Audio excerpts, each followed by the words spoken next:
Hello, hello, hello, everyone. Welcome back. This is InugamiTheHound. I'm playing. No, wait, playing more like reacting to some furry stuff. Let's see what we've got.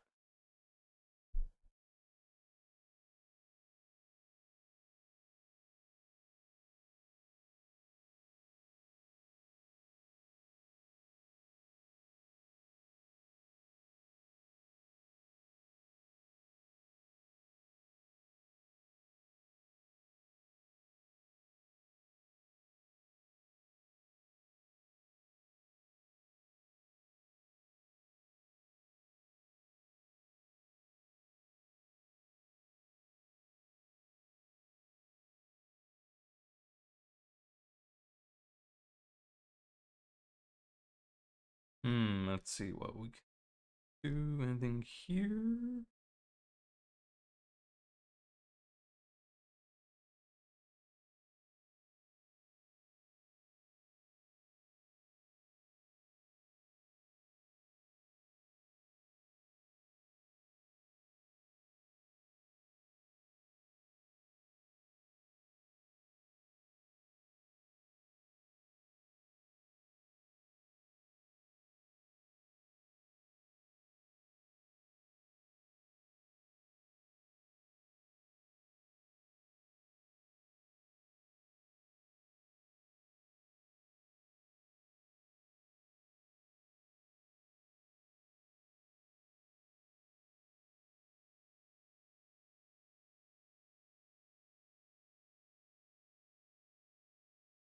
Nope, I don't see anything good, so I'm gonna look it up myself. I know I want to see more other people play undefeated.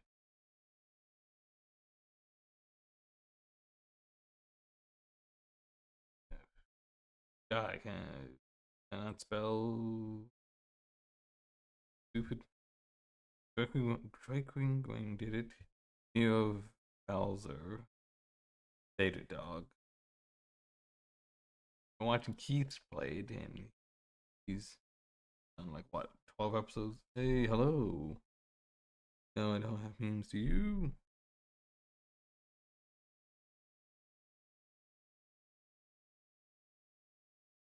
Trying to find them.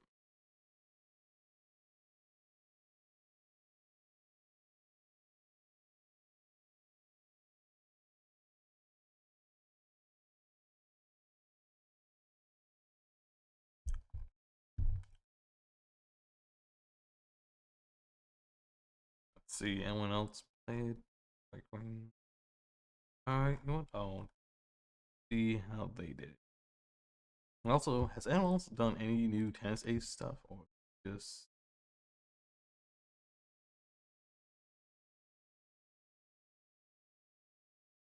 I need to play the new some.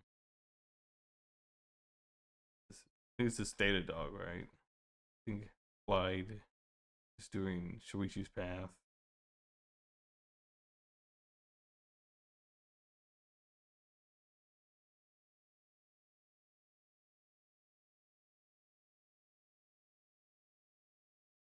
You know, now Turk the Panda has not done anything. Same with Vivian Jade. He like almost like pretty much abandoned those games a while ago. I think they'll come back to it. The most popular games, but I guess not. Um, I know Drake Ring uploaded video for which one I was. Oh yeah, he Hugh. You know how you pronounce it. This one was very interesting. We're watching more of it.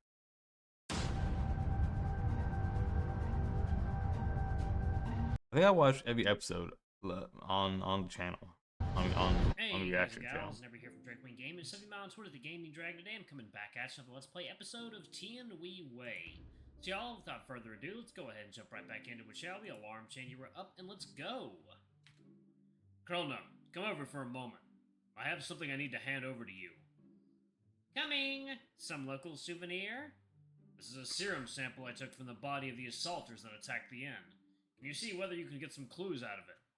You mean the serum you took from that guy previously by you? Yes, I put it into this little box here. Chrono took the syringe out and had a closer look. Just then a green halo appeared around the horn of this black goat. I see. Intriguing. I must thank you for this gift here, Bayou. Huh? Wait, what's with the green halo? Just as they were talking, my attention got attracted to Chrono's green halo, and upon a closer look, I began remembering memories from the depth of my brain. Black crystallized horns, cross-shaped pupils, pitch-black fur. You meant the thing on my head? Natural force field of the demon kinds. Never seen it before? Ah, no, I just noticed it now. Second, y'all. Let me plug my headset in before it dies. There we go. Okay. Ah, no, I just noticed it just now. Chrono's a demon kind? Can't believe I'd meet one here. Wait, I'm only reacting to it now? Anyway, I'm heading back to my room now. We'll need some time to analyze this serum here. Mosea, don't be too stern with our newcomer here. Oh, and one more thing. If you want him to join us, I have no problem with that. I totally welcome him. After all, who would say no to this interesting dude? His arrival here, I believe, will bring some interesting changes to Tianhui Wei. Interesting dude? But whatever happens next lies on the old masters in your hands, Mosea.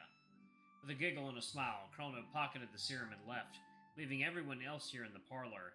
Questions about the demon kinds and his presence here were swallowed back down my throat, for the intimidating huge figure in front of me is making me rather terrified, causing me to be unable to speak in his overbearing presence. So he's like a demon folk. Looks like a good one, I guess. That seemed possible. Even though I felt terror in my heart, I tried my best to greet him. Hello! Call me Mosiah.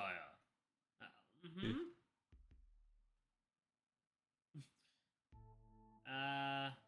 Let me get the ugly words out first. I don't have a good temper like Bayou.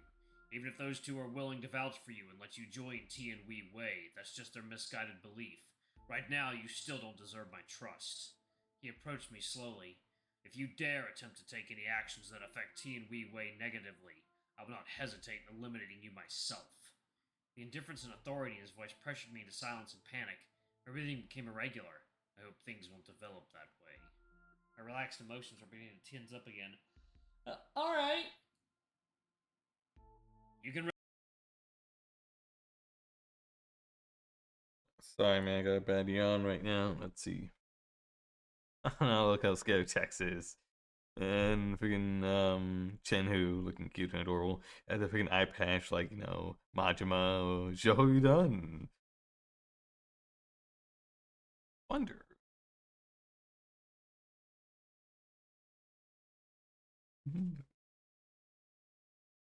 I mean, who makes this game? I should ask them.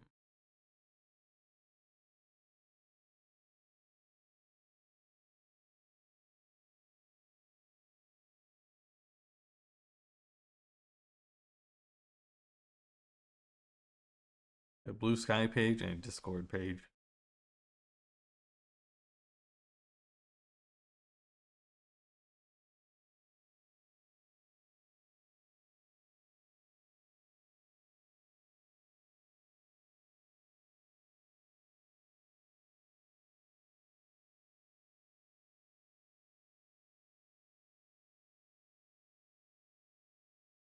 It looks like there's at least 4 chapters out.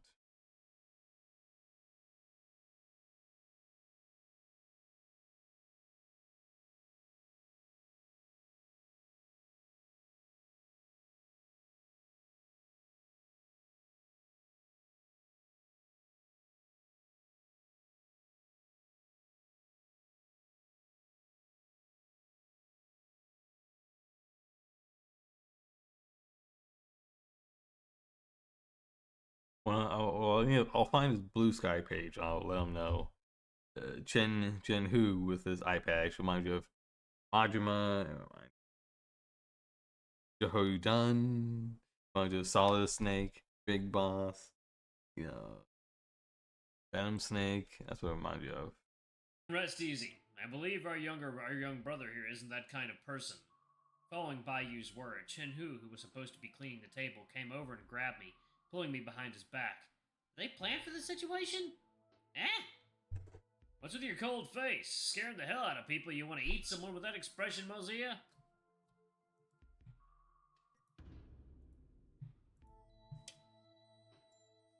We both shared and thoroughly understood what you're saying. It is reasonable to be cautious of someone we do not know well. But I can vouch for him. He is not the kind of person that you need to be vigilant against. For I have seen enough to understand his attitude and character, the unyielding determination to help someone, no matter the cost, or his moment of self-sacrifice, and most importantly, his bravery and valor throughout all these moments. That's right, my comrade, my brother, I vouch for him. By you, Chinhu, you guys. Do you know what you two are saying here? I do.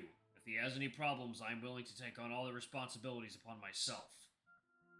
Nothing is unsolvable. If anything happens, I will handle it. There will always be a solution to every problem. Though the one causing most of the troubles here before I arrived would be you, right? I quietly made a jest about Chinhu, but was still touched by their willingness to vouch and take on responsibility on my behalf. You two also know well what this meant. If he does act in such a manner, I'll think of a solution. If necessary, I will take action to execute him myself. A flash of cold edge showed in Bayu's eyes. Whoa, time out, execution or whatever, I cannot. Chinhu. Before Chinhu could finish his words, both the wolf and the dragon glared at him as he shut his mouth and winked at me. Nothing. You're right, everything's right. I can almost see the flashes of sparks and I can imagine this being an anime or a manga. It's like, because the art here obviously, has that very anime style. This, and like, I've seen lots of dragons. You don't see too many dragons in anime. Usually it's just, if they're a monster. But every once in a while they have them as a, furry character.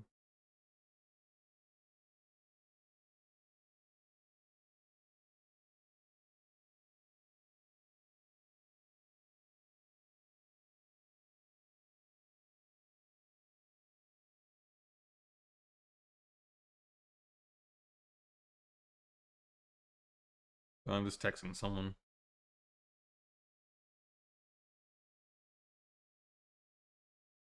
electricity between Mosea and the duo, but with Chinhu pulling me in to protect me, I was moved away from being the center of their warring maelstrom.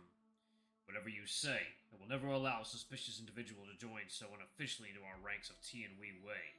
By you know this organization was built grounds up by the old master himself. And what if Master agreed for him to join us? Then I have no objections.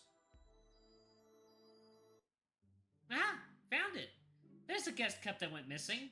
A shout from Sally broke the silence in time. I thought I would never find it again. It seems like I forgot that I left it in this cupboard. Ah, so that's where it went. Sorry, if I'd found it sooner, we wouldn't have spent extra to buy another set of teapots and cups. It's nothing serious. The new set is but a couple tins of silver tails. Besides, I'd always wanted to buy a new set to use. Just a couple tins of tails? Mosea sighed softly and sat back down. Well, these guys make real good money. Nor looking at me. Bayou, seemingly noticing this awkward atmosphere, came and patted me on the shoulder. Relax. Mosea is stressed and being temperamental today due to the complications of the job he is handling. Give it some time. It'll be better tomorrow. Thanks. Oh, and Chinhu? Before I finished my sentence, the pink fox spoke. Right, you guys must have had a hard journey. I'll go prepare some drinks. What would you guys like? Yay, I want lemonade. Chinhu, hearing the prospect of lemonade, let me out of his arms, skipping back to the scrub the table, saving the need to tell him to let me go. He wants lemonade. I'll have some tea. Is the jar on the table the bamboo green from my previous trip? Indeed. We had an important guest today, which is why I used it today. But the water is getting cold. It won't be suitable for tea brewing anymore. I will go and boil another kettle for you. Don't trouble yourself any further. Let me brew it today. It's been some time since I've made Kung Fu Cha, so this is a nice opportunity for me to practice. Good. I haven't had time to properly enjoy tea lately. Okay, then I'll go and prepare a jug of lemonade as well. As it's a little too many people to share over a kettle of tea. So see you guys later. Tex, try this tea for yourself. It's a local specialty and a high quality one. I took a while to respond. Try some tea? Tea leaves aren't a common commodity in Moro, and I don't drink tea that often. Mr. Rain loves red tea, though I've never gotten used to that bitter taste. Right then, Chinhu, who was cleaning the table, began to complain. Ah, it's annoying. Why must he ask me to scrub the table? With a toss of the wiping cloth on the table, he sighed at the ceiling heavily. There's been many guests today. The table is messy as a result. Hosea grabbed the wiping cloth that was tossed aside and began rubbing his finger over the table as if he was inspecting the quality of the cleaning result. And as he reached to a table corner, his face turned stiff and enraged suddenly, and he just stood there, quaking. What is this black stuff? Ah, you meant that smudge. I tried scrubbing it, but couldn't scrub it off. I'm sure it's fine. Oh god. Damn it, that black smudge here. It's never impossible to clean something off. This table has always been clean and pristine. No, I must clean it. Just give up. If you use too much strength, you might end up scratching the table. Besides, that smudge there doesn't look that obvious. If it's seriously bothering you, how dare it? I will not allow this kind of stuff to exist within 100 miles of my vision. You two, go. Oh my god, what? Kind of overly like clean freak. It kind of reminds me of what? I can only think of Levi right now from Attack on Titan. There's probably others. I know there are others in anime. Clean somewhere else. Leave this to me, and don't touch my files there. Okay, fine. I know. Your reply sounded very perfunctory. Here. Clearly, Chen-Hu didn't have his heart on the job and passed me a wiping cloth. It's like he's really against the idea of cleaning, and at that, I could only give a wry smile, take the cloth, and start helping him clean the table. Huh. I really have no idea how to let you do your job properly. After a while, me and Chen-Hu split the job, and with Mosea's help, restored the table to a clean slate. And the smudge that was Mosea's thorn vanished magically, though no one knew how he did it. Much better. It's clean now. He wiped the sweat off his brow and went back to counting his files. You actually scrubbed it off? Did all your strength from eating those rice go to waste? Just use a little extra strength and voila, it's gone. I think you are just taking the chance to laze about, aren't you?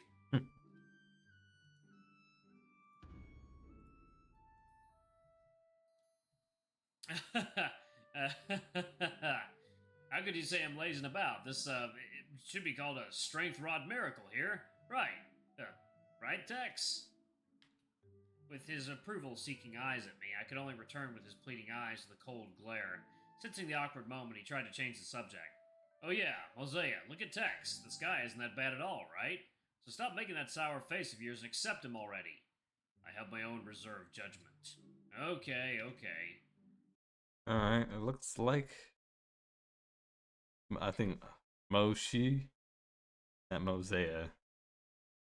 This is an X, so it's an S sound, so sure. Moshia, Oshii. I wonder if any of these names have like any of them like food puns or like animal puns.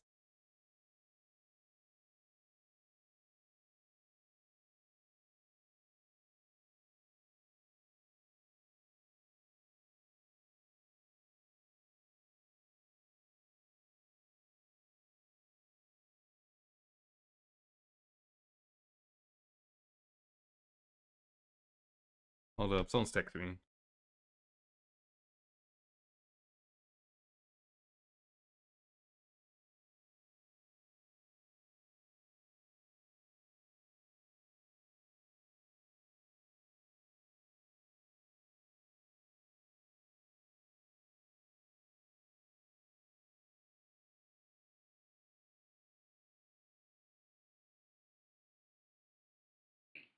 I have my own reserved judgment. Okay. With every job done, the three of us sat down to take a rest, and by you, in time, prepare the tea set. Thank you, guys. Come and sit for a cup of tea. Though the water here is freshly boiled, I'm afraid we'll have to wait a bit. I need it to cool down a little more for my brewing. Isn't tea brewing normally done with boiled water? I'll be preparing some green tea today. Its leaves are quite fresh and tender, which aren't suitable to brew using boiling water. Though if you're brewing black tea or similar kinds, the higher the water temperature, the better. Hosea, Chen-Hu, and I sat. So far, I wish he talked a little bit more about his own home country. Like, oh man, you mentioned drinking tea, but do they drink coffee? Do they like drinking beer or stout?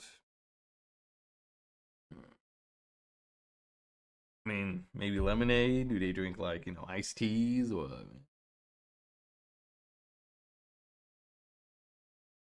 Let's see.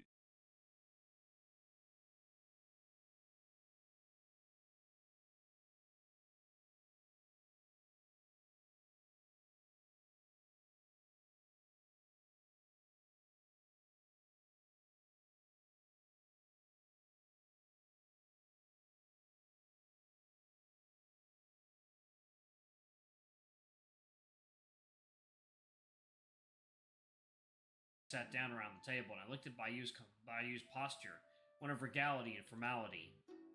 Nah. After we took our seat, Bayou smiled and bowed to pay respect to us, graceful in his posture.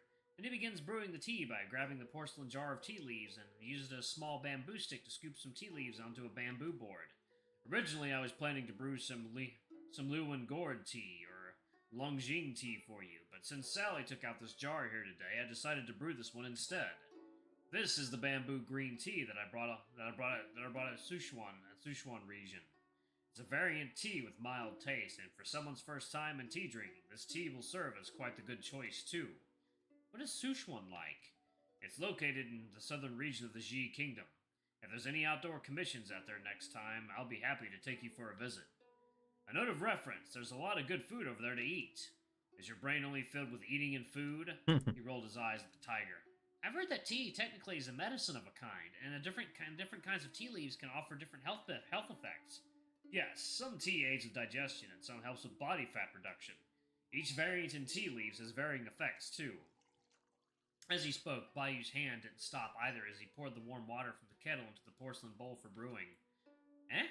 You haven't put the tea leaves in yet? This step is called warming the ware, which helps to activate the tea's fragrance. While most people will not bother with this step when they brew their tea, following each step well is mandatory to brew a good cup of tea. Next, Bayou moved the lid of the tea bowl and left a small crack between. With his hand holding the base of the bowl, he swirled the content inside before pouring out the water within. Eh? Wait, why is it necessary to make this so complicated? Is tea brewing something so ritualistic? Even though I just wanted to drink a cup of water. This way, the tea's bowl temperature is equally distributed and suitable. And now we pour the leaves within, shake the fragrance out, and smell the fragrance. Alright, y'all, I'm gonna pause it right there. It's pretty late. Thank y'all so much for watching. Don't forget to like, comment, subscribe, and that notification bell. I love you all, and I'll see y'all in the next video. Bye-bye! Sadly, I mean, it is very interesting, I guess. I'm not gonna knock, Breakwing Gaming or the developers of this game. It is very, very interesting. I hope they can keep on making more stuff for this game because it looks cool. I'll play it myself.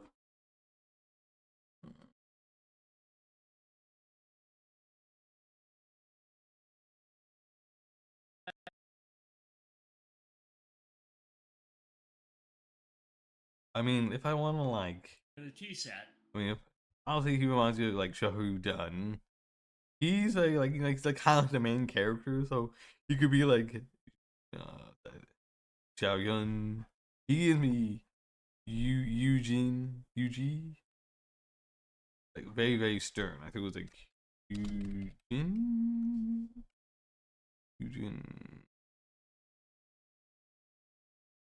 Yes, he gives me very Eugene vibe.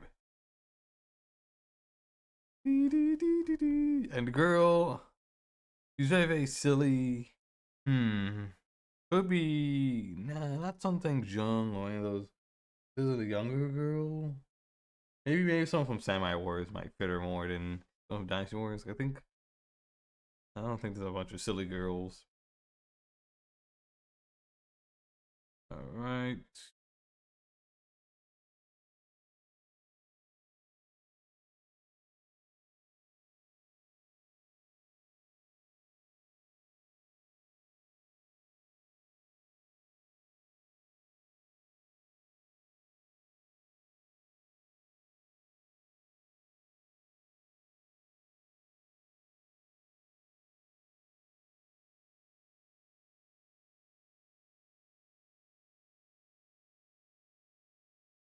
Alright, let's see. Check this out. Let's see what other people think of this game.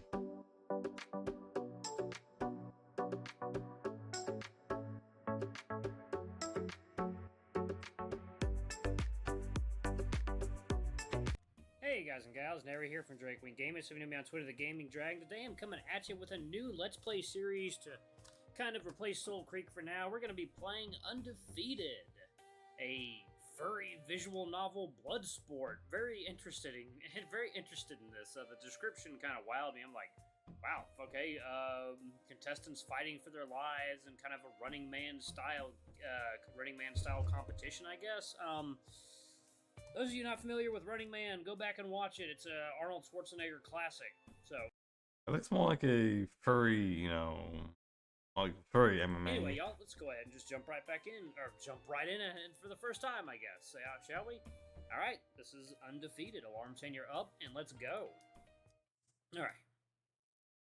This visual novel is a work in progress. Any contents present are subject to change. Undefeated is intended for audiences age 18 or older. This visual novel may contain scenes that include intense graphic violence, substance abuse, and strong language. Reader discretion is advised. All our favorite things, I guess. Well, where's the sex at? Alright, kid, you're up. The chill of the metal floor nearly shocks me out of my focus. This place has been underground for some time now, so it only makes sense that the floor is this cold. I step onto the elevator, accompanied by an attendant. The stoat is dressed in formal black clothes, like a dealer at a casino. From an outside perspective, it's probably a pretty strange contrast next to me. The door closes behind us. The world I've come to know so far vanished behind me, just like that. This is the path I've chosen. The elevator's waking growl shakes me back into my senses, and with those senses, my anxiety. So, my eyes dart to the stoat. He's turned his head down to face a tablet. Standard procedure stuff, really. You read the contract, rules should be familiar to you. No eye gouging, no killing, no foreign objects. His speech trails into more of a drone. I can't seem to focus on him. There should be a fire in my stomach right now, that burning desire that everyone that belongs here has. It was with me earlier, but right now it's all I can do to keep myself from throwing up. Maybe that's what that burning feeling actually is. The stoat keeps speaking. I should probably listen. Your contract requires you to win at least one fight before you're allowed dismissal. If you faint, submit, are forced out of the ring for 10 seconds, or are unable to fight for any reason, you lose. My ears twitch at that last bit. He looks up at me. Any questions? I realize now I've been staring straight. Alright. Well, there's not a whole lot I could say. I mean, I've seen bits and pieces. I mean, I've seen quite a bit of Undefeated from one person's point of view, and sometimes Keith Ballard's point of view is good, but also not perfect. So maybe seeing someone else play the game with, because I know he wasn't completely perfect on Echo and Archers. Unfortunately, he's not gonna play through the smoke room anymore because it's been canceled. So I'm guessing a lot of people's playthrough of the smoke room has been canceled, sadly. Straight at him this whole time. I nod as if I've been paying attention the whole time. My mouth feels dry, welded shut. I don't know what I'll say, but he's expecting an answer, so I breathe out loud. My breathing is a lot shakier than I expected it to be. In fact, my whole body is tensed up, like cables holding up a suspended bridge. I can't force myself to relax. I think the stoat notices too. His paw rests itself tenderly on my shoulder. Hey, kid, take a breath. His expression lightens up. You're gonna be fine. Everyone's first time is like this. I open my mouth to speak, but all I can muster is another shaky breath. You're Alex, right? I swallow. It's Sander, actually. He pauses and looks down to his tablet. Says Alex here. Listen, Alex, it's just your first fight in the big leagues. Don't get so nervous. People don't start judging until the third or fourth fight. Just do what you know you have to do. And when that bell rings, don't stop until you hear it ring again. I nod, still too queasy to actually respond. He's right. I've been training for years. I should be ready. I drop the tension in my shoulders. I roll my neck, feeling the muscles stretch out. I won't stop for anything. The elevator's whirring had become ambience at this point, only noticeable by its new absence as the elevator rolled to a stop. The stoat tapped on his tablet, scrolling his paw up a few times. All right, so your first opponent today is... The stoat's brow froze uncomfortably, his muzzle contorting to a slight frown. That doesn't seem right. That queasy feeling leaks back from the pit of my stomach, like a ship slowly slipping underwater. It says your opponent today is Bruce, which, can't really be possible. He laughs. It feels genuine. Well, that figures. Even our system can get mixed up sometimes. I'm sure it's just an error on my end. Wish I could do it. I do wish I could at least tell you who it'll be, though. That usually puts some people at ease. I think that sort of went out the window when you said I'll be going against Bruce. He laughs again, and my anxiety melts a bit when he does. I've been in this elevator for what feels like hours. It's nice to hear someone act so casually. Just then, the door slides open, then a second set of doors immediately behind them. And behind that is inky blackness. I have no time to be nervous. I have no energy left to waste on it. The more I focus on the anxiety at hand, the worse off I'm going to be. His paw claps my shoulder against my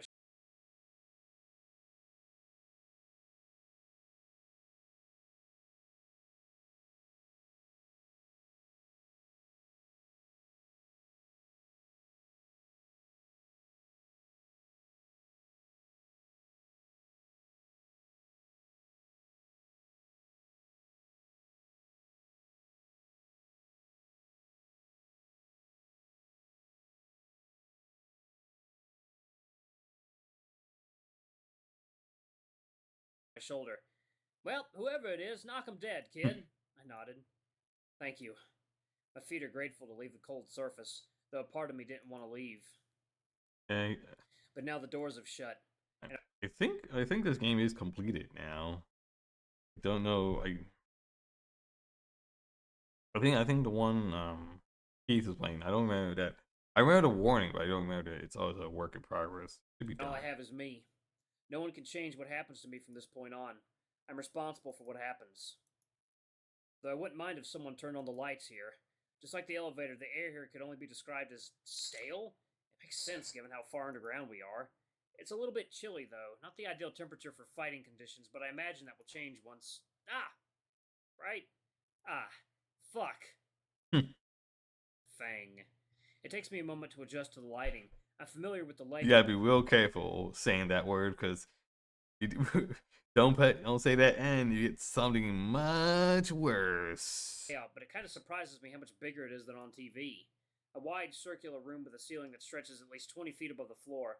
If I squint hard enough, It's crazy. This looks like a sumo wrestling ring. It does not look nothing like a MMA ring, like an octagon, a wrestling ring, boxing can make out a square. few cameras pointing down at the space. Huge stage lights pour down into the space. The shit's brighter than the sun, it feels like. Oh, right. The sun. Two massive glass panels reflect the arena back at me. I can assume they're one-way mirrors. They can see me. I can't see them. I creep closer to the center of the arena. The barren concrete of the floor could fit a small crowd.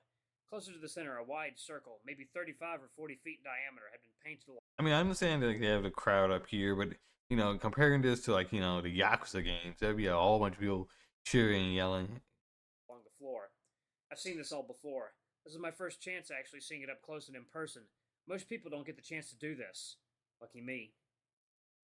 Please wait at your designated mark behind the ring. I nearly jump out of my hide. A small voice spoke plainly over the intercom. I forgot that people were watching from behind those cameras. Thousands of people. I shake it off, shake it off. I loosen my joints on my way to the designated mark behind the ring. The only thing that stands before me is the paint on the ground, and the elevator door on the opposite end of the room. I've been staring it down for so long, half expecting it to not open.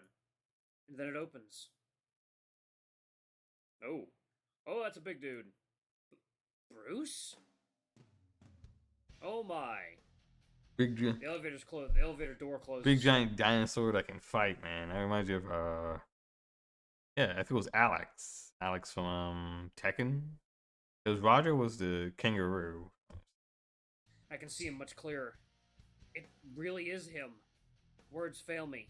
My heart picks up in pace and my breathing follows suit. I feel small. Well, smaller in comparison. I had known his body was weathered when I saw it on TV, but seeing it up close like this was like nothing I could have imagined. Scars littered his body. One crossed his snout with a few marking past attempts on his chest and midsection. I think I remember his stats back when I would watch his fights. 7 feet tall, 350 pounds, the size seemed so trivial before. But now that he stands across the ring from me, I realize how it feels up close, like the chill of death skittering down my spine. He opens his eyes, that piercing yellow gaze boring holes into mine, and I realize I've been staring right into him this whole time. His brow furrows, much like the attendant's earlier. His stoic, solid stance stutters. His jaw crunches up near the edges, and he starts to laugh.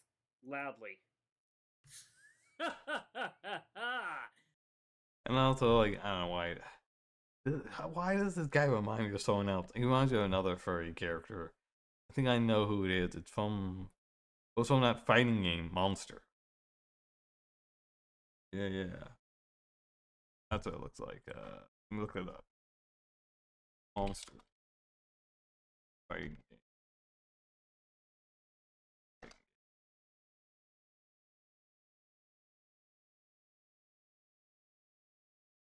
Let's see, Monster.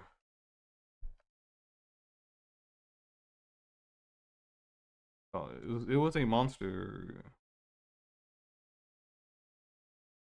game, monster fighting game. Can't find it. I'll be able to find it. There you go. Yeah. Yeah, there you go. That's him right there. That's what it looks like.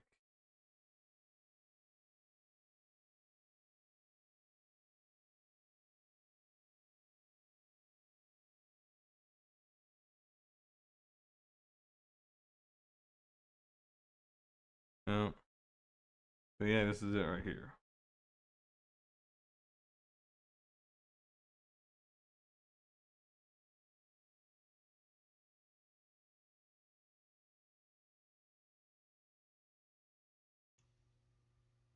Hello everybody, my name is Fang and welcome back to another video. Today I'm going to be playing this game called Monsters. Monsters is based off of a fighting game where you take a part into fighting as these characters. Some are human and some are, furry. I thought they had names. One of these guys have names? Oh, let me look it up. It was like super best.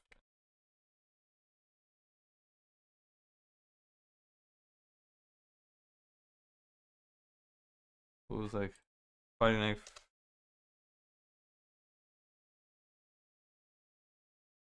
Monster. Yeah. This is the game right here. Man, I'm gonna make a slight little detour, but I'm gonna rewatch this. This is the monster fighting game. Grimmer versus Lunge. Johan. Let's see this.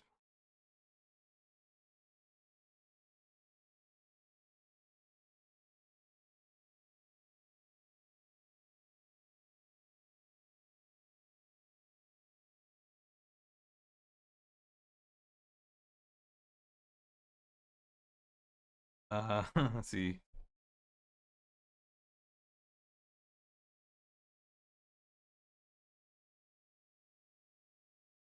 Yeah.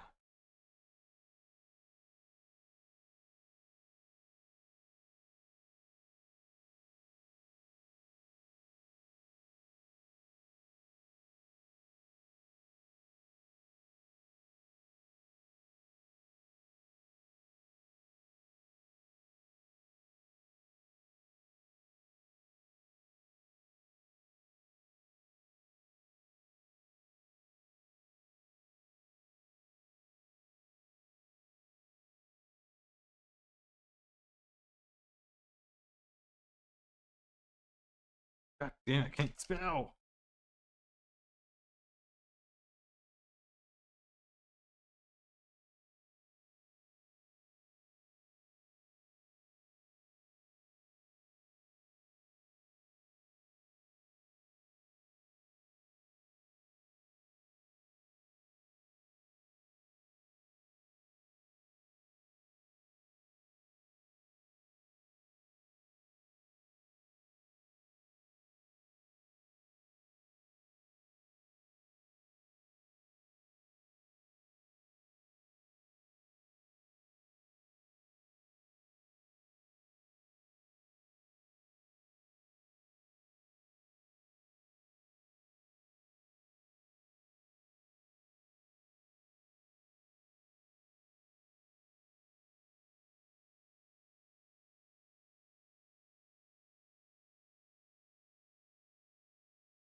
versus Tenma. That is about that. Dietrich versus Dieter versus Dr. Did Reichwein. you plug your stick? Plug your stick, Johan. As amazing as that sounds, that's not what this is. But fuck did you get? this and fuck you. I know. But I'm did way you on board get? with It's man, I don't know if this is the peak amount of subscribers. I thought they had 800, but maybe it was 700. And 8 years ago. that. Fooled, Wooly? Did you think this is what it looks like it is, and then you got it, and you're like, No, oh. no. This, okay, here's, Wooly knew. Wooly I know knew. what this is, and it has some backstory. The first So thing to done. understand is that this was a game that pretty much doesn't exist online anymore, as far as I've been told. Secret game. Looking around online, there's articles about it, and there's a wiki, but I couldn't find any actual links. This to shit's it. been scrubbed off the internet. This is a fighter designed by the guy who made by the guy who designed all the Darkstalkers monsters. Oh, okay. Yeah. Wow. Those are good It's designs. his characters. They're all of the anthropomorphic leaning I see. design. We got an elements. anthro fighting game, is what you're Also, saying. you'll notice on this menu here. This menu is sick. MONSTER. And then exits hidden in the Yeah. The biggest problem I had is that when I see you load this up, I'm like, that could be the monster fighting Yeah, game. yeah. It could like, be. main menu. It's super Yeah, but it it's not. actually could be. Yeah, but it's basically a beta for that was never. I'll like, just pretend finalized. Dr. Tenma was a wolf man. Perfect. It's fine. Reichwein Sensei. He'll be there for you then. Would Yes. be top tier.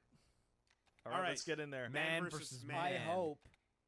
That's not a man. That's Dr. Can you see Reichwein some there. of the some of the Darkstalkers? I can Like- see it. I don't see the I quality. can see it. Oh come on, Matt. Yeah. Wait Oh for the come on, gameplay. Matt. The You don't sprites see are the good. quality. The Fuck sprites off. are I good. don't see the. Okay, that's just yeah, how big. yeah, that guy. That is was as cool just as the how big. Darkstalkers Yeah, guy. no, guy's yeah, fine. that's good. That's good.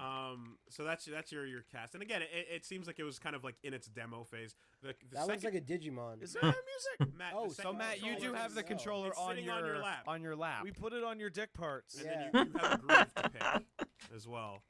There is no music. Pick at the this mummy part, guy. because again, I No, think I'm taking John Talbot. Yeah, you're Okay. taking John Talbot. I think this is an That's unfinished. Othello. Your character's So, called Willie, Othello. Tranquility or the other one, whatever. Scroll up or down. You have to hit square. Yeah, there you go. See what the other ones. It's Yeah. too late. Oh well, We've we won't, chosen- I went through them we before. won't check them out. We have chosen this now. I actually went through them before, Okay, but you weren't okay. paying attention. All right, fine, that's fine. What are they? Tranquility and freedom and so This game looks really, really cool. Under the precocious sky, monsters are full of excitement. What are they fighting for? But just answer for it is not needed. How long does it take? How long does it take it to the end? Only can sure that you never able. Ready?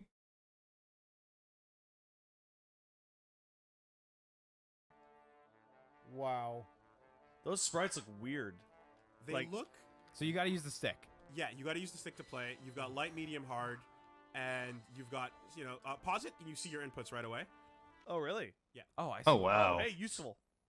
Down, Street Fighter. down, DPE. Street Okay. Fighter. Street Fighter. Hopefully, I can remember some of that. Yeah, and then there's lots of meters you can build, and in Darkstalker style, it seems like you can go up like more than 3 levels. These look like high-res Xenogear sprites. No, they look like a GBA type fighting game. Usually has this type of look. Xenogears is pretty on point actually. They have this type of lighting And to those it. hits. Yeah, and the pixels are a certain size Yeah. on those sprites. But there's quite a few frames of animation. yeah, put no, into it, work I here. like. When did this come out? Oh god, I can't give you any dates on that. You've got the phone. Yeah. Whoa! Well, Oh, yeah, you but did a thing. if I type Yeah. in monster fighting game, I'm gonna get fucking something else. You're gonna Whoa, probably find that's the cool. wiki. Yeah, and you've got clashes. You've got there's a really cool system that I enjoy, which is you can basically go into bullet time and do extended combos on people. That's Right. pretty fun as well. Wooly, I'm getting like. This is simultaneously slow And sometimes too fast fast. others. What is that? It's beast mode. It's Which where is you kind of like beasterize. Snowmer It's at- tranquility mode. Yeah, Oh. there you Dead? can continue that combo. Oh, Oh, I wow. see. Oh, I see, Tranquility yeah. just makes it super easy to combo. That's really interesting. I don't think it's just tranquility. I think that's Oh man, this game seems so fucking cool. Like, and I wish you could play it, man, because oh my god, these character sprites look so cool. a universal system. Oh, interesting. But the green glow on him was based on his mode. Monster Ooh. blow. Oh, that was the monster blow. I really liked the name of the move, like floating out of Whoa. the character. The super spark. Yeah, it's Yeah, nice. Yeah.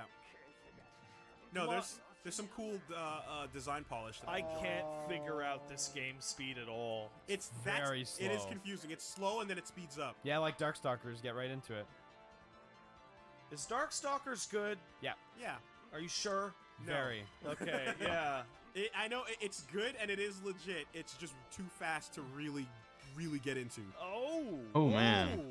Ooh, there you go. Oh, See, what is like, that? well, once you What hit- is that? Defense during that? What- I know it's like once you hit him in that slow-mo mode and you're able to combo him, then it speeds up. I think that's what you're supposed to do. You gotta like hit him in that combo But state. you jumped in. No, I mean like once it happens, I have no way to break out Yeah, of it. so it's I think it's like a Monster blow. So it seems like when you get counter hit, Pat, or like with a heart attack, that's what happens. I just realized, isn't that like Kevin Ryan's kick? Yeah. A little bit, but How- his is a grab though. How did Matt just instantly zoom in on Kevin Ryan in well- Wolfman form? Mm. Oh, Oh, you have like the Predator like wheel knife. That bite looks like it's something. Blood Aw, sword. shit. monster blow. Oh, you can Doesn't do combo a lot of after it. damage though. The Oh, juggle initially system it is doesn't. lenient. No, it appears that nothing does a lot of damage. Not yet. Okay. Very slow game Uh, speed combined with low damage. So supers seem to be like motions with your hard button. Yeah, Matt, that's. so- I just did like a half circle back. Yeah, so and- use the dragon guy and like. Oh, you're at absurd. What You're an at absurd, absurd! I don't know what it is. It's a double quarter circle back and circle.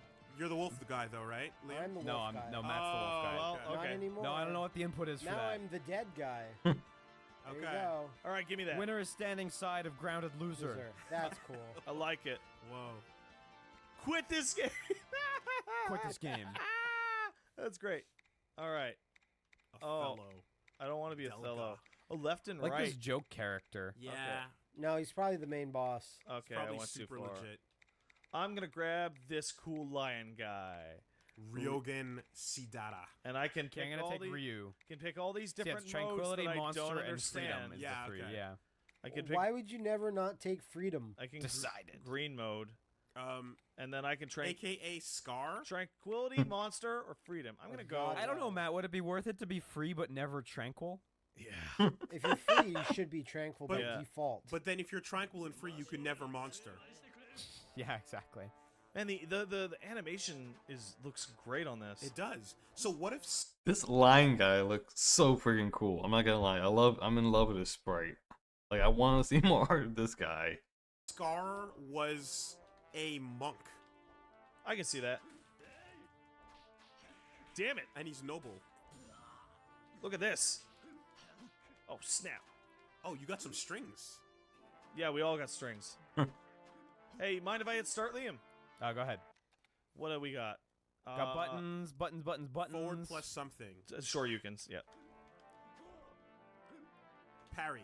I got a parry. He's got a parry. Oh, and I got Oh, that he has shit. an exchange. Oh, that's crazy. Position exchange. Flip Oh, the script. Wait, Oh, why not? What I do? it was a brash combo. Brash combo, yeah. Very brash. Kaz? Oh, That's his name? Cats? Wild something? Wildly? Ah, dang it, man. Like he looks so cool. Like of all the characters, he looks the coolest. Shit. Can you do that in the air? Ooh, my God, that's so freaking cool. Totally can.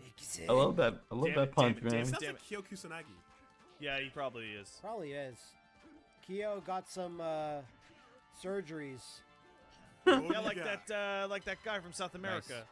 Turned himself into a And tiger. Catman, yeah. He's dead now. He's a cat man. He's dead now. Ba-ba-ba-ba-ba. He's a cat. Iori's like, Kyo. Shit. Wow, where you did gotta that- hit the Where fuck did those out of that. ears and tail come from, Kyo? I'll get that too. I'll never be able to beat you without them. Oh no, my tail is tied between my legs and I'm tripping like an idiot. Oh no, that costume is easy to make. Like no. Oh. The sprite work is really nice. But- It is really slow, but boy is the sprite. Can anyone help me find some links to this video?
Sprite work nice.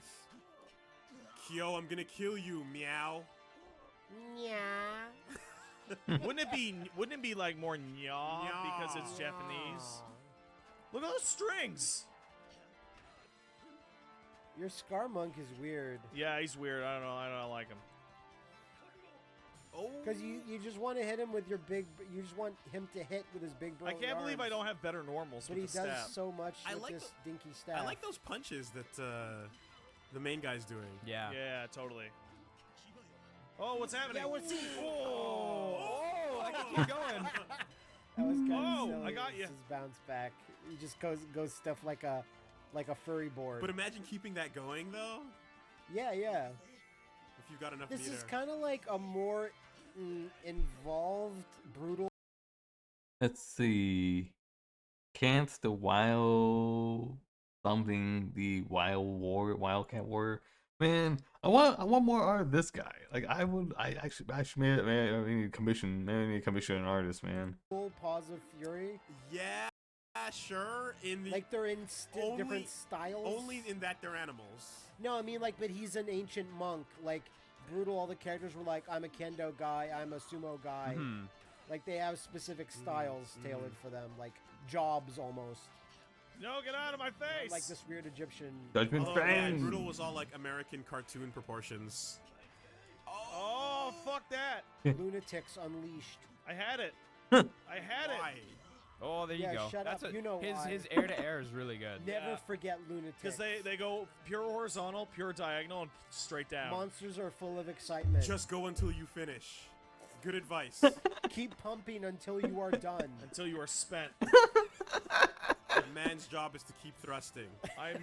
Hey guys, I'm getting pretty spent over here. Are you done? No. Shut up. Oh! Oh. Yo! Oh, he still blocked it. Yeah. Tranquil block.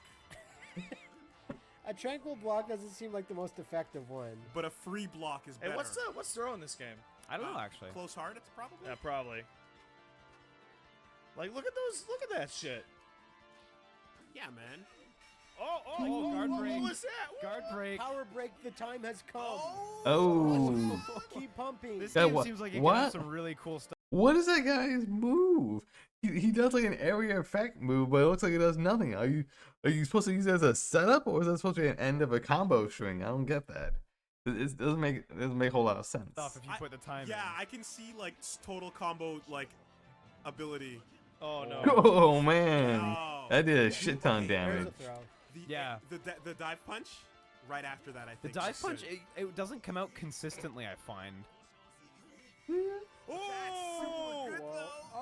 Oh no! Oh, you can That was see a it. You see the time And time. the fact that you bounce back on hit, like, gives you a little bit of freedom. That takes forever, man. Yeah. Because he's not completely frozen. 7 points. Hey, No, hey, no, hey. no, no. That's it. That's a Is win. it? I Yeah. think so. That's that. That's This guy's it. really Mm. fun. Damn. That's This Winner is standing fucking side of gravity. glacial. Yeah. This is so slow. I don't think I've ever played such a slow game that you can Then still. Cat's wild fame. Let me see if I can kind of look anything up. Yeah, I think the name's Cat's ATZ Wild Fame. Does that pop up anything?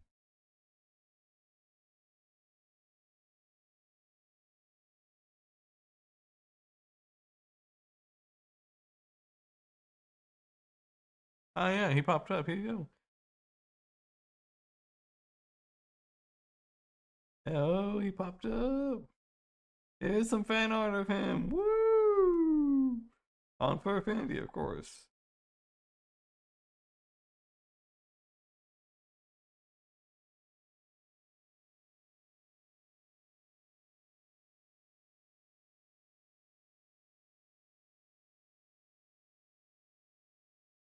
That was 2 years ago. Damn. That was 2 years ago. What else we got? Yeah, this one. Another one. Another piece of art with cats in it.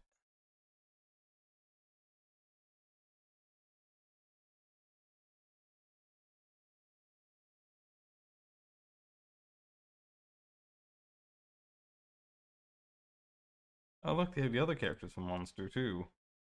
Cats, Cindy, Grail, Yugen, Delga, Othello. Yeah. I remember. Yeah, man. See? So happy. I'm glad I'm not the only one who still remembers these guys.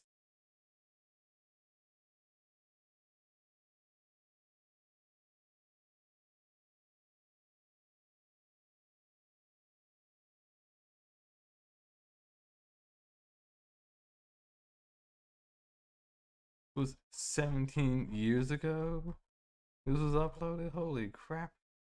No way. This is 17 years old? Oh, that's why. It's just because it's by this guy, which I think is the guy who worked on the game. Artist. Back in the day. And then uploaded.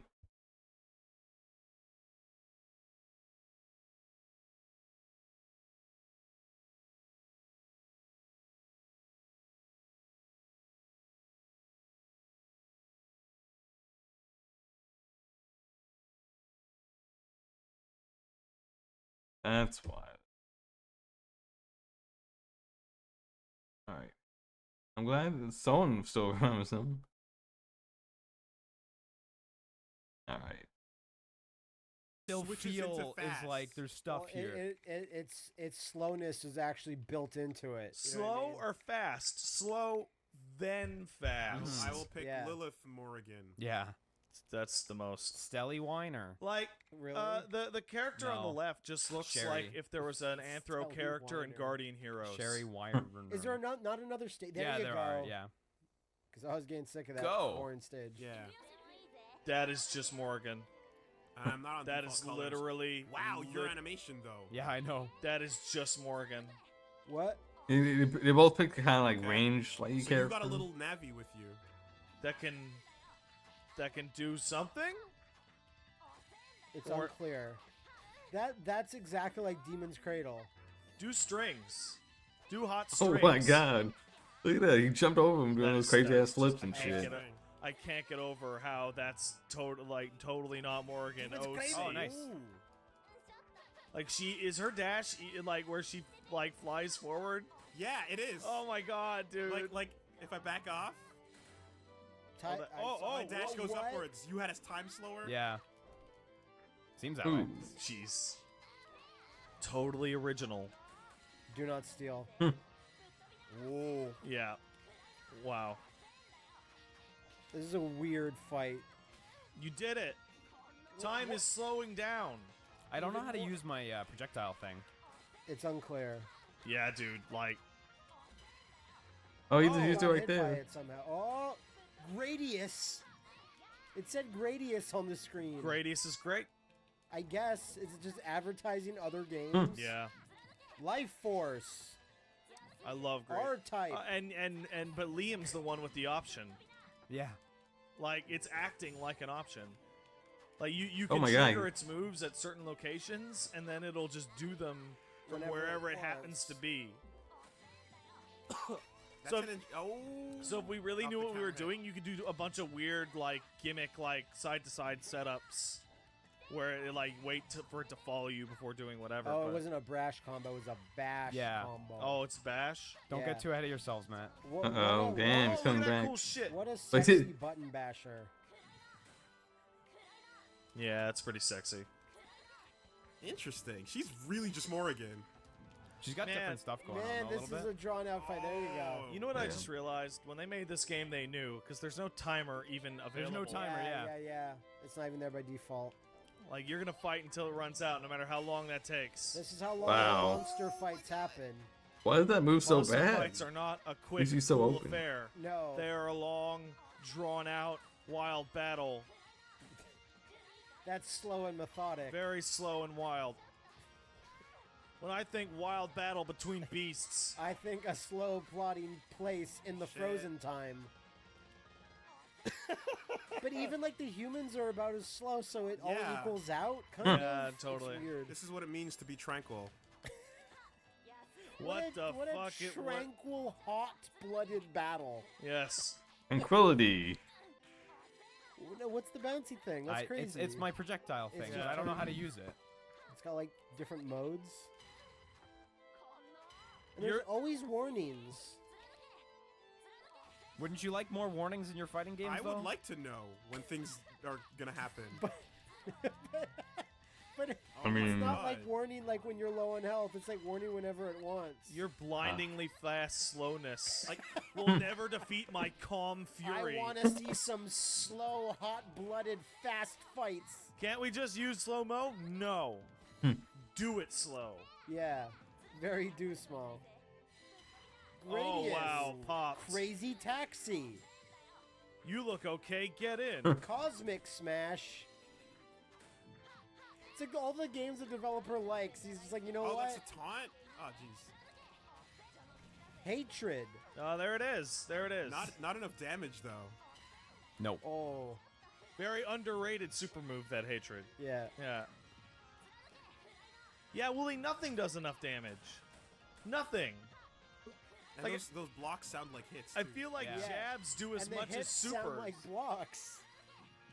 God dang, You hit Liam's someone, getting his it's ass this beat. tranquil little like push sound effect. That was the Oh my monster god, it blow. left you so It's the Monster open. Gradius blow. Yeah, ending with that dash thing never works. No. Okay. That's Guardian Heroes. Okay, here you go, Pat. Slash. So it's Pat and Matt now. Slash Anthro slash what's his name from Dead or Alive? Elliot. Oh yeah, this the game. blonde guy. Yeah. Like he uses the same fighting style. It Quit it. seems. Why? Quit it. Don't quit it. Quit it. I'm gonna wait. Super Well, normal it's girl. I'll take I'm this dude. gonna play the little green That guy looks like a boss character. Alex I guess so. Sander. I want, is the little girl... I oh, hit the wrong hit- button. Press light attack. Yeah. Move forward. Square. Yeah. I wonder if the little girl is like the Christopher Robinson type of thing. I will be. What? Like he's Christopher crazy OP Robin? and Robin, can't throw a rather. proper pitch? I will be. You can't bat that. You can't! It's impossible. You shouldn't have tried. Yeah, somebody scroll to somebody the tells side. you Yeah, they there you beat go. Christopher Robin. They're a fucking liar. Keep going. Christopher Robin's a psycho. Keys, Hey, go. Go. There you go. I did it. Okay, get in there. So that's a lot of money to spend on a joke character's animation. I'm saying he's legit. Whoa. This is weird. Yo! Ooh. It really looks like they made 3D models and then went over Liam, them with I'm a hitting filter. start. I'm playing. by That's the way. Matt. It's Matt playing. One of Matt- you has no moves, or that's just badly formatted. I have no moves. No, Nice. you have them. They're just. You have supers. They're just all supers. Alright, It- take it back looks what like- I said. Maybe he's not complete, It looks like or they used 3D Oh, but he models has and a then put a sword, filter and over his sword them. actually does good damage. It's not impossible. Like if you look at Alexander in Yeah, particular. His feet really make me think Mhm. that a 3D model could have been used. Yeah. But it's again, they could have just spent the time. this is like the worst matchup Wow. for this guy. Rush that down. There you go. I Like, did it. He has done no Sorry. damage to this guy. All right. Oh yeah. You'll never defeat me, it's Matt. like- Considering you've got no moves, you're making good work with those normals. Yeah. Well, My dude is really that blowback system monster blow. is a lot Monster. like Oh no. you know in Exerd how they implemented Oh. that. Not the What do you mean? monster When blow. you do a deflect in Exerd, Oh, you get yeah. that that's the whole game slows down. Yeah, it's sick. Yeah, it's very similar to that. hmm Just way more. Yeah. So do you know anything about this game other than that? Like it was Why canon. did I get killed evidently. during my own super? And yeah, Very and unclear. someone like that had a copy of it locally, like uploaded it just to send it to us, Right. specifically to play. What? So wait, is this just Oh my available God. anywhere except for us? Except Like, for us. Yeah, we're the. did you we're look? Can you hosting download this. this places or? I from my initial looks, it There seems you like you go. can. I defeated And the you. guy who had it had to upload it from one of his old hard drives. Wow. That he had to Cool. go digging. So like this might be a like exclusive Well, world premiere. Exclusive. well, if it's not available, No, like, no, but we there should do our due diligence and put it out diligence. there. Like, There is a wiki though that like has info on it, so Okay. I feel like there's people that do have it. okay, I would hope so. Time has Oh, yeah. come. That text was backwards. It's totally backwards. That. Don't touch it. I'm not gonna touch it. No, do touch it. I kind of want to know. No, I- no, I you used- can't. it It's happened gone. before. I think he can manually blow it up. freezes him. Oh, we can something. manually. Oh, cool. It happened before, Liam. Yeah, you missed it. It was too fast, did. slow. this It was too Oh my God. fast. character, this Seems- this I Fox think he character, needs meter is to such do a stuff. cool, Yeah, he does. so I was cool. able It's to do just one unfortunately thing earlier. this joke character has a Since I sword, had so meter. Just fucking goddamn it. I- There. Damn it. Right. No. So now equivalent exchange is happening. And now, Do other things to see if you can blow it up or some shit. now the homunculus. I only have one thing that I know how to do, and I'm trying to combo into it. Oh, nice, Yeah. nice. Wow. Nice. Best combo we've seen. I think. Yeah, I think. Potential. Oh! Yeah, take that. Shit. What? He totally Oh, he's avoided. invincible. Totally Startup invincible. frames. What is this nonsense? And then. Then- Oh! Ooh. That's pretty good. That was pretty good. Ah, damn it. Yeah. I don't understand. Great anything. anti-air. Finally, Gradius. But there's Nice. the feeling that it might be cool. I still don't know. Winner is standing. Oh, fuck it. Standing of ground. No help from friend. This is glacial. This is crazy. So I'm gonna slow. take Ifrit, this character. I'm gonna- I'll honestly say I've never No, played the, anything. we still Damn it! like I did that. it again. We still haven't taken the other girl. Oh, really? Human Yeah. girl. Oh shit. Okay, I'll take human girl. Her. Got it. Yeah. I'll go. Freedom. Monster. Freedom. Okay. She looks like monster. Yeah, that's a good stage. Underneath the docks. These stages are kind of Super Shredder little is there. simple. Oh, it's just. So the what guy is They're this? kind of short circuits. YTV. Yeah. Whoa! They're very short circuit esque. That's cool. Oh wow. Is this character unfinished? Unfinished. Yeah. Well, you have two unfinished characters. Seems to be like a recolor of Oh the my other god, guy. the moves are pretty. Is he? Is he supposed to be like the main This villain? might be unfinished character indeed. Yeah. Although you've got some interesting What things is that? happening Yeah. there. No wonder she can hold her own. Yeah, that's 3D. That was 3D. That was 3D. They're using 3D and 100%. You saw the face. Yeah, Yeah, for sure. Yeah, 100%. I've got no moves. Oh, Don't no. worry, I'll. Or you have all of them. Or I have all of them. Oh, he had no portrait, so they tried Yeah. to warn you. I didn't Is think this it little had boy that supposed to be like unfinished. the? Like, what is that? That Oh shadow. my The God. clone wasn't doing anything. He was doing throwing out a normal, and then it just went through the. Yeah, Oh, that's, man. that's one of his moves. That's one of this guy's moves from when I played him before. Ooh. Oh boy. Man, I'm like Chizuru. Yeah, she's totally like Chizuru. Chizuru's cool, I never really liked her that much. but she's cool. But she's not as cool as Kyo and Iori. No, that's not fair. She's she's supposed to not be cool. because she's the third. Yeah. What horrible, unfair standards are you putting people to? Like, oh, they're not as cool as Kyo and Iori. No one's as cool as Kyo and She's Iori. supposed to be as cool as them because Yeah. all three of them defeat the Orochi together. And then it's like, no, your shitty clone is way cooler. That's like saying like, hey, Sakura's not that cool when you compare her to Naruto and Sasuke. Yeah, She's not. that's not fair. In No, fact, that's it- actually exactly No, it. but it is fair because No. they're on the team together. But exactly, like think about Sand Team. All three of those dudes are badasses. Yeah, they're all great. You need that. And Michelangelo's not as cool as the other turtles. That's not fair. Of course it is. They're the Ninja Turtles together as a group. Nice. Oh look at that! Hit him! Hit him! 3D. Come on. Yeah. Yeah, it's there. Yeah, it's totally there. You can see the 3D skeletons working very slowly. Get my 3D skeleton out of this shit. Yeah. So we're just looking at a lot of like hard Things. animation work, Yeah. basically. This is how King of Fighters 13 was made, right? 3D models and sprites. With a step missing. Like the step of like drawing over the shit in 3D. What's I'm that doing supposed to do? I'm gonna. Warning. I don't know what my fucking move does. Like, is that a barrier that you I can't don't pass? know. Okay, I'm wondering. It's aloud. so weird, Wooly. Oh, that's a good normal. Like everyone could be a boss. And we're all bosses here. When Come on, everyone's come on. bosses, no one is. Damn. We're all the boss of this city. Yeah. This is my town. Oh yeah, Oh. got you.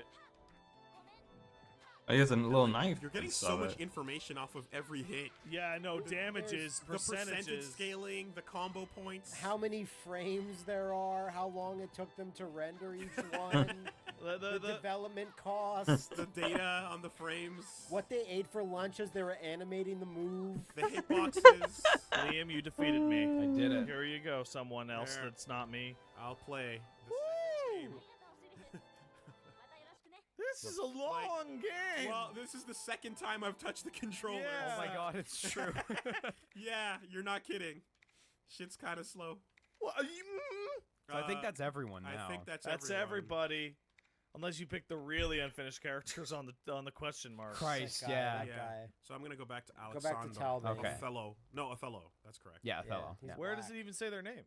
It kind It of kind of silhouettes floats in a there little for bit, about a Oh, second. okay. but it It's like- actually does say Oseto right there. So yeah, There we go. I can't see that. I See need that? glasses. See the text right there? he missed it. Whatever. I probably And missed I'll my be old monster. glasses. Are you gonna? Maybe. There we go. All right. What other stage? Yeah, that's Oh, it. yeah, that one. That Infinity. one. That looks like one. random. That looks like Go to random. No, take- infinity. Go to it. Hold on. We've done We've them been, all. we've been to all the others. This might be random. No, or it might be Explosion Land. It might be Explosion Land. Damn it. It's random. You're It's right. random. Well, you picked the stage you would have gone to Whoa, anyway. his colors changed. Look at that. Your palette is weird. Weird. They change whenever they want. What? Oh What no. is happening? Is it like Chameleon from MK Trilogy where they no, just change? no. It's No, it's certain just- frames have a Are different they color palette colored? on Might them. be a bug. Yeah, that's a bug. Yeah, I think you chose the wrong color, man. Is this the first match we had? Yes. Yes, it is. Are the characters reversed? Might be. Oh yeah. It's unclear. Again, Let's a see. lot of this has been unclear. First fight. No, the first fight was Delga and Othello. Can't believe how slow those supers are. Well, what's that? No, he's doing other stuff. That's this tranquility. Oh, I threw my blood at you. Yeah. Oh, that's what that is. He's John Talbane, Blood Riot. Bloodbane. Bloodbane. Yeah, Yeah. that sounds like an Image character. We had it. We fought a Bloodbane recently. I feel like a couple weeks ago. No, it was in goddamn Salty Bet. That's what it was. Yeah, that was it. Everything in on Bloodbane. You can throw that blood all day. Oh, it explodes. Excuse me. Oh, jeez. Oh, Man, you guys are riveted by this slow ass yeah. match. Well, It does play well. they're stuck. So Yeah, I don't know what my moves are, but This is slower than Super. I should check. This is slower than Street Fighter 2 Super. Okay. Super Street it's Fighter really 2. slow, dude. Yeah. Hey, Wooly, you should put those Hokuto no Oh, Ken yeah. matches in the bottom right of the Yeah, while this is happening. Yeah. Oh, Monster no, that's Bullet. Delbane. Monster Bullet. That's something useful. That dive punch looks terrible. Just super slow and weird hitbox. Oh. How did he get He hit? got- because he touched my blood, and then I blew him Oh. up. Don't touch that blood. It's cursed blood. Just vile monster blow blood. Yeah. You eat monster blood, you get super huge. Yeah, remember, kids. Yeah. Monster blood. So once you touch it, if I use Heart Seed to attack, you blow up right away. So That's he's pretty cool. goddamn Cinder? Basically. Yeah. But with Yeah. a manual trigger on Like it. 15 years in advance? Or 1 year in advance? I don't know when this was came out. made? Oh my I could god. not discover when this It game could was have been made. made 10 years ago. It could have been made yesterday. Yeah, we'll never know. Oh my god. Blood Sword. Sword. No, it was blood sword. You missed it. blow sword. Hey, is that wolf wearing any clothes at all? He's wearing. Oh, he's little- wearing like a dick flap. Yeah, Okay. dick Yeah, and chaps. Yeah, Yeah. that's Then- his tribe's ancestral clothing. Then- That's the how we do line. it around here. Oh, That looks great. Not when the people flip out, though. Yeah, that spin looks a little out of place Yeah. compared to the rest of the super curated animation. Unfinished. No, it's totally finished. This is not only the finished build, this is the updated finished build. Yeah. Nice. Oh, Nice. Ooh. oh man. Oh man, you're flipping out. Your colors are changing. Oh no, come on. Who It's can such a good take match. this? There you go. Wait, Wild Fang the Wild Cat. That's your character's name. do you think he's wild? Katse Wild Fang the Wildcat Warrior. Yeah. That's He's a the full name of the- wildcat. Yeah. Oh, I've got an upper too. He's a convert action team. I can't see I like that. how, He's the also, wild I man love how cat. everyone has like pretty normal names, but this guy has Cats, the Wild Fang, the Wild Cat Warrior, and this guy's Othello. Like he has like such a simple name compared to the other guy. Of covert action, so he's basically Flash Thompson Yeah. if Venom was a cat. That's the most. That's a pull. sounding thing ever. Yeah. Oh. Ooh. Okay, now I understand how that works. Brings a whole new meaning to Spider-Man. What if Flash Thompson was a weird furry like werewolf man? What if? You don't know what Flash Thompson does gets on up the to, weekends. Yeah. You're a nerd, Parker. Then he just goes to a big cuddle puddle behind the bleachers with all the other jocks. Ooh. Part What? Spider-Man's so fucking stupid. Yeah. Yeah, no. As I Wolf is right, Wooly. Wolf is right. when I stand inside Ah. of grounded loser. So that's Monster. Makes me wish this game was finished, cause Yeah. like there's. Oh real man, I'm so glad there is some art. I'm gonna commission some art, man. I'm gonna commission some fucking art of Wild Fang, man. Cat's the Wild Fang, the Wildcat Warrior. So fucking cool. Ha! I jumped with how sudden his outburst was. Are they serious? Is this a prank? The dinosaur points to a camera. Is this you, Frank? Booking me a fight like this? Ha ha! Bruce laughs a few more weak chuckles. Oh my. Alright, BRB, I wanna eat. I'm gonna grab me something to eat.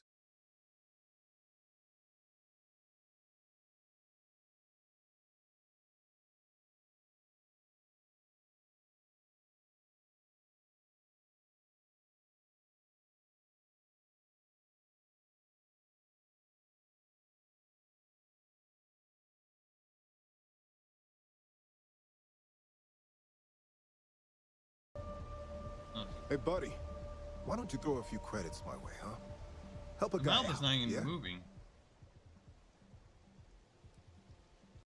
There. Oh shit. Damn, I killed my fucking horse. Damn it, man. I'm back here, asshole.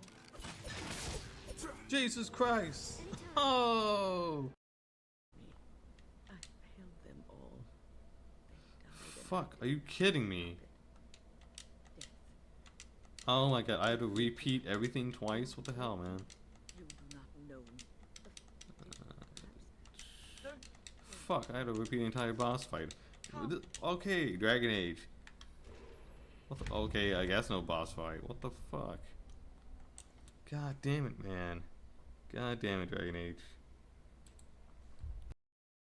Okay. There's a random glitch here. Now it's two glitches game. Go.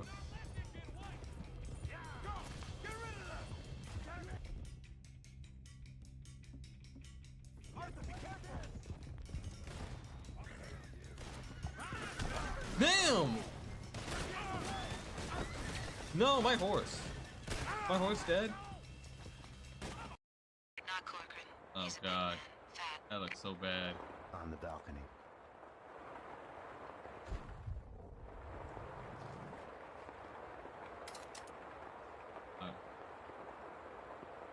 Really bad game. Terrible. Absolutely.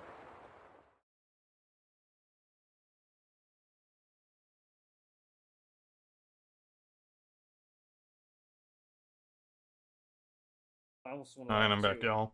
The beast folds his arms over his chest, smiling down at me. Heh. So, kid, what's your name? My body is trembling again. There's no way this is happening.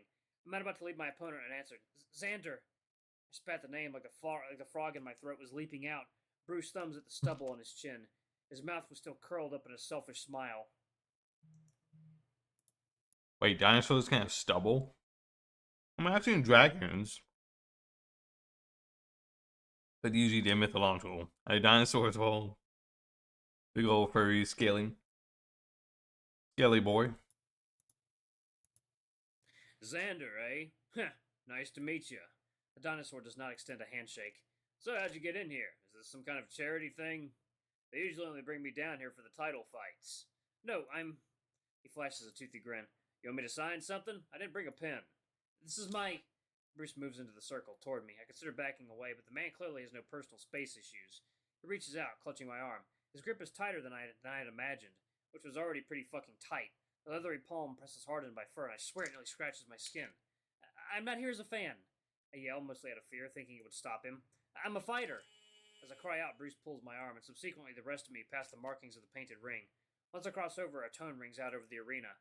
I know that tone. That's the start of the fight. And by the look frozen on Bruce's face, he knows it too. He should at least by now. Maybe if I act now, I can catch him off guard. The attendant did say to start as soon as the bell rings. I'll stun Bruce with a strike to the liver. Once he's disoriented, I'll force him out of the ring. Not like there's any way I'll render him unconscious. It's unfortunate that Bruce grabbed my right arm. I'm no southpaw, so giving a power strike with my left is a bit awkward. With the bell's tone still fresh in my ears, I plant my right foot. It's even more awkward with Bruce still holding onto my bicep, but I should be fine. Don't do it, dude. He's gonna fucking hip check you. He's gonna throw you. He's got your arm. He can probably lift you up and throw you. You already had a really big disadvantage there, buddy. My hips twist themselves violently to the right, and with them my shoulders, followed by my newly formed fist. Bruce's right arm has been the one to grab my bicep, so his side was totally unprotected. My lips flare up slightly as my blow connects. Half from ferocity with which I struck, the other half is from the sting his skin had inflicted onto my bare fist. I swear I must have scraped my knuckles. Bruce's body is more akin to the heavy bags I spent countless hours practicing on. That thick, leathery skin wasn't just a myth people claimed dinosaurs had. That hide is dangerous. What's more, Bruce hadn't even flinched from the blow. In fact, I feel his grip on my arm as firm as ever. I'm almost scared to look up. Bruce took care of that for me, though. Without much of a chance to retaliate, my right arm is wrenched uncomfortably into the air. Something snaps. I grip my teeth, letting out a weak growl as Bruce throws me behind him, my body crashing down to the center of the space. I scramble to orient myself upright, my feet shuffling along the concrete. It's all I can do to keep the focus off my shoulder. It's a pain I've felt before, but not one that I really wanted to feel ever again. If it's not broken, it's definitely dislocated. Not that it really matters. Bruce's shadow loomed over me, silhouetted from the lights above. I can't read his face. I don't really know what kind of shit luck got you into this fight with me. I'm on my feet now. Alright, so we finally came back to undefeated. Sorry about that. I had a huge friggin', side tangent with the fighting game Monster and looking up Delga and Cats. There's Othello, and then there's I don't know who the other guys are. Now, though I could hardly call my stance steady. There's a Morgan girl, regular girl, joke character, unfinished boss, little boy, fox guy, and the monk, the tiger monk. Bruce doesn't lion move. Monk. But I've got a job to do, and judging by your little stunt there, seems you do too. This is bad, obviously. Think, you fucking idiot. That liver shot would have taken him out. But it didn't. And now you can't move your arm. The only attempt I make to move my shoulder erupts in even more pain. It feels like it's about to burst. A desperate cry tries to burst through my throat, but his grip traps it inside. I feel his other palm tighten around my throat. I gasp out, trying to speak, but all I can muster is a desperate choke. His claw digs into the side of my neck. My feet leave the cement, Bruce lifting me off the ground by my throat. Bruce carries me like a sack of dead weight to the edge of the ring. I know I'm dangling just outside the edge of it. Damn! Ugh. His gaze pierces through mine, my body dangling. I mean, he's like 5 feet and he's like 7 feet. And you can pick him up that badly. Oh my god, his shoulder's messed up. Precisely at the end of his limb. Bruce flashes a wicked grin. He looks ecstatic, insatiable, despite having done this countless times. A chill crawls up my body as his free hand traces my midsection. You're pretty well built, he snorts. For a shrimp. I don't even know if I should try to respond. The larger man lets out a grunt, and the sting breaks through my midsection. My face crumples up. Bruce's fist is forcing its way against my abs, and judging by the pain, it's found its target. My left arm reaches up against his wrist in an attempt to fight back. The same explosive pain streaks up against my torso. Bruce has reeled his fist back before I could even see it move. I feel my lungs flattening in my body as the strength leaves me. Tears trickle down from my shuttered eyes. I can't breathe. I can't move. I look up and just stare into his eyes. Looks like I got the fight squeezed out of you. I wonder if he can feel my fear. If he can understand my thoughts.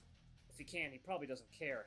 If this does end up being charity, I'm probably in a shit ton of trouble. I don't think I would laugh if I could. I try to communicate my concession to the dinosaur through my eyes. My right arm dangles uselessly to my side. I can't feel it, but I know it's there. My left arm is draped across his wrist. Bruce just stares into my eyes. I'm gonna die. See you soon, kid. He spoke shortly, like a promise rather than a threat. Tears were still crawling down my face. The distance between our faces extends, with Bruce pushing my head away from his as he reels his back. My face is pulled forward, aiming straight for the dinosaur's forehead. Ow! I never understand like how good a headbutt is. Like I've seen people use it all the time in wrestling, but I've never seen like never feels like it's really all that useful in a real life fight. Knocked you the fuck out at least. My Dislocate vision your goes shoulder. white. I don't even feel the headbutt. I don't really feel anything right now.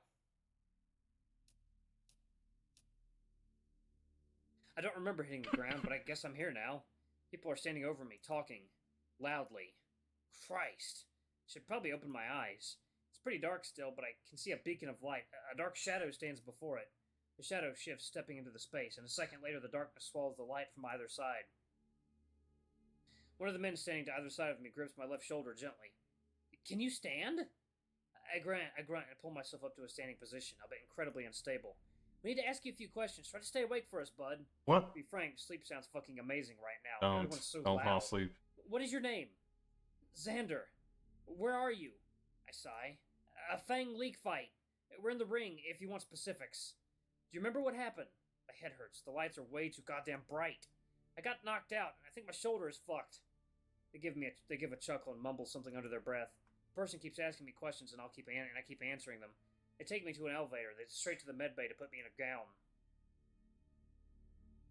I just go through the motions, waiting for when they'll let me take a nap. A few nurses wheel me around from room to room, running a few tests. I'm glad I just have to sit still for most of it. It's all kind of a blur. I just answer whatever questions they throw my way. After a few hours, they declare my concussion is only mild and give me the go-ahead to get some sleep. Thank God. The hospital bed here is really firm. Reminds me of being back home. Not a bad thing per se, but I actually really enjoy firm mattresses. Though I doubt something as simple as mattress firmness is going to keep me from sleeping tonight. I can barely keep my eyelids open. For a few seconds, I see that scene from before, like it's burned into my vision. The dark figure standing in the light. I swear it was waiting for me. I don't know how long I've been sleeping, but it feels nice to have my eyes closed, so I've just been laying here for a while. The electronic drone of my room was getting on my nerves, though. A slow sigh crawls out of my muzzle, and my eyes finally pull themselves awake. I must have been crying. My eyes hadn't been that heavy in a long while. The sterile white ceiling stares down at me. I crane my vision to my left, and some memories of the night before flood back into my head. Seems I've been hooked to an IV and EKG machine. My right arm is in a sling. Fucking great. My attempt to sit up was immediately met with resistance through a heavy, dull pain shooting down through the center of my skull. Fuck. I push through, the pain fading away with a few pulses, like a heartbeat through my brain. I can hear a conversation outside my door. It sounds like people are talking loud, but it's a ways away. Alright, guys and gals. Alright, we got the beginning part done. Xander gets his ass beat once again by Bruce.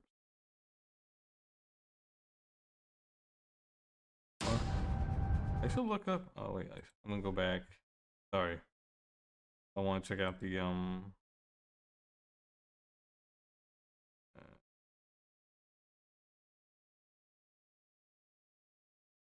want to read some of the comments.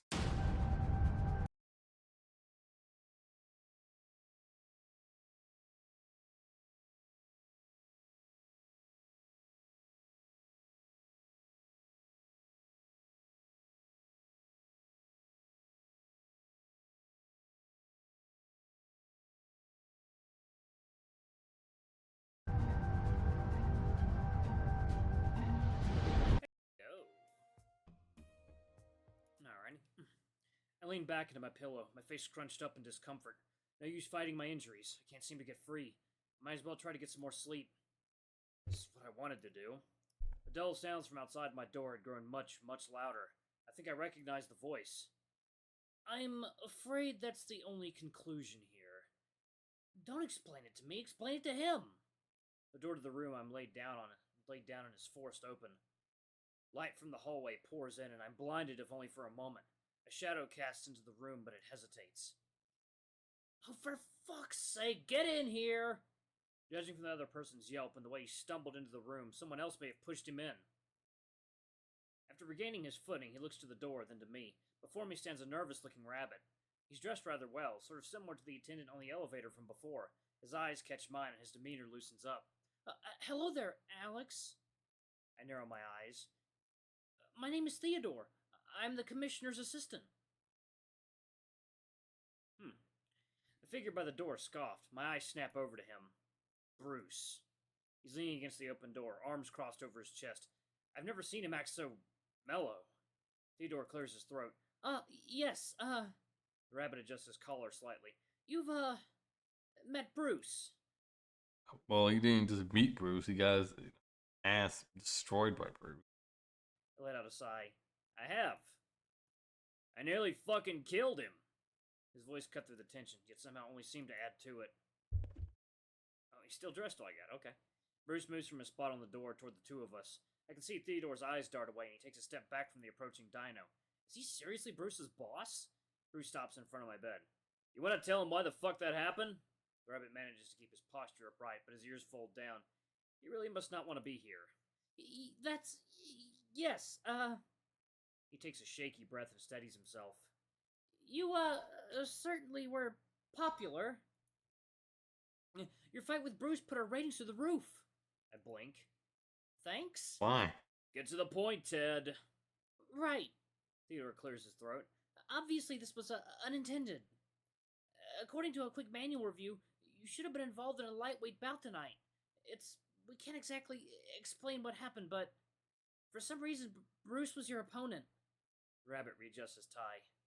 Now, in terms of your, contract, typically you need to win one fight before the duties of your contract can be considered fulfilled. And I can, understand why you'd like to back out. Unfortunately, there's a bit of a snag. Bruce rolls his eyes. Because of the nature of our automated matchmaking system, anyone that fights the champion is momentarily set in a special tier of their own. If they win, they become the champion. If they lose, they return to their tier. And you don't have a tier to return to. I can visibly see sweat dripping down his brow. So, you remain in this, momentary tier. It sounds like he needs to say more, but he stops. He glances at Bruce for approval? My heart feels like it's ready to drop. I don't understand. It means you're stuck fighting me. Oh my god. Bruce's voice barks out again, scaring Theodore, nearly scaring me. And it means you're going to keep fighting me. Until this fucking matchmaking works itself out. Sweat trickles down the sides of my head. I don't understand. Or maybe I don't want to understand. I understand, Xander's stuck fighting Bruce, but I wish he had, like, some other fights, Alright, you know they don't count. Maybe you can fight, like, Cole or Alex. There's a guy named Ryan, Redline. No, it'd be cool. It'd be cool to see him fighting against other people.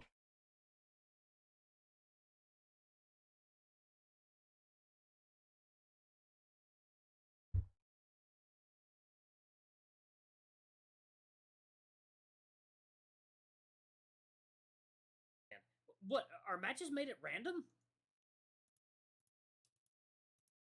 There's a second silence where Bruce and Theodore make a bit of eye contact. Well, not entirely.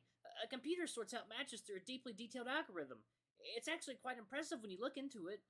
Bruce snorts a bit of air through his snout, as if trying to get Theodore to speak further. Can't someone just go in and make the change manually? Again, Theodore looks away before speaking. All manual changes to the matchmaking must be approved by the commissioner first. So call him down. Bruce lets out a laugh that's more like a yell.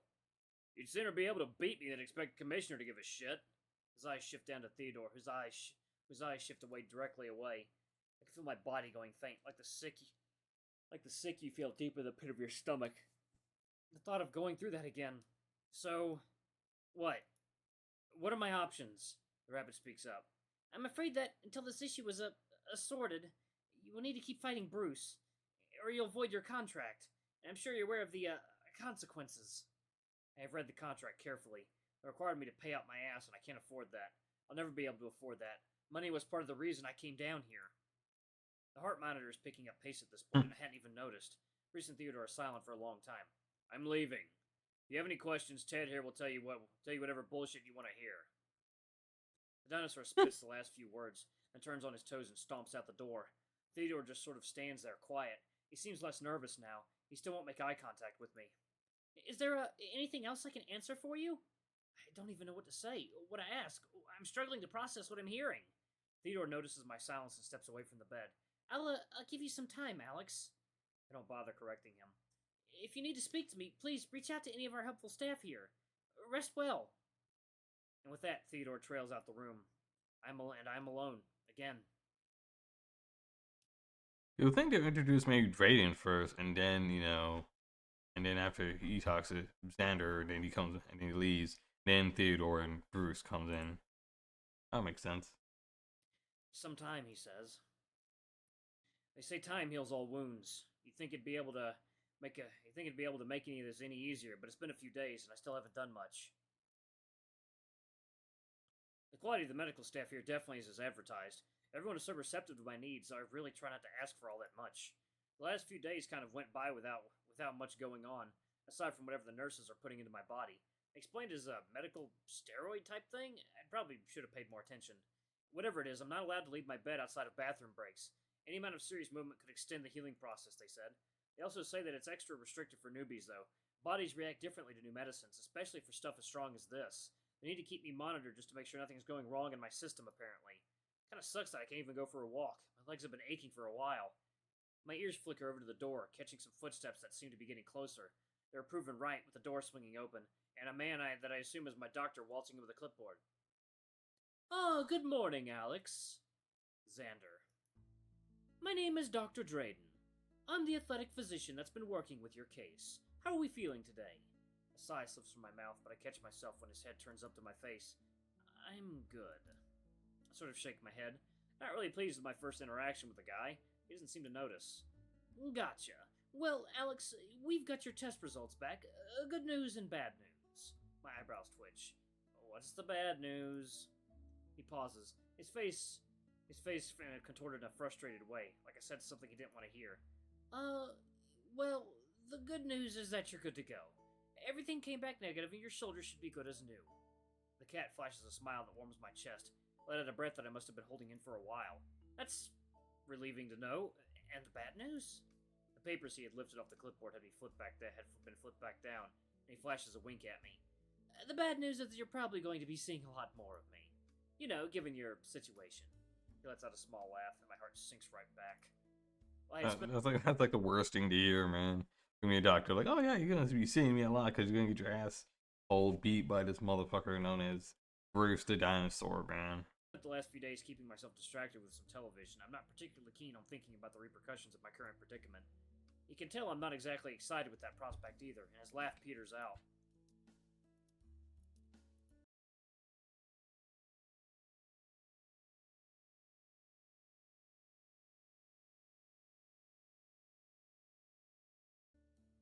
Well, I mean, at least I hope you don't.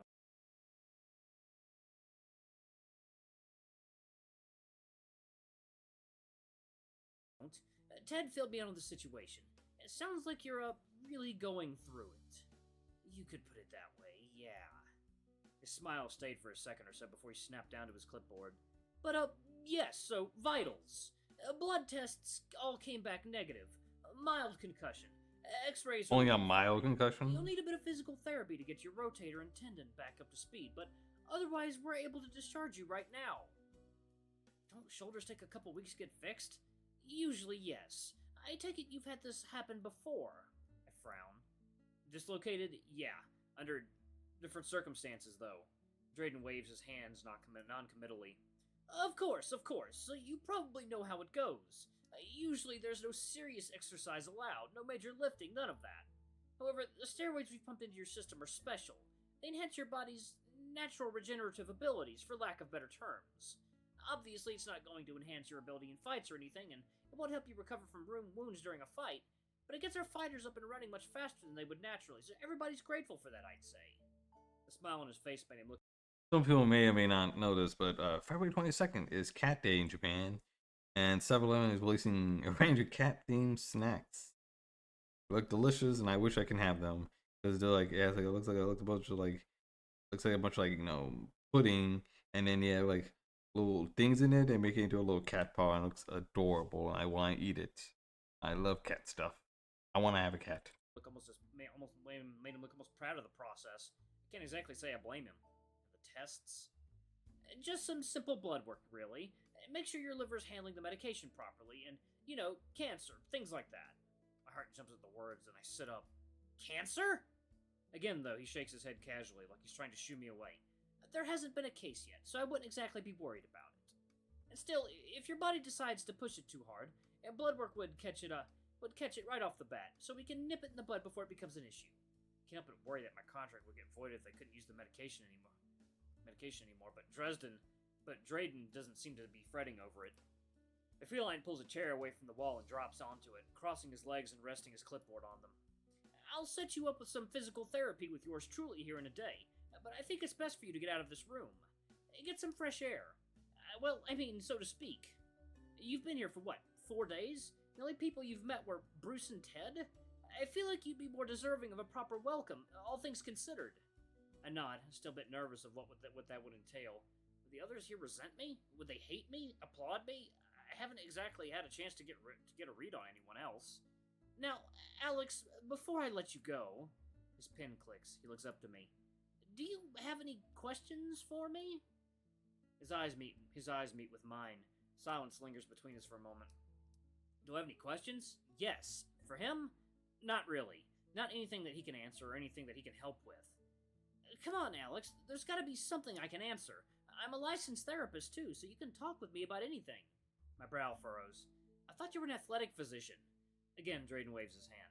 I wear many hats, Alex. That's probably why they hired me. But I like to think it's because of my winning personality. He gives off that proud smile.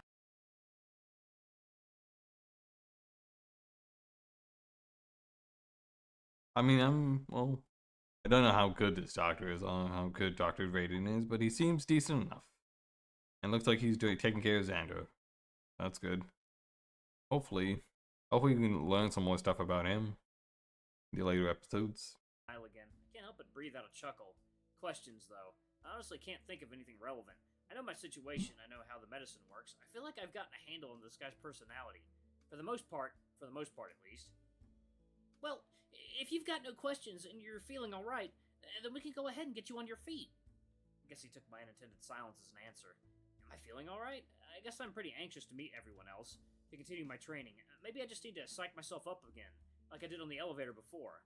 My stomach turns, though I'm not sure whether that's from the thinking about the fight or from the sight of the needle coming out of my skin. Ugh! Drayden assists me out of the bed. My first steps are a bit shaky, all things considered. I've hardly walked in 4 days, so I feel kind of like a fawn for a bit. The sling underneath my arm gets undone and pulls back around my neck. I rotate my shoulder a bit, stretching it out from side to side. It's definitely still sore. Still, it's nice to have my arm back. Can you stick out both your arms for me, slowly? I oblige, and Drayden slips my gown off of me, balling it up and tossing it into a hamper across the room. After a quiet cheer and a fist pump, making the shot from such a distance, he turns to my bare body. There's a spare change of clothes in the washroom for you. I'll give you a call when I've got your physical therapy appointment all set up. What else? He snaps his fingers a few times with one hand, holding the bridge of his nose in the other. Oh, right, rooming situation. Head to the cafeteria. There's a guy there, Red. Little hyena guy. A real sweet guy. He should be looking for you. I nod and slip into the washroom to the side. Sure enough, under those fluorescent lights was a set of clothes. A familiar tank top and a pair of baggy pants. Putting on these clothes feels nice. Feels familiar. It's been so long since I was able to just be properly alone. No one watching me, no cameras, no fights. The clothes press against my fur like a long, loose hug, welcoming me home. I know I can't stay in this bathroom for too long, but I almost consider it. Drayden would have some questions, though. I want to soak in this feeling for as long as I can.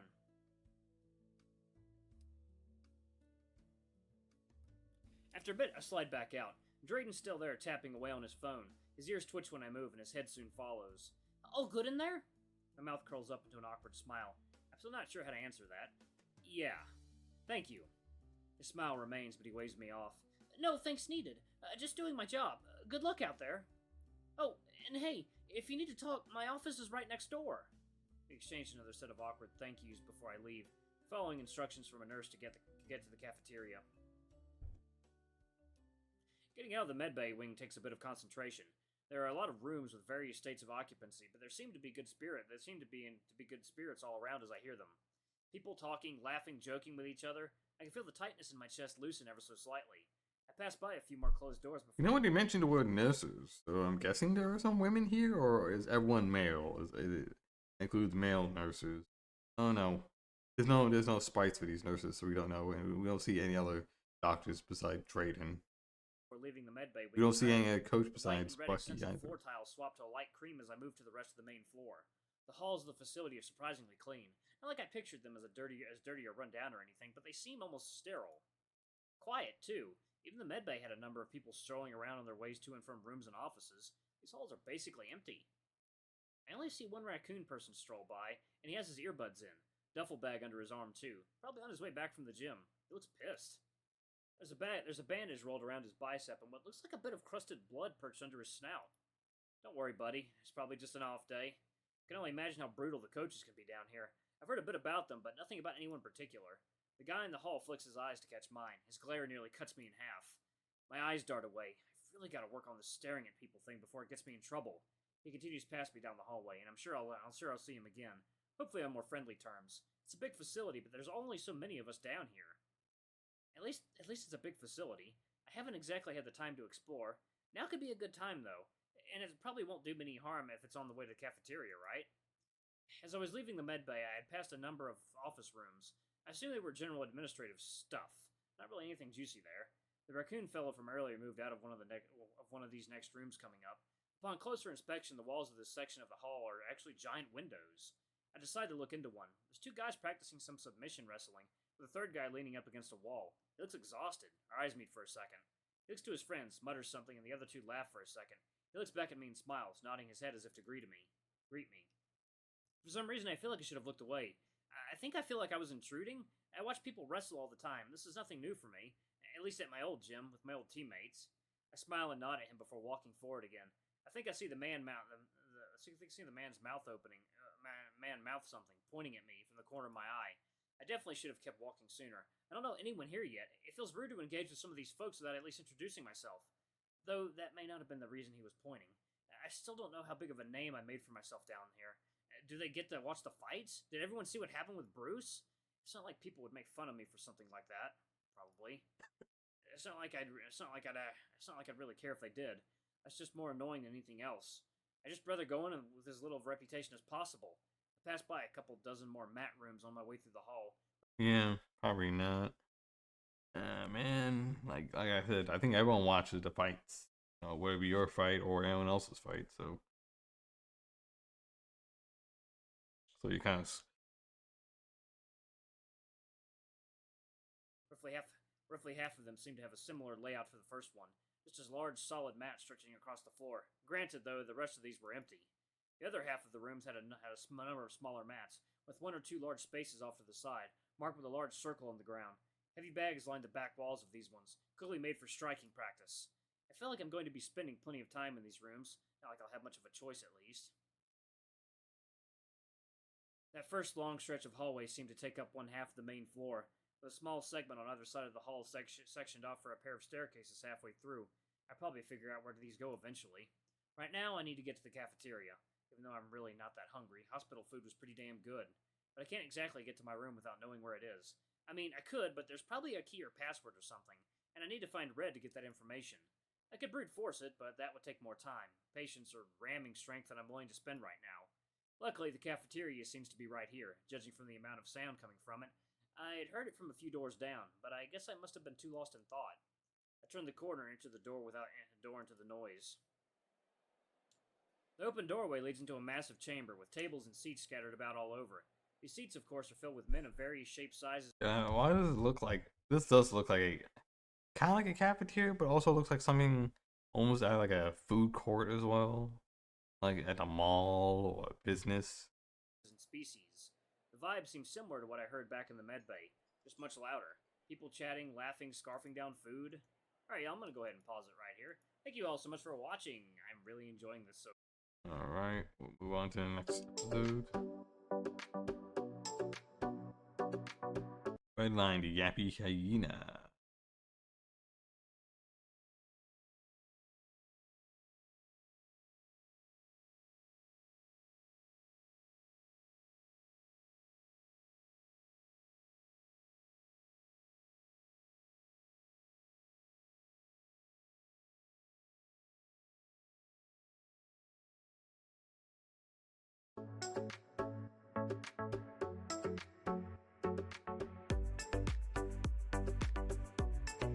Hey guys and gals, Nary here from Drake Wing Gaming, somebody me on Twitter, the Gaming Dragon. Today I'm coming back at you another Let's Play episode of Undefeated. So, if y'all hear any noise today in the background, that is my roommate next door. He is watching Everything Everywhere All at Once, and he's making a lot of noise, and it's kind of funny. But yeah, if y'all hear any noises, that's why. But anyway, y'all, let's go ahead and jump right back in. Alarm Shan, you are up, and let's go. Okay.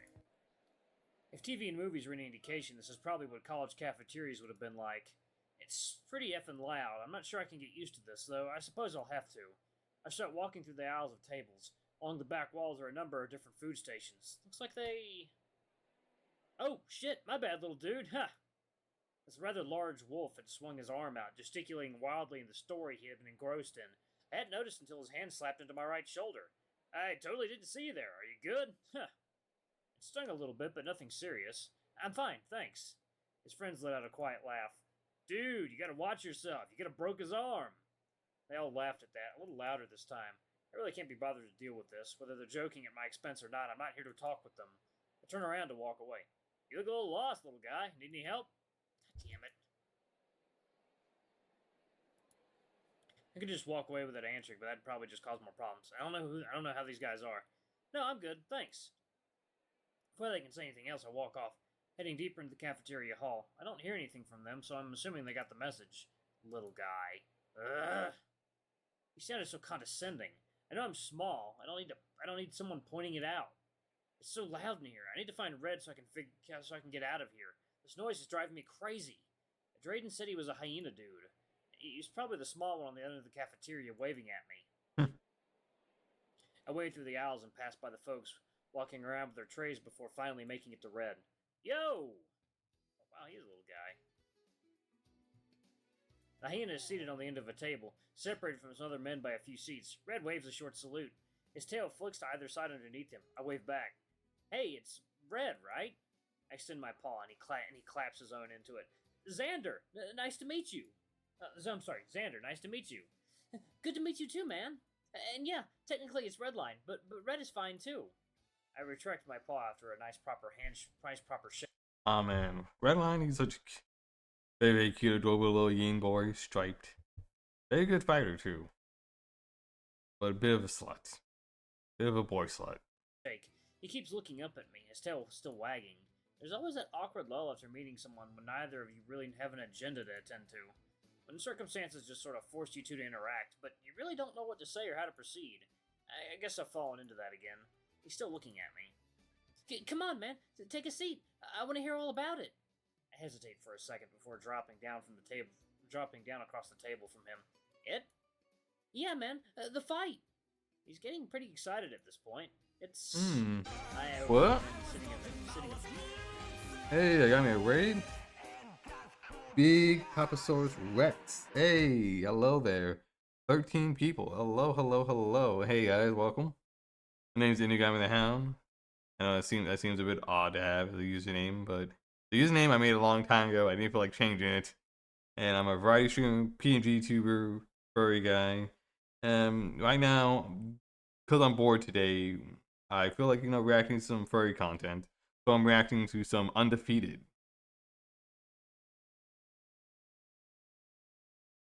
So welcome, Big Papasaurus Rex and your community. Hopefully you guys are having a good time here, enjoying yourselves. If anyone needs to come out and support me in any kind of way, that is my link tree.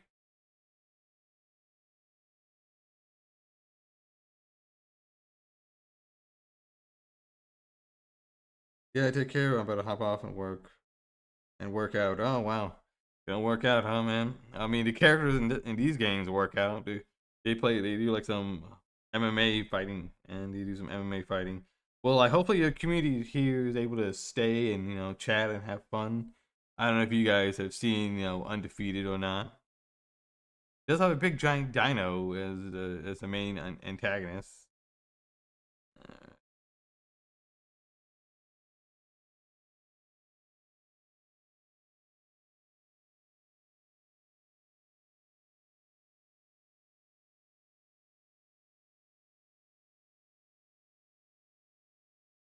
Right?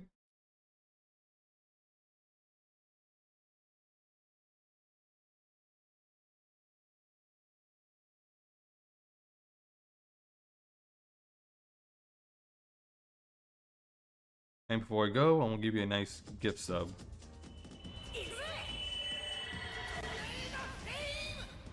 And there you go. Enjoy that hyper sub. A few seats down. I don't seem to notice or care, so I turn back to Red. I mean, you saw what happened, right?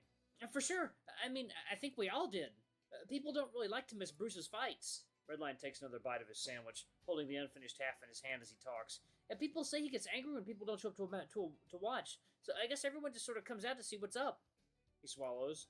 But Christ, dude, we lost our fucking minds when they showed you, dude. We were expecting a bloodbath, man. I think people were putting money on whether you'd even survive. I narrow my eyes.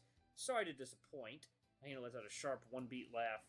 Hey, don't sulk to me. I made a cool $50 off you pulling through. He laughs again, a little quieter this time. I can feel myself glaring at him. Well, then I'm glad I pulled through for your sake. I appreciate it, dude. And maybe if it happens again, I'll buy you something nice after you can walk again. He laughs at his own joke. I think he's picking up the hint that I didn't think it was as funny as he thinks, and his ears flicker slightly. But what's the matter? If you're upset about losing, don't be, dude. Dude's like, really big, dude. Redline shoves a couple of fries into his maw. Besides, you won't have another fight like that again, right? So your odds are probably, like, really in your favor or something. Probably. I mean, I'm not a math magician. I can't help but frown. I think you mean mathematician. Redline thinks for a moment and shakes his head. Sadly, he will keep on fighting Bruce over and over again because of his weird contract situation. Nope, that doesn't sound right. I think you took too many hits to the head. He winks. I can't get a read on this guy, but I can't help but feel a smile creep up in the corner of my mouth. You know I didn't take any. You saw the fight. He swallows with a mouthful of salad he had. That's true. Now salad? Maybe the medicine is making you loopy then. Well, he just had some fries and now salad. I shrug. That's probably what it is. Yeah. I hope you keep good on your promises, though. I've got another fight lined up with him. Redline coughs, gagging awkwardly on his salad. He takes a swig of water, swallows and inhales. What? Redline nearly stands over the table now, glaring down at me while I fold my hand over the side of my temple. I can tell the men down the table are looking at Redline as he yells. You have another? Are you insane? Please be quiet. Why? I stare daggers into him as he continues to yell. Because people are starting to stare. No, I mean... He pauses, looking around to the number of people that had turned to our direction. He sits down, leaning in close. I mean, why another fight? I let out a quiet sigh, my fingers rubbing up against the bridge of my nose. I let a beat pass, just long enough until I feel like they've stopped staring. Contract, details... I'd rather talk about it when there are less people around. Oh, okay. Redline goes right back to his food, scooping up his little cardboard cup of fries and fishing around inside. He plucks a few fries out and sticks them in his maw. He turns the cup to face me. You hungry? The few remaining fries rattle around inside the cup. They look pretty soggy, except for the one that's burnt to a crisp. I stare at them for a few seconds before drawing my vision back up to Red. No, I'm alright. I can feel an awkward pause coming up, so I add a bit more. I ate pretty well in the mid-bay, actually. Oh yeah? I've never been in long enough to need to eat there. He picks at a fry or two for a few seconds before his eyes shift to either side. I mean, I wasn't. That sounded like I was bragging or something. Sorry, what I meant was, Our eyes met for only a brief moment before he turned away again. I'm guessing he's been to the med bay, but like maybe for minor injuries or there's a checkup. Obviously, he hasn't got a concussion or dislocated a shoulder, and was gone for 4 days. Sets his now empty cup back onto his tray and swallows the remainder of food in his maw. So, did you at least get all healed up? I mean, you're here now, obviously, but like, was the medicine good? Are you feeling alright? My right shoulder is still a little bit sore. I roll the joints and try not to make a face. For the most part, yeah. I've got some physical therapy tomorrow for this piece of work. But all in all, it could have been worse. The doctor was pretty nice, too. Who'd you get? Drayden, I think his name was. His ears perk up. Oh, I know of him. We haven't talked, though. Is he as scary as his name sounds? Oh, no, he was actually really nice. Like a weird dad or a pediatrician. I managed to get a laugh out of the hyena. You do look pretty young, though I guess most of us lightweights do, right? I nod my head, looking around the cafeteria. I guess I can see that, yeah.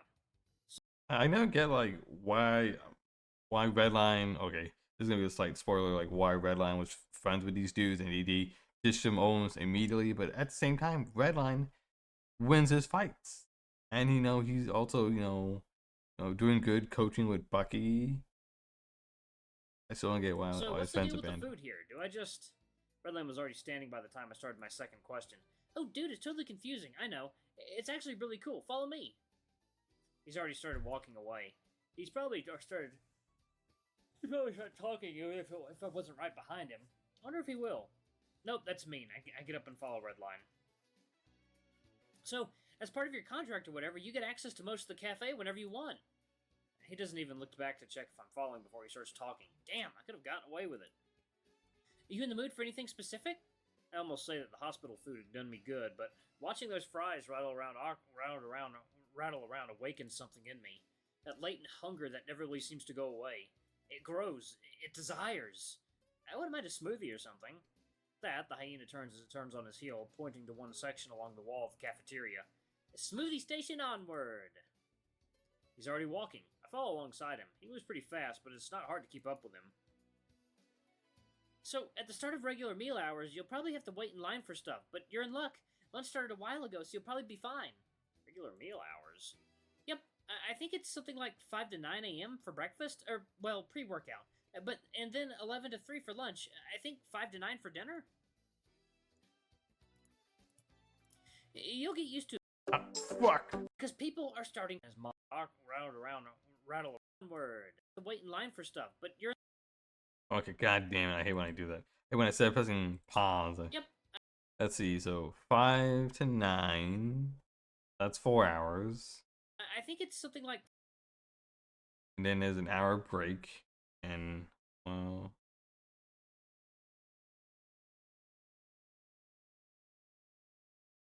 Then like 12, 1, 2, then another 4 hours for lunch. Then an hour break. Then another 4 hours. So it's on a 4-hour rotation. Breakfast is 5 a.m. to 9 a.m. Breakfast is 11 a.m. to 3 p.m. and then 4 p.m. to 9 p.m. And I'm guessing there's no like midnight snacks and stuff like that. 5 to 9 a.m. for breakfast, or, well, pre-workout. And then 11 to 3 for lunch. I think 5 to 9 for dinner? You'll get used to that. You'll get used to the times. They're pretty flexible since people are always coming in and out of the gym. He scratches his ear. The menus are pretty big. Sometimes they do special meals too. Turkey and stuff in the fall. Ham in the winter. Seasonal stuff. Redline stops on a dime and I catch myself from bumping into someone walking in front of us. Seems we're here. The smoothie station he had mentioned earlier seems to be more of a traditional coffee shop looking place. A nice wooden finish surrounds this section of the cafeteria, and it actually has a door that leads out to the hallway. Seems like I can access this place when the rest of the cafeteria is closed. Kind of weird departure from the rest of the cafeteria and its rather masculine-looking clientele, but I'm not about to complain. Redline nudges me from my left, wrapping an arm around me. I tense up when he presses his arm into my shoulder from the other side. See? Check the menu, dude. They have everything. Smoothies, coffee, protein shakes, energy drinks, you name it. It really is an impressive menu. I take a moment to scan over the options while Redline rambles on about some of his favorites. A good 30 seconds pass before someone taps on my shoulder. Are you gonna order? My head craned around to see a number of men behind me. Seems to have started a line. Shit. I stumble forward to the polite otter barista, who's probably been standing there uncomfortably for the whole time. An otter barista. I hear an otter, I think of fucking, Chase. Sorry, can I get a mango banana smoothie? She confirms and writes something onto a cup while the other baristas get to work. I step back out of the way while the rest of the customers get in line. I'm guessing they don't have boba tea. Embarrassed for making people wait. I don't know anyone else here, and I've already managed to piss off a bunch of strangers. I swear to God, the guy behind me was growling. You alright? His voice makes me nearly jump. Yes, no, I think I held up the line there. Paw claps my right shoulder. Ow! Redline seems to enjoy getting real close. No, I wouldn't sweat it. You're new here. I feel like that's less of an excuse than you think it is. And besides, it's not like anyone's in any rush. It's lunchtime, dude. Get your smoothie and relax. As if on cue, another barista calls my name, holding up a small cup filled with a light orange concoction. I ease my way to where they stand and snatch it up, giving a hasty thanks. Redline and I start making our way back towards the table. He's been chatting idly since I got my smoothie. He talks pretty loud. He talks pretty loud and fast, but I suppose it's better than him being drowned out by the noise of the cafeteria. God, the smoothie really hits the spot. Seeing those fries had me thinking about salty food for a few minutes. I guess that was enough to get me thirsty for something fruity. The sweetness of the banana was overpowered only by the flavor of the fresh mango. Nice and cool and creamy, too. Why didn't I think to ask for this in the med bay? I guess I didn't know they served this stuff. I usually just went with whatever Drayden recommended. He kept telling me to try the salmon, and I had to keep telling him I'm a vegetarian. You think my doctor would remember that much at least? And so he had my tray, right? And I had to butt in and say that it was mine, not his, and then he just, took off running? Right, I probably should have been listening. I guess he was embarrassed or something, but the worst part is that while he was running away, I yelled sorry out at him. Redline hacks out a laugh that's halfway between nervous and embarrassed. You apologize to the guy? To the guy trying to steal my food? I don't know what the hell's wrong with me. His paws pressed into his temple, muffling an exasperated groan. I mean, hey, if the food was good enough, then... Oh man, so yeah, so it seems like Xander is a vegetarian. Makes sense, he's a deer. I mean, they can eat a little bit of meat here and there, but 99.9% of the time they're gonna be eating vegetarian stuff. They're gonna eat grass and stuff like that, and vegetables and fruit. And I've seen them eat bread, and I've seen some people feed them a beer. I've seen that as well. It was fucking amazing! So good that I gotta pace myself with it. Luckily, they only have it on the menu once a month. Oh. It all happened so fast. I'm looking at Redline as he talks, and I bump into someone, maybe hard enough to accidentally crush my smoothie cup. The lid pops off, spilling that mango banana mixture onto the shirt of the brick wall of a man I bumped into. He shoves me back faster than I can process, and as I scramble to stay on my feet, slip in the bit of smoothie and drop to the floor. My backside crashes to the floor, with Redline trying and failing to keep me held upright by my right arm. Ouch! Fuck! After shaking myself out of my stupor, I look up to see my aggressors. 4 men stand in front of us, one of them with a wet orange stain on his tank top. And next to him, and the one in the middle... Oh. Bruce. Our eyes meet, if only for a second. Yeah, I mean, 99% of the time you see Bruce in his outfit, you don't see the bottom part. You don't see this jeans part, because he's wearing red and black, and he has yellow, and the kind of jeans kind of blend in because there's a lot of black scales, so it's kind of hard to see. Almost as some sort of confirmation to our identities. Hey, what the fuck? You got a problem, shithead? The canine with the stain barks back at Redline. Bruce's chest chuffs out a short sigh, and I swear I see his eyes roll for a split second before they close. With that, his arms reach out. Bruce bends over, claws digging into my shirt as I'm yanked up into the air. I get a closer look into Bruce's eyes at his height.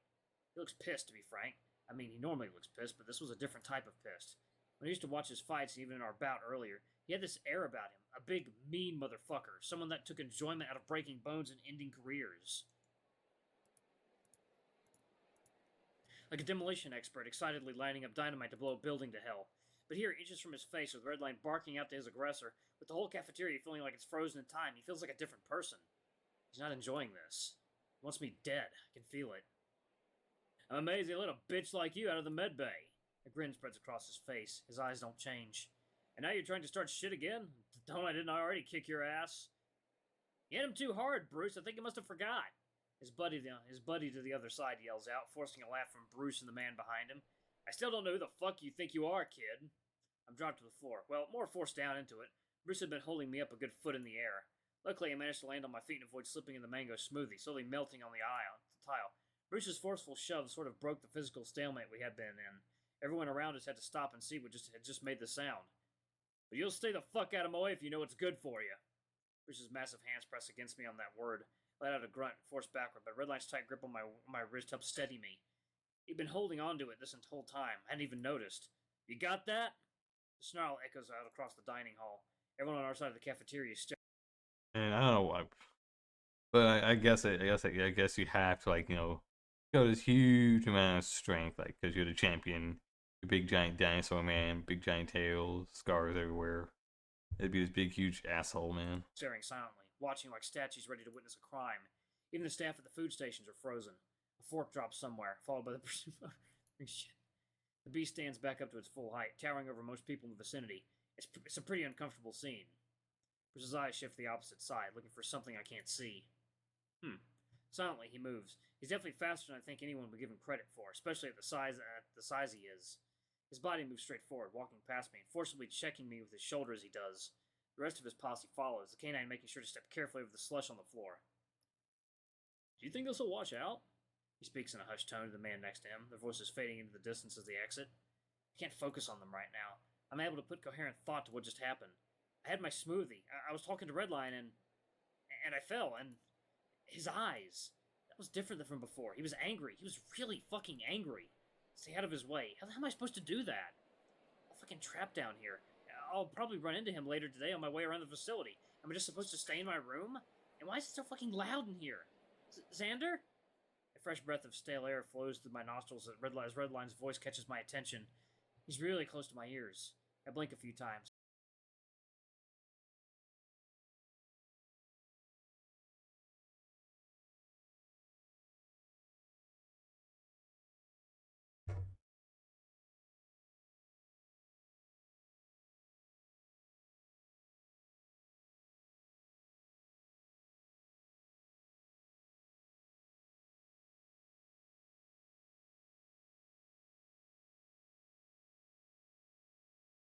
All right, let's go back. Let's see.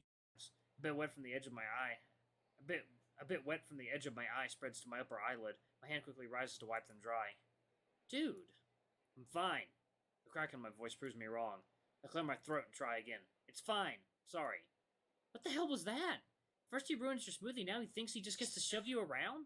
The fuck is his problem? Redline is louder than normal. I think that's just how he is. I don't know yet. He continues on, walking his back towards our table. I follow without thinking, though I'd rather be anywhere else. Nah, dude, that's some bullshit. Like, we get little spats here and there after all the time, but where does he get off pushing you around like that?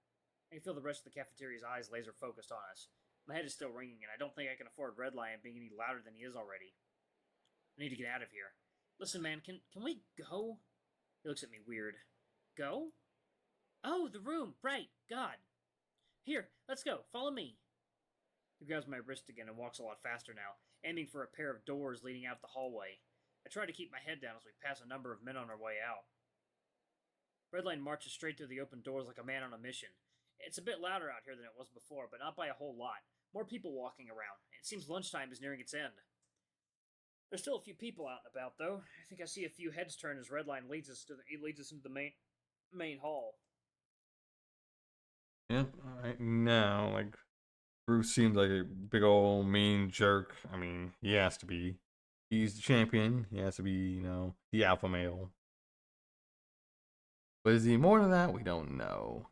Well, I know now because I watched someone else play this game a bit. I haven't seen them complete it just yet, but that's why I'm here, trying to see what other people are doing, and that might help out. He wastes no time taking a direct path to where we need to go.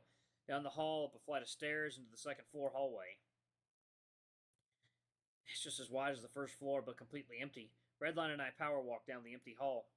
Unlike the main floor, though, the walls are completely covered, with normal wooden doors defending each room. Redline's grip is really strong. I can keep up with him just fine, but he's got a death grip on my wrist. Redline. His ears twitch, and he stops almost immediately, turning to face me. What's up? I look at my wrist. You're hurting me. Huh? Oh, sorry, The hyena immediately pulls his paw away, releasing me. It hesitates over my wrist for a second, like he's unsure if he should rub it or something. I take mine back as well, rubbing my wrist gently. My shoulder still hurts from when he was pulling it on it in the cafeteria. Still, the fact that he was holding on so tight was a nice gesture, even if it probably didn't help my shoulder. I feel like I should say something, but I'm kind of enjoying the silence for now. It finally feels like I can finally breathe. We'd kept walking once Redline pulled his hand away, but at a bit of a slower pace. Whatever gets us closer to the room and further away from the others, I guess. Alright, guys and gals, I'm going to go ahead and pause it right here. Thank you all so much for watching. Don't forget to like, comment, subscribe, bring that... Alright, let's watch, I'm going to watch one more episode, and then we'll move on to something else. Try to watch at least 4 episodes. Drag Queen Gaming. Enjoy the video. I know with Can We Weigh, I was only watching like 2 episodes at a time, but that's only because there was a whole lot of content. This one looks like it's completed. It looks complete. 52 episodes. I just finished Guilty Crown anime. Anyone else watched Guilty Crown? Anyone in the chat?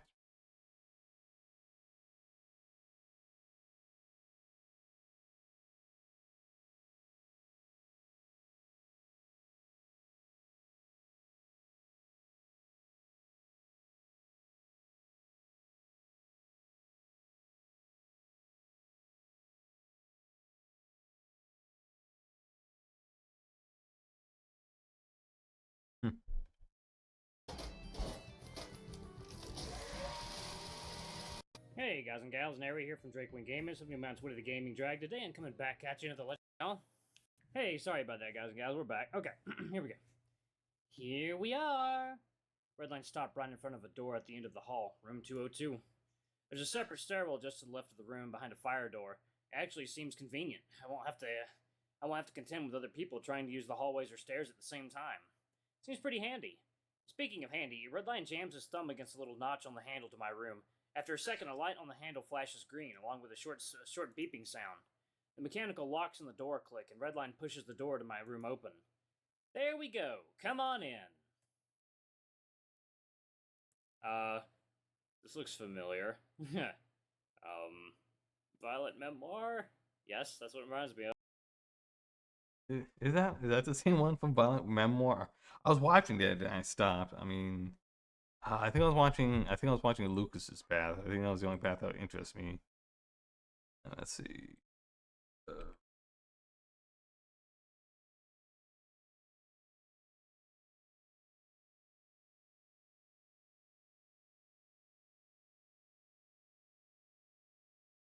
There you go. Yeah.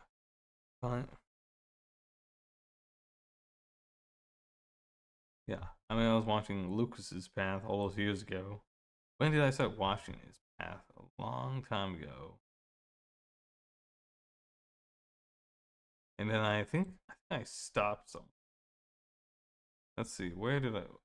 Right there. I think that's where I stopped. Episode 27 a year ago, and I haven't went back since then. Oh my god, I have so much shit I need to recover on. Oh my god. Let's see. Is it the same bed?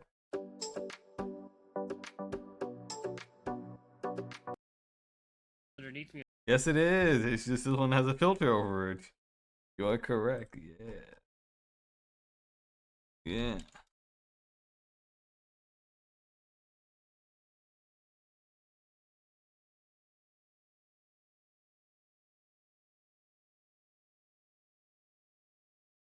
Environment.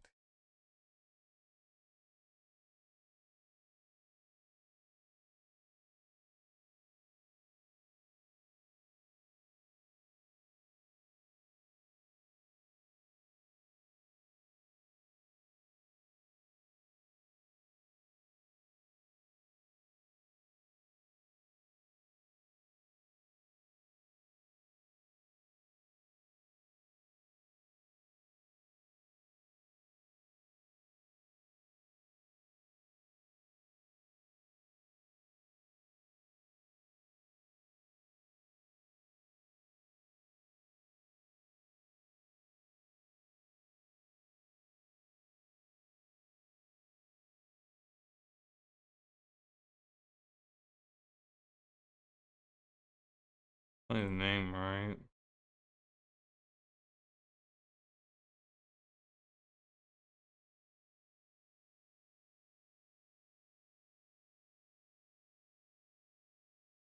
There you go. Yep. Redline leads the way into the space. It's small. Not terribly small, granted, but still. We stand in a cozy rectangular room. A bed sits along the back wall, leading up to what appears to be a window. Seated across from the bed is an empty desk with a chair tucked neatly underneath it.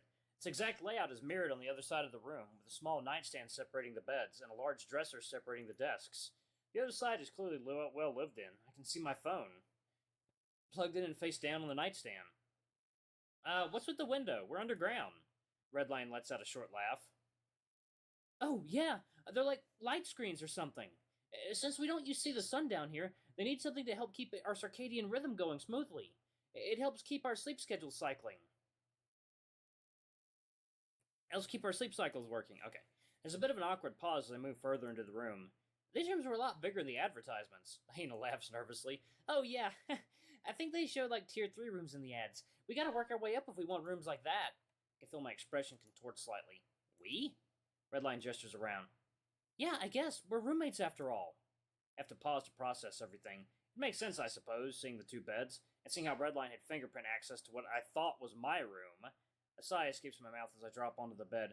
There's a bit of give to it, though part of that might be the comforter on top of the mattress. My hand clutches the bridge of my muzzle. I can hear Redline step to one side uncomfortably.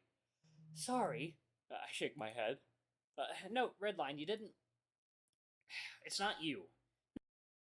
I don't know why it feels like these sprites are much more zoomed out, or something, or maybe the one like let's see, like a back, or maybe they changed how it looks.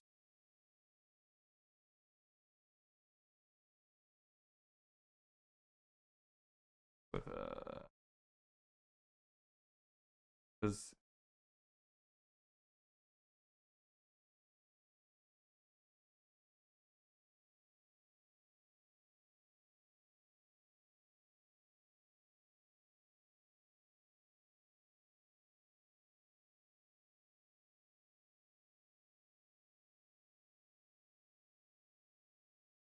the So oh I yes, was yeah. That's why I looked at it, because it has this fang looking thing now, so it looks a lot different. Don't see as many people. And look, they added some new scenes and stuff, like this guy right here. No, you were gonna say that. Oh, I suppose I'll have to. I start walking through the aisles of tables along the back. Yeah, they've added walls a are lot of number new of stuff. different food stations. Looks like they. Whoops! First husband alert. Giant striped hyena, a different hyena, I think, than the one we're actually looking for. Unless his name's Red. yeah, because he's not red. I think he was. Yeah, I think the other guy was described differently. Yeah, I would assume that he's red. Yeah. Tricked you. He's monochrome. Tricked you. What does this giant man sound like? That isn't your other giant man voice.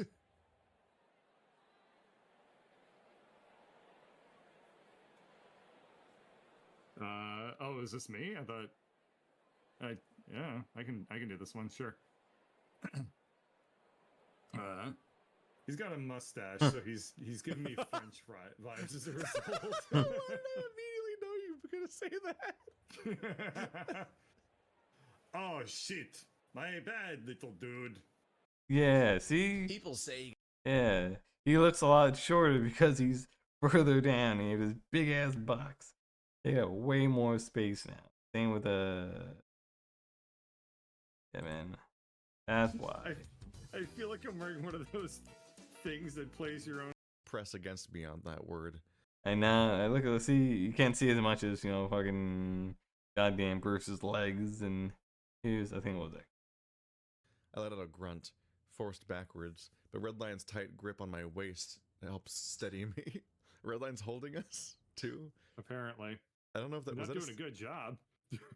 Has Redline been mentioned? I had no idea that Redline was touching us. Huh. Yeah, I don't think that was. Yeah, I don't think that was established. Hmm. He'd been holding on to. Oh, well, there you go. He'd been holding on to it this whole time. I hadn't even noticed. You got that? I gotta say, that's a good voice for Bruce. See, this guy was nice, and then he becomes a huge asshole. Maybe everyone on our side of the cafeteria. Maybe he's trying to reuse this guy, because he looked nice, and you know, earlier in the cafeteria, he's like, "Oh, hey, you need some help," and then.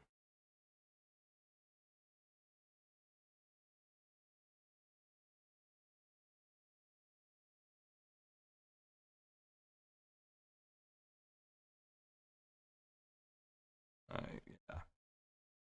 No, I get it. This looks you so were much expecting to have a short more one with everyone. barren. They didn't really mention that when I registered. A few voices echoed Maybe, down the hall. maybe the Must old be loud, game. given how far away they sounded. Redline sticks his head out the door, looking down toward them before coming back inside, shutting the door behind him. The door's locks click. It's just... I drop back, landing with a flump on the comforter. Nothing's really going right. Not like I expected, at least. The two of us are silent for a minute. What did you expect? Money. Solitude. A working shoulder. Less concussions. I don't know. Another awkward silence lingers for a few moments. I can hear Redline pull his chair back and flip open what sounded like a laptop. You might just need to sleep on it. That's what I do whenever I have a lot on my mind. I sit back up. Redline's got his laptop on, typing away at something. I got plenty of rest in the med bay. Redline wheels around to face me. Yeah, and then you got assaulted in the cafe. Not to mention you found out you're rooming with a Yeen. I give him a weird look, but I can't help but feel a smile crack. Redline sees that smile, I think. As a smile forms on his face, he turns back to his laptop. And trust me, Xander, take a nap. You'll feel better in the morning. Well, you know what I mean. A nap does sound nice. I felt the adrenaline rush wear off after we got to the second floor, but I didn't really start feeling tired until I sat on the mattress. I lie back on top of the comforter, properly laid down in the bed. It's nice. Definitely better than the beds in the med bay. It doesn't take long for my eyes to close gently. A few more seconds of silence pass before Redlight speaks up again. You mind if I put on some music? Hesitation. It depends. What kind of music? How's this sound? A gentle guitar with a sweet saxophone melody flows from his laptop speakers. Redline leans back in his chair, arms folded behind his head. You like jazz? I could listen to this stuff all day. I mean, I could listen to all sorts of music all day, but today just sort of feels like a jazz kind of day, you know? It's nice. Huh. I like it. I was afraid it would be something, I don't know, high energy? Redline lets out a louder than necessary laugh. Maybe it feels louder than it is, I don't know. Come on, man, I just ate lunch. You think I want to run around? Actually, wait, I think I could go for a jog. You want to come? I hear they got some new stuff in the library we could check out. Oh man, I haven't even shown you around yet. Redline. Yeah? Wait, right, shit, you're sleeping, sorry. Thank you. I lay in silence for a short while, laid back on this new bed. Yeah, I will. I wouldn't be able to sleep with music on that much. I mean, jazz. I'm not the biggest fan of jazz. It has to be a very specific type of jazz. It's like the more high energy kind of funky jazz that you hear like from cowboy bebop. I need that kind of jazz. That's what I think of jazz. Yeah, I'm not a big fan of the slow jazz because that mostly gets used like in porno music all the time. I'm like, am I in a porno? The cold breeze brushes past my ears, if only for a second. There's probably a vent somewhere. At least it won't get too stuffy, especially given there's no windows and only one exit in the room. The blankets scrunch up underneath me as I curl up slightly. The jazz is nice, the bed is nice, Redline is quiet. And nice. Quiet's more important right now. Some time passes. My eyes flutter open to see an empty room. A silent room, too. Redline's laptop is still open, but he's not here. Guess he went for that walk after all. The jog Out now, of here, walk. Out of this room, out of this facility, just out. I just need some fresh air. At least Redline's not here to bark some story at me. I really don't know if I can handle a chat right now. It's hot. I throw my covers off and roll out of the bed. The door opens and I step into an empty hallway. Did I sleep until dinner? There's that stairwell to my left. I might as well take that down. I push the door open and step into the elevator. The elevator door closes. There's no buttons, but it starts moving down soon enough. It doesn't move for long, coming to a stop. The doors slide open and reveal the stone arena I fought in earlier. Good. If I'm here, maybe I can win and leave. Maybe someone can kill me. Either way, I won't have to deal with this anymore. This fight. This league. This whole miserable life. Gone in an instant. No more pain. No more fear. It's dark and it's chilly. The padded gloves on my hands make me realize I'm in my fight gear. Did I sleep in this? The door on the other side of the arena is still closed. I'm standing at my end of the ring, waiting for the elevator door to open. Feels like forever, but it finally does. Ugh. Bruce is there, stomping straight through the ring toward me. He says some baseless taunt I can't bother to pay attention to. I have to end this. His hand moves before the bell rings, sweeping from the side and clutching my neck. I think he's dreaming. Before he can lift me, I go to send a punch to his jaw. My right arm doesn't respond. It's limp at my side. I can't move it. When did that happen? I'm lifted up. He must not be holding my neck tight because I can breathe just fine. My legs kick out, trying to damage his midsection. Trying to stop him somehow, anyhow. Bruce doesn't react. He just grins. See you soon, kid. His forehead moves closer and fast, almost like I blinked and missed it. A blinding white flash in my vision and splitting headache, however it can't be ignored. I try to cry out, but nothing happens. His head rears back, and then I think I move again. It's hard to tell before the searing pain strikes in my skull. There's a dull buzzing sound ringing through my ears. Bruce pulls his head back. Another flinch, another empty cry. Another strike stacked onto my forehead. There's a bit of blood splattered onto Bruce's forehead. Bruce doesn't even blink. Stop! I feel something break. My skin splitting open like a piece of old fabric. A splash of blood on Bruce's forehead has grown. The buzzing is louder now. Let me go! The pain is too hot to register. I can't move. I can hear my skull crack with that last headbutt. There's blood dribbling down my muzzle. Bruce's head looks raw. Please! I close my eyes before Bruce can pull me in again. Ugh! My body spasms and I sit up. I'm in my bed, in my room. God, I hate when that happens to me. Sometimes I'm having like a usually sleep, but sometimes the rare nap. Not a big fan of taking naps, but every once in a while, I will spasm my way. I spasm my way awake, and it could be real annoying. I hate that so much. Room. Well, our room. My head moves to my forehead. There's a soft patch of fur, warm and solid. No blood. Any pain that there was is quickly fading, dispersing throughout my temple. I'm alive. At a glance, Redline is gone. His laptop closed and his chair left against the end of his bed. My shaky hands come to rest against the bed. My heavy breathing finally starting to slow down. I hear that buzzing sound again. And my phone. And my body shifts and I reach for the nightstand. I unplug the phone and turn it over to look at the screen. My blood runs cold. Dad. 2 missed calls.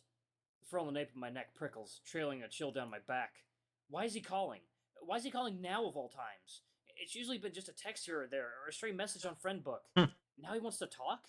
I've been staring at the screen for so long that it switched back into sleep mode. The glass reflects my own face back into me. My eyes meet my own for a moment. They look so sad. They look so tired. I flop back onto the bed, blowing out a sigh as the phone drops onto the comforter next to The Facebook their friend book. me. What the fuck am I going to do? Bruce is a no-go, and the commissioner has complete control over the roster. My options are to beat Bruce, speak with the commissioner, or break my contract and spend the next 50 years paying out the ass for voiding the legal document. Rather not leave here more poor than I came, and beating Bruce is probably impossible, right? So I have to talk with the commissioner. I'm sure he wouldn't want a death on his hands, and I'd really rather not die if I can avoid it. So that's the next plan of attack then. What else am I supposed to do? The phone next to my head starts buzzing again, and I shoot back up into a sitting position.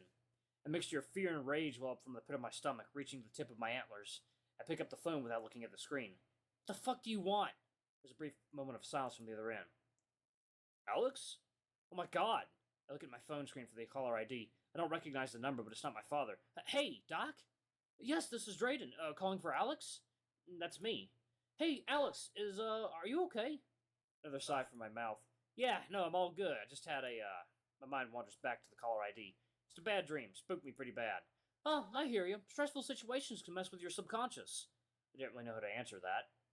As a few seconds of silence that lingers between us. Well, hey, so I've got your physical therapy session scheduled for tomorrow. Can you swing by after breakfast?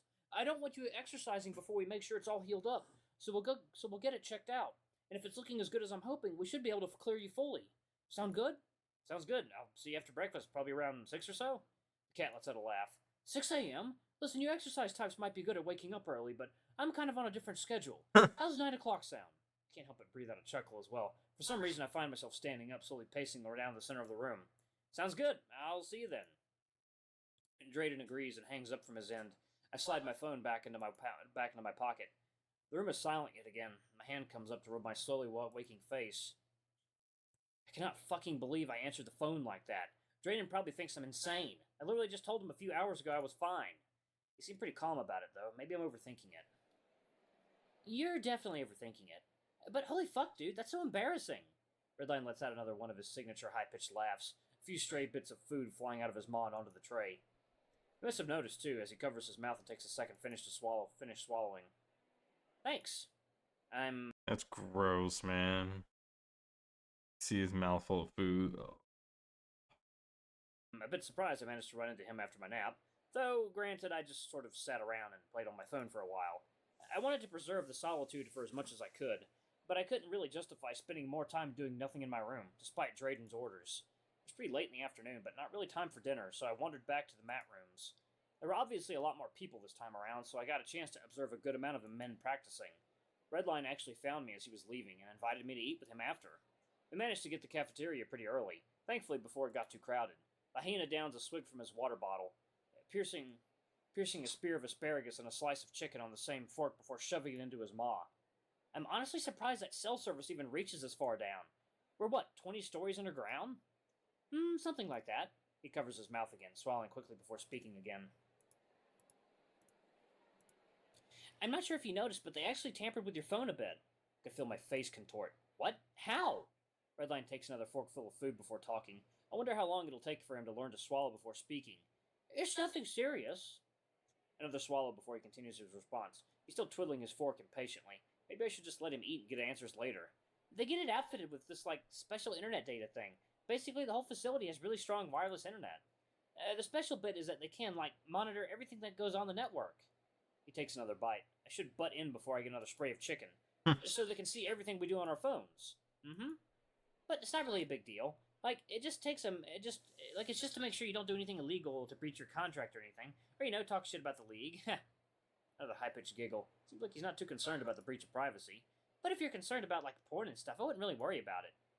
I'm friends with a bunch of people down here, and they can be pretty open about what they're into. That laugh seemed almost nervous, a little more unhinged than his regular laughs.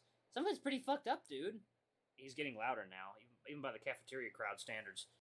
I love how openly he's talking about, like, yeah, some of these dudes are in some weird fucked up shit. Like, what are they into? Are they, like, into, like, you know, snuff or something like, my God, what are they, pedophiles? What the fuck, man? What's that supposed to mean? Like, you gotta, like, give some type of, like, you know, clarity. Freaking red line. I lift both my hands slightly and lower them gently, trying to signal that he needs to quiet down. Red doesn't seem to notice and stuffs his face with a few more chunks of grilled chicken. I can imagine. I know a few guys from my old work tried to get me into some weird stuff. What, like snuff? Oh, God. I cough up the mouthful of water I was holding. Jesus, no, Christ. Ahina just laughs. I can put out 4 people in the cafe right now that would be into it. I almost want to turn around and look to see if I can figure out who he's talking about. There's a lot of people here. It'd be hard to identify anyone. I go back to picking at my veggie chicken salad. I'm not sure I want to know who those are. That's fair. I'm not one of them, if that's what you're worried about. I don't think you could kill someone if you wanted to. Ahina laughs like while I take a sip of water. I would never. Fighting's fun and all, but I'd never be able to forgive myself if I actually damaged someone. He stabs at the last chunk of chicken. I mean, like, permanently. Black eyes are one thing. Losing an eye is another. My body shudders at the mention. I haven't mentioned the details of my dream to Redline, and I don't really plan on it. Granted, I didn't lose an eye, but I'm pretty sure I lived through getting my skull smashed in. Probably more fucked in the head than I thought if that's the kind of shit I dream about. I can't keep thinking on this right now. I can feel my skin crawling. Redline probably notices my silence. So, you got any plans after dinner? Nope. Great. You can let me show you around the facility then. I force down the last bit of my salad and take a swig of water. It's not like I can do much else here until you do, right? Redline stands up quickly, grabbing his tray. That's the spirit. Come on, little buddy. Little buddy? I wiped the scowl off my face and followed Redline to drop our trays off at the trash table, then out the cafeteria doors. Redline is standing outside the main doors, facing the opposing wall with his hands on his hips. His head is cranked in one direction, looking down the hall. He's got that same goofy smile on his face, almost like he's lost in thought. So, Xander. Yep. Where do you want to see first? I feel like I could answer that better if I knew it was down here. Redline spits out another high-pitched laugh. Good point. We've got a library, a pool, some exercise spaces. Those all sound equally interesting. Where do I want to go first? Come, please. Let's see the pool. Redline's ears twitch at my answer, but his gaze doesn't change. Sorry, it might actually be better to go this way. More efficient. I mean, we can hit all the different stuff on the way there. Come on, dude. He starts moving down the hall away from the cafeteria. What the hell's the point of asking me if we're just going to go down the way he wants? Library sounds nice. What? Nothing changes. Oh, wow. All of them. So he just, alright. Huh. He wants to go his own little route. He starts moving, okay. This is another thing I don't have any choice in down here. I follow suit, sticking close beside Redline as he moves past the stairwell across the hall from the cafeteria. Ahina leads us down the hall a short distance, stopping in front of a room with a bunch of exercise equipment inside. The machines are being used by a number of men, with the room full of various different species of varying sizes. They're clearly working up a sweat. The gyms! Welcome to them. Well, sometimes we call them the weight rooms. Oh, 1 second, I accidentally spit on my screen. No, get off my screen. There we go. Okay. Well, sometimes we call them the weight rooms. I mean, I call them the weight rooms, but they're the only ones that have the weightlifting equipment. Uh-huh. And what do you call the ones that don't have weightlifting equipment? Redline rolls his eyes, but smiles all the same. I told you, those are the gyms. Come on, Xander, keep up. I can't help but glare at him as we continue down the hall a few steps before Redline stops dead in his tracks. Oh, oi, Bucky! There's a group of older-looking men walking down the hall towards us, chatting amongst themselves. At Redline's call, one of the men turned his head towards us. His face breaks into a smile, and he departs from the group to meet Redline. Oh, hello there. Hey, Red. How you doing? How you going? He wastes no time to get close, nearly diving forward to wrap his arms around the taller man's waist in a hug. The kangaroo chuckles tenderly, following suit as his arms envelop Redline. He's still smiling. Their hug lasts for a few seconds while standing there in a semi-uncomfortable silence. No one around seems to notice, so I guess it's out of the ordinary for them to give hugs. How's the leg treating you, Red? All good? Redline steps back from the hug. That's not a very good Australian accent. His tail is providing a nice breeze, wagging rapidly behind him. Actually, I have to step back to keep it out of the way. Yes, sir. Sorry to worry you. I got some ice on it for a bit, and it's as good as new. The kangaroo claps Redline on the shoulder and smiles. Hey, great to hear, man. He turns his head to me. And you, I feel like I've seen you around. New here, are you? Redline turns, standing between us and looking at me. Oh, right, Xander, this is Buck. Bucky, Coach Bucky. He's a trainer for a few of us lightweights. Bucky nods and smiles. I work with the other weight classes, too. I heard we were getting some fresh meat. Didn't know it'd be so soon, but we're happy to have you. It's good to meet you, Xander. I'm gonna go ahead and pause. Alright, that's where we're gonna end it. We saw 4 episodes. We got a lot to go. We have like, what, 48 more episodes to go?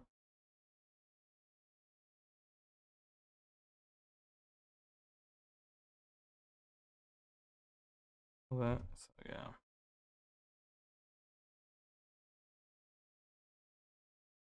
Let's see, anything else? We saw mostly Undefeated, and we saw Monster. So there's gotta be some other good furry stuff.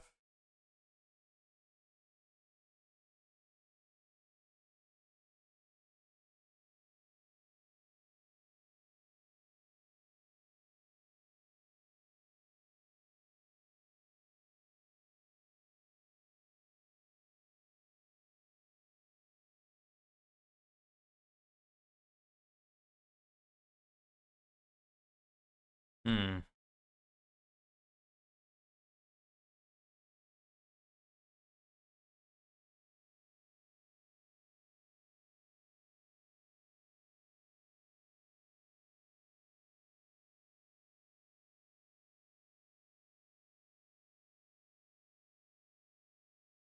Let's see, there's gotta be something else.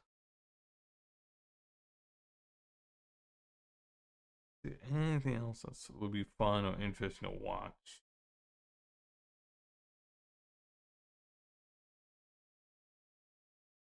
Aspen Gold extremely wrong about Ukraine. Oh wow. Take a little bit of that. Humans aren't born out of laying around on their asses. We've been born out of... Like, as a joke, that's fine. That he's bald. A lot of people will corrupt, and the money's not going to go to the people. It's not going to go to help the people. Let's start watching this video, and then I'll give my feedback. It's spam. What is this? Hope you can discuss it on my stream. This is a lot of stuff to go over, but like usually like long text posts like this, I'm usually not a big fan of. Message to Asmongold and his viewers from an ordinary Ukrainian. What is this here? Hope you can discuss this last stream. View on Ukrainian. That's why I do realize why he also supports Trump for his internal policies. If I were you, I'd also support deportation of illegal immigrants, especially those committed crimes. It's only reasonable for fucking sure. Like you, I'm fed up with Hollywood pushing its agenda to make it look like every course you don't, because he's not favorable towards Ukraine, it seems, right? Well, it's not that he's not favorable, but what you have to understand is that the idea of America first is foreign to a lot of people because they viewed America as like the world's piggy bank. You know, if you need something, you go to the U.S. and they give it to you. It's like, you know, it's like... I mean, having America first, I mean, is an idea that makes sense, especially when it comes like inside, like the tone, you know, internally. Like, all right, we're gonna make America first. You know, in education, public transportation, you know, public infrastructure, that type of stuff. On more an international stage, it doesn't work because it's very isolationist, which doesn't work in the 21st century because everything's fucking global. And everything's interconnected. Grandpa. Oh, good old Grandpa America. You need money for your you need money for your LGBTQ interpretive dance in the middle of the desert? Okay, here's $10 billion. It's like, Well, Donald Trump has come in and said, yeah, this is ridiculous. We're not doing this anymore. And so, yeah, I imagine that from the perspective of somebody like this, they're like, yeah, we don't like Trump. Like, his foreign policy is different. Yeah, because it's America first. And that's something that a lot of people have an issue with. But that's one of the reasons that I voted for him, was to clean up the voter rolls, clean up the financial ways, secure the border. You know, these are all important things that we who voted for Trump care about. But somebody from Canada or Ukraine or the UK not liking Donald Trump, sorry, but I wipe my ass with that. It means nothing to me. At least if you look at it from certain perspectives. So yeah, I'm not surprised by this at all. Yeah, why help Ukraine fight Russia? Forgotten Russia has been your arch enemy for decades. Yeah, I don't think that's really worked out for either one of us, but yeah, that's technically true. Let's see here. Haven't you seen Russia use SSR flags when attacking Ukrainian positions? No, I haven't. And this person basically just wants me to like support Ukraine. I do. I don't think that you need. I completely agree with what Trump says about Zelensky. He's by no means a dictator. Look, I think people might have got the wrong idea about this. Like, bro wrote a speech for the UN and decided to post it on Asmongold. Yeah, basically, right? And also, like, I'm already on your side. I've been on your side. I've been on your side the whole time. Like, obviously, there are things Trump does that I agree with, things that he does that I don't agree with. Like, I don't need to defend a person. I'll defend individual actions and ideas. Sure. Like, I don't like what he's doing with Ukraine either. I've said that before. I disagree with it. So, like, you don't need to convince me. Now, you can convince. I mean, I'm surprised he's actually, you know, against Trump on Ukraine. I mean, a lot of these guys, a lot of these gamers who are extremely popular, you know, are very much, you know, they try to be they quote unquote moderate, or just go completely full alt right. With the exception of what's his face, Hassan. I think he's like the only one that's on the extremely left. Like, I mean, he might as well be like a communist kind of person. The way he supports, you know, China, Palestine, no support for Ukraine, hates the UK, hates Canada, hates America. You know, he visits Japan, but I don't know if he likes Japan. I don't know if he likes, you know, South Korea, Vietnam, all that.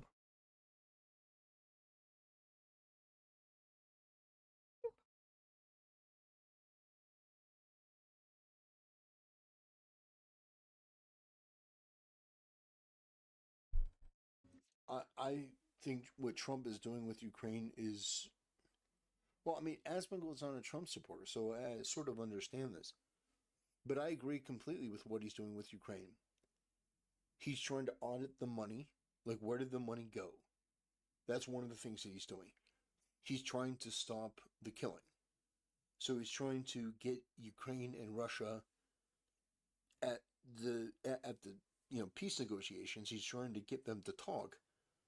And Zelensky is basically like, no, we're not going to have a seat at the table. How dare you go and talk to Russia without us? It's like, well, the seat has always been there. And Trump's position of you could have ended this war any time is correct. You could have stopped the killing at any time. You could have. You know, you can put the blame on Biden a bit because he was an incompetent and weak leader. But Zelensky could have they could have ended this. I agree with Trump on that. And so Trump is now trying to end the... I mean, the only way to if he ended the war back then, it wouldn't have been very good. I mean, huge swaths of Ukraine would be under Russia's under Russian control, and you know they just wait a few years, load up again, and you know march forward. I mean, you think they're gonna stop at just parts of Ukraine? They only got like what, 20% of Ukraine and Crimea. They want 100% of Ukraine. So yeah, I'm very sorry. Like Trump's idea, like, oh, we just make a peace deal. Like, no, a peace deal doesn't work. I mean, one side wants to conquer all their land, and the other side doesn't want to be conquered. And forcing, you know, Ukraine to capitulate against Russia is not fair at all. The bloodshed. And he's getting this type of commentary. Oh, I disagree with Trump. It's like, what on what? On not just sending more blank checks? How many more billions of dollars? No, everything that Trump has said on Ukraine is correct. Everything that Trump has said on Ukraine is correct. Asman, you know it. You may not want to admit it, but you know it. When he says that the killing needs to end, when he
Alright.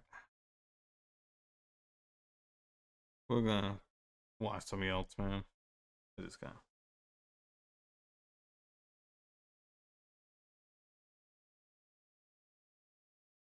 Is there anything else to be good?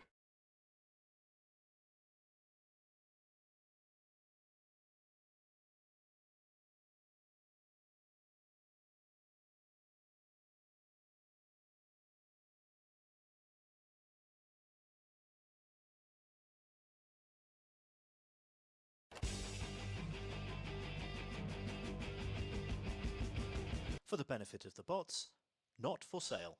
Hello and welcome to Bloke on the Range, and we did do a quick once-over of one of these in a range car park a few years back, but now I have my own. Well, hey, thank you so much for the fine gentleman who sold it to me. You know who you are. So, right, what we have here is one of the very few factory semi-automatic, missing its change lever there, SA80 IW, small arms for the 1980s individual weapon, L85A1. So the original version, British numbers start at A1, just like the old school ones start at Mark 1, unlike American things. There is no L85. L85A1 is the first one. Now, this one here is one of what, according to people who are around. This is pretty cool. I've to see someone actually get this gun.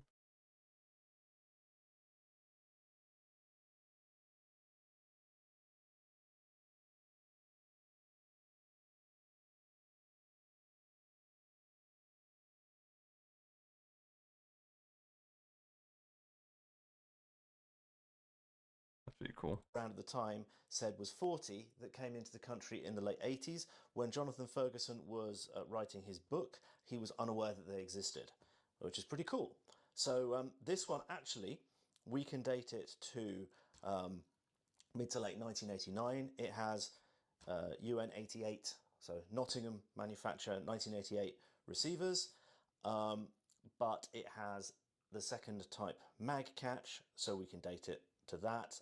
It doesn't have a modification that came in 1990 to the Nottingham rifles inside, but we are now going to go and do a massive nerdy deep dive into this thing because we have all the time in the world. So you probably want to set the speed to 1.5 or 1.75 if you're watching this. So basically, what do we have? We have a rather heavy bullpup rifle, magazine behind the pistol grip. It's provided with, at the front, a flash suppressor with grenade launching capability. We've got a gas block. It's pretty cool to see this. Front sight, we'll get onto that. And then we have, going back, we have a push-through safety catch. This has the second pattern trigger. The first pattern trigger was just a curved blade. There were problems with that, which I'll discuss when I look inside. That's improved. There was a later one as a third pattern with a wedge-shaped back to cut through snow and ice. By the way, I'm taking this to finish brutality, so that could be fun. So, sights, the standard for infantry use is the sight unit small arms Trilux, SUSAT. This is a 4-power optic with a very, very, very short eye relief. Your brow is supposed to be on there. Yes, obvious problem is obvious. Here we have a magazine release which falls neatly under the thumb. This one is not shrouded. The shroud modification actually came in the early 90s. It is not part of the A2 upgrade program, unlike commonly reported. This actually, the initial mag releases were just a standard lever, and who would have thought that a lever poking up like that in a rifle that is designed to be slung across the body would result in problems. This one here, if you look, it's actually thicker on the not pressy end and lower on the pressy end, thinking, okay, when that knocks against kid, it's going to be knocked inwards, not outwards. Yeah, it didn't work. And in fact, when they first started doing the shroud update, they said these ones didn't need it, but in the end, they did, and they were all replaced. Now listen up. Garand thumb. Bolt release catch. On a full auto one, there's a fire selector here. We've got the 2 pins, and we've got sling loops. And the sling. Doing gun build? Oh, hey, Chris. It's cool to see you. You doing a gun build? No, not really. I'm just watching cool gun content. Hey, man. There. Just checking out some stuff. Good to see you again. I'm going to put this on the easiest way. This is not the way that is in the manual. The manual way is actually more complicated for some reason. So we go 1, 2, 3. In the manual way, you're supposed to unattach it, to put it through this first, and then work out where the hell it's supposed to go through there. This way is actually far simpler. Goes through like. Yeah, I'm just doing some simple reaction content here and there. Not a whole lot, but you know, it's just something I do kind of something extra now these days. This, and in fact, the sling loops have artifacts of some of the prototypes because they can work on both sides, because it was original plan to have 10% left-handed for the left-handers, and in the end that didn't happen, but there's a couple of little artifacts of that. So we end up with, it's commonly called a 3-point sling. So like that, you can actually backpack the rifle using these 2 straps. You can strap it across your body. You can set it at whatever length and use it like normal. Or you can have it strapped across your body fairly tight and then whip that off. And then we end up with a single point sling hangs off you. It's very flexible, and actually that works quite well. There's of all the things to complain about on this rifle, the sling is not one of them. And finally, the Brits got side slinging right, which is good. So, let us quickly whip this back off. So if we look here, this sling loop is angled. This works actually very, very well for carrying. And in fact, you can switch it around to the other side. But as I said, the left-handed ones never. And I wish I had a better job, man. If I had a better job, I'd be like, man, I've been putting like effort into like, you know, buying some cool ass guns and shit like that, man. Going on Gun Broker and all that, you know, buying some badass shit. Be a cool person, man. That's what I want to be. And at the back, you can push the sling loop through either way. The initial ones at the back, they were just held on the plastic that died, and then they put metal plates and stuff in there. What else have we got on the left-hand side here? We have this hatch, pop. Later ones have rather more spring tension on there that gets us at the gas system, but we'll deal with that when we take it apart. Magazines are standard compatible. In fact, the initial issue was with this type of grey but wears to mustard Colt magazine. These do work a little better. These are very, very tippy followers, way worse than these originals, than these Colts. You can just feel the weight difference. They are huge robustness difference, and contrary to popular belief, these magazines are actually fine until they're not. It's often reported they were intended to be disposable. I've seen no evidence of this whatsoever. They're certainly semi-disposable quality. The problem is that because they're quite thin aluminium, the lips would get damaged, and then I'm trying to explain to the quartermaster that your mag doesn't work. They just hang around in service. I mean, basically with magazines, when they're suspect, dent them, chuck them, get rid of them. Treat them as a semi-disposable item. And I'm going to try and run Finish Brutality on these, but I'll take some USGIs as a backup. This one might be a bit wonky there. I'm not going to get a chance to run them all, so it might be fun on the clock. So coming back down this side, we have the bolt hold open catch. We've got a dust cover, which closes up the back end of the receiver. We have. And I don't know a whole lot about I know bits and pieces of the SA80, you know, L85, A1, because we got in weapons and Grantham. The round cocking handle on these. We have the other end of the safety catch there. Other side of our little hatch. And I think obviously this on gear, you often see the early ones with black nasty tape holding it down because it's slung across the body and it comes open like that. And I wonder if they weren't more worried when they were designing it of people's fingers pushing up on it on this side rather than actually thinking about carrying it around slung across your body. So, with Combi Tool in hand, let us get it apart. First of all, we'll take the SUSAT off. Okay, this would not be taken off for every stripping because doing it too often can trash the zero. So we have a 22mm rail that is not quite Weaver, and then we've got 3 positions which a locating stud there can go in to give 3 different eye reliefs depending on the size of the user. This sight is fully external adjustment. We've got left and right here. People often forget to tighten up the other screw. They only loosen one side and then the whole top goes do do do do do do. Elevation, we have a drum. Interesting. Here. Like I said, I've never seen this. And then we have adjustments. This optic there, at all. And we adjust the sights with this screwdrivery thing for that. And that screwdrivery thing for that. And for that screwdrivery thing for loosening the lock nuts. And there's anti-shake washers in there. Early ones didn't have them, and then they got loose under vibration. So we don't like that. On top, we have the emergency battle sights. They are not the iron sights. These are the iron sights. These are basically useless and not used. They're more or less aligned with the tube. No one ever used them. They're pointless. But I guess in a stretch, if the optic actually got broken, you could vaguely use them to make sure you're pointing vaguely in the right direction. The iron sights, on the other hand, we have here adjustment. We use this, down and up.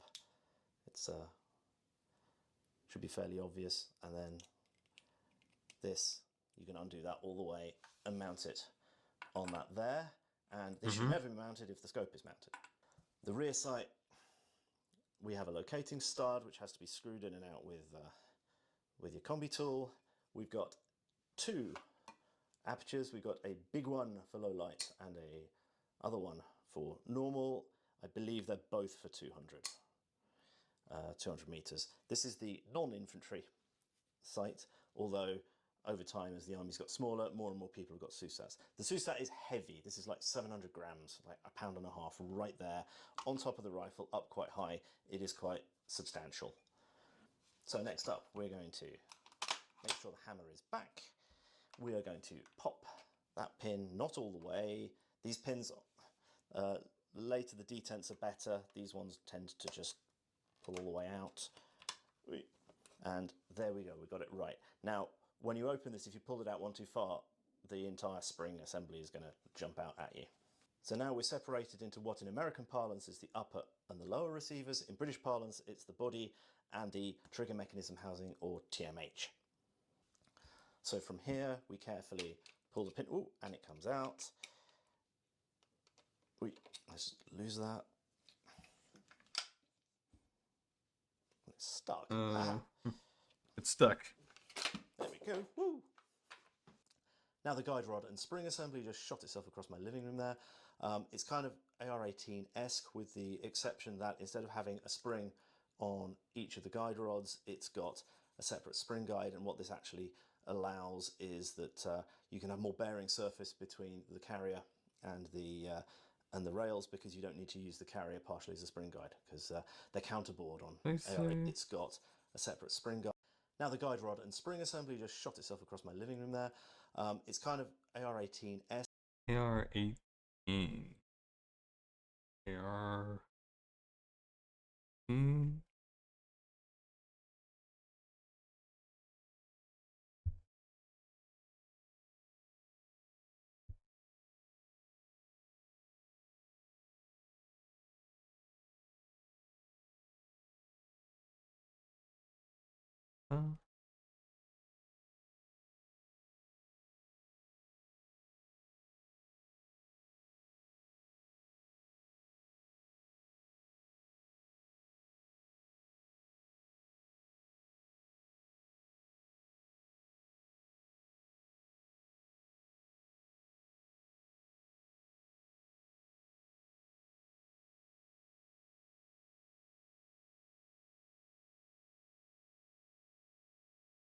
What game am I playing?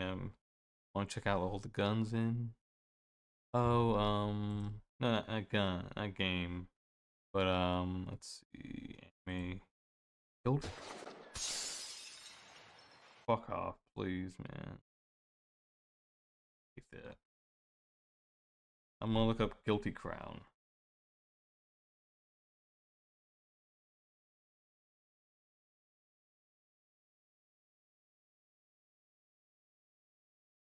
There you go, Guilty Crown. If you're new here, let's just... Sights on your firearm can make... God damn it, shut up, everyone. Yeah, I just finished this anime, well, yesterday now. But it wasn't that bad. It was like a 6 out of 10 anime. Let's see.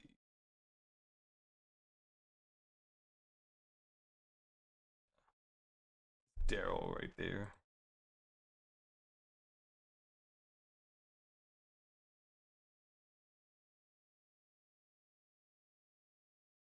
He used this gun quite a bit because it makes sense. Guy uses a Luger. Yeah. And then this I remember this guy, yeah. This guy uses a random Tokarev pistol. And I remember that gun.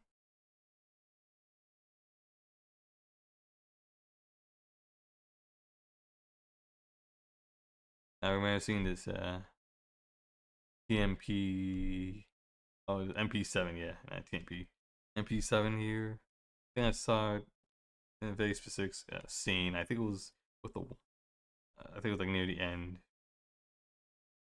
I'll see. You got the MP5.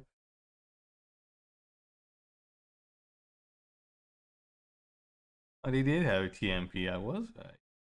MP9, MP9, MP9, whatever. I'll see. Era 15, and AK-74U. They use this gun a lot, and like they treat it more like almost like an AK at times, of just unloading, a ton of bullets. And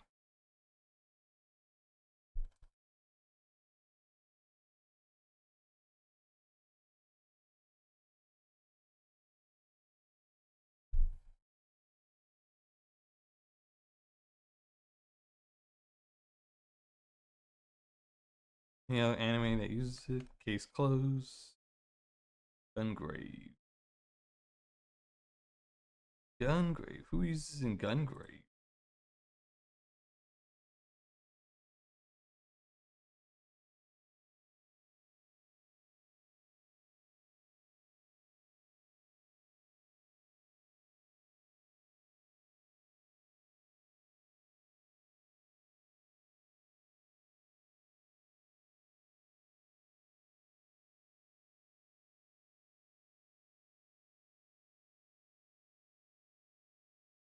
Let's see.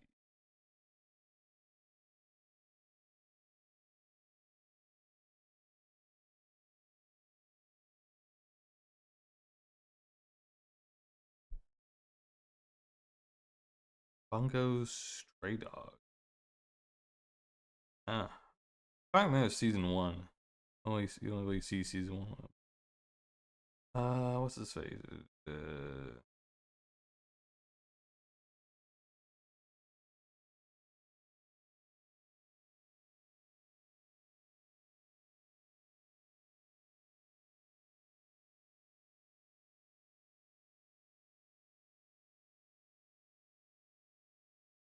Oh yeah, man.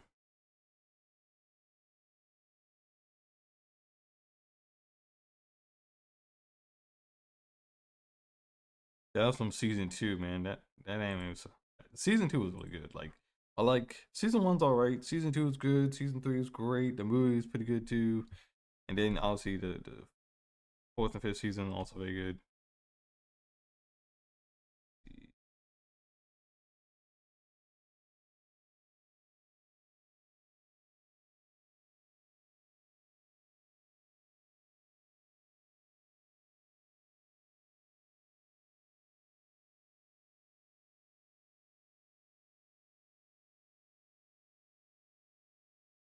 And I need to finish. Speaking of like, they mentioned like China and all that.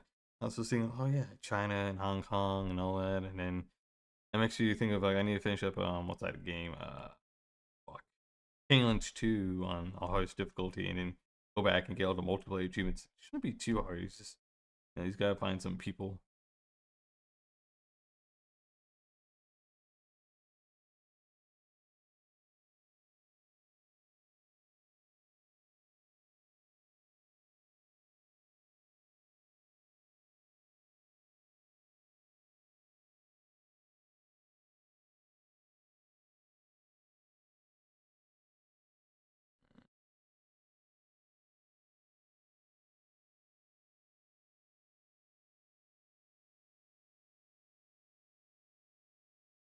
With the exception that instead of having a spring on each of the guide rods, it's got a separate spring guide, and what this actually allows is that you can have more bearing surface between the carrier and the rails, because you don't need to use the carrier partially as a spring guide, because they're counterboard on AR-18s to give the spring somewhere to go. So, next up,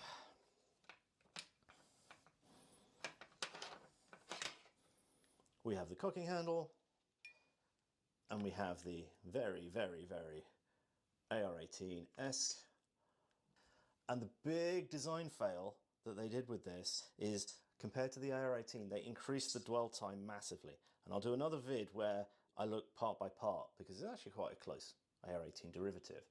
But there's a lot of travel before the cam unlocks the bolt head. This was a source of much many of the problems because an AR-18 unlocks while there's still a good whack of residual chamber pressure, which helps things along. And here it's dropped a lot more before it unlocks, and you're at the mercy of the momentum of the bolt carrier group. I did not know that. Here, let us get That's something new. operating rod and its attendant spring. I've been seeing you, Chris. I haven't dropped by in a while, but I've been seeing you been doing really, really well. You know, getting pretty big, you know, numbers. Between 50 to 80 people at least, if not more. So, yeah. We have the gas cylinder. And yes, it's not cleaned. Haha. So this is an AR-18-esque fixed standing piston, movable cylinder. And then we take our combi tool and we put it like that, and we push that in, and then we take out the gas plug. So as usual on an AR-18 system, it does that. Boop, boop, boop. And we actually have 2 different gas vent sizes, and we have 3 different gas settings defined by 3 different détente positions. There's a normal, an excess, and an off for grenade launching with grenade launching blanks.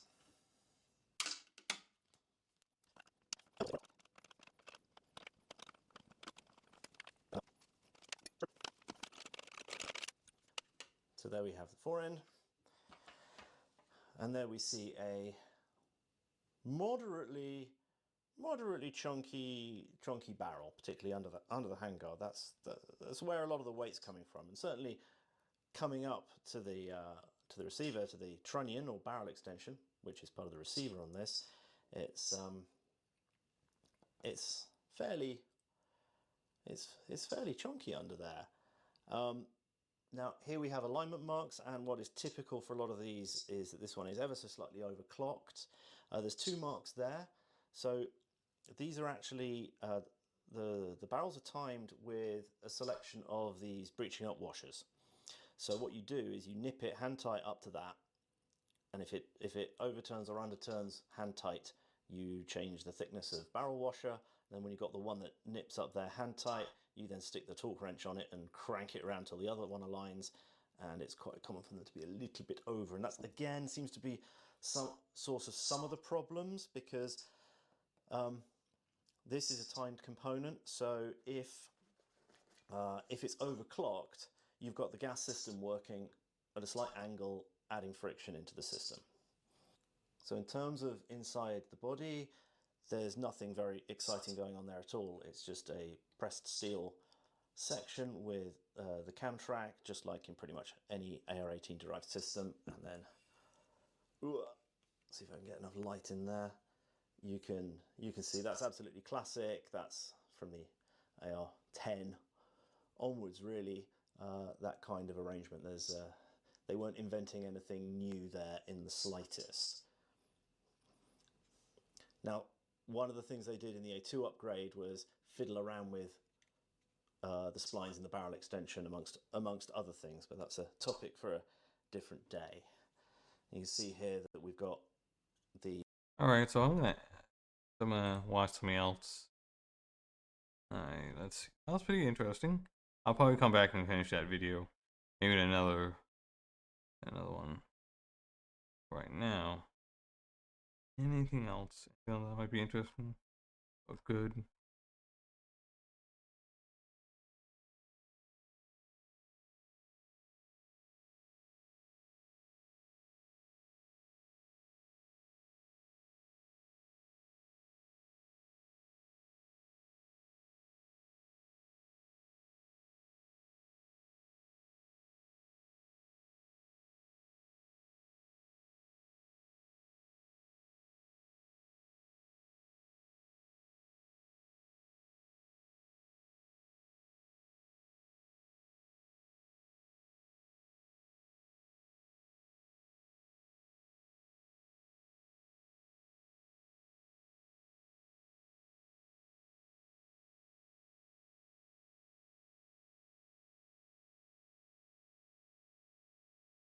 Let's see. There's gotta be some other interesting content.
why is everyone attacking about? I mean, it's a pretty successful game, and yet they think that journalists are saying, oh yeah, so this is stupid. I mean, look how successful Marvel Rivals and he has lost a bunch of developers. Uh, yeah, Avowed's doing well. No one's lost their job on that one. No one's lost their job on the Kingdom Come Deliverance. So yeah.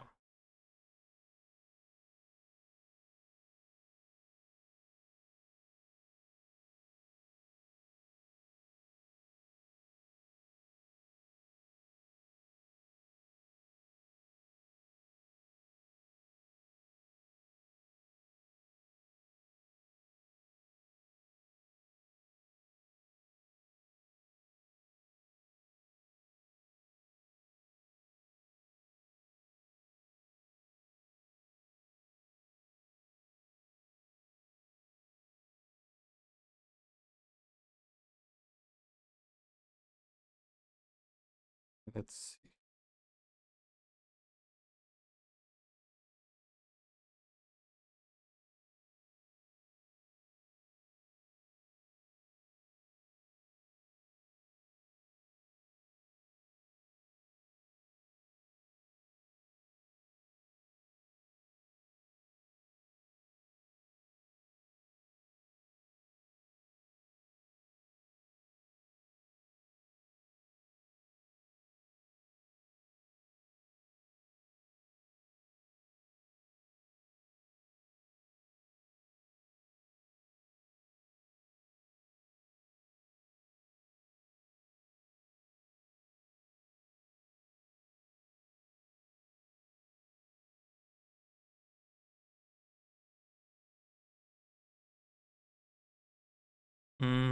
Oh wait, you know what? Fuck, what am I thinking?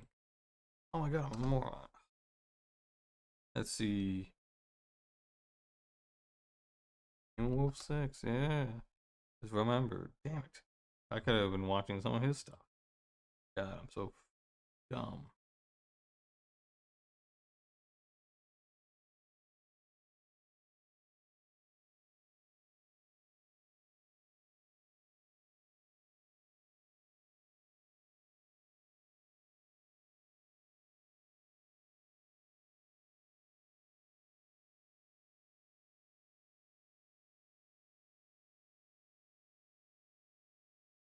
Yeah, could have watched me more fucking Echo. So dumb.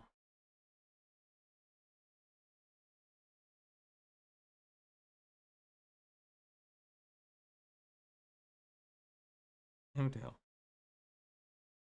Well, let's get back to here. Let's watch it. Hello and welcome to another Let's Play. Me, Game of 6 of Echo. Before we start, if you're interested in playing this game, you can get it free on itch.io. And it's finished, but if you want to play other games, more up to date, or support the people that make these games, then you can go to the Patreon, where it's $3 a month. Yeah, sorry. I really need to think about that because I could easily press the button in my brain and then I'd be like, and it's $5 a month for this and other games. It's like, no, that's not it. You have to think it's it. But anyways, on the last Let's Play, we went in Carl's basement where we found the stuff, went through the things that we might find interesting. His parents called and yelled at him about something or wanted him to do something. He toked up.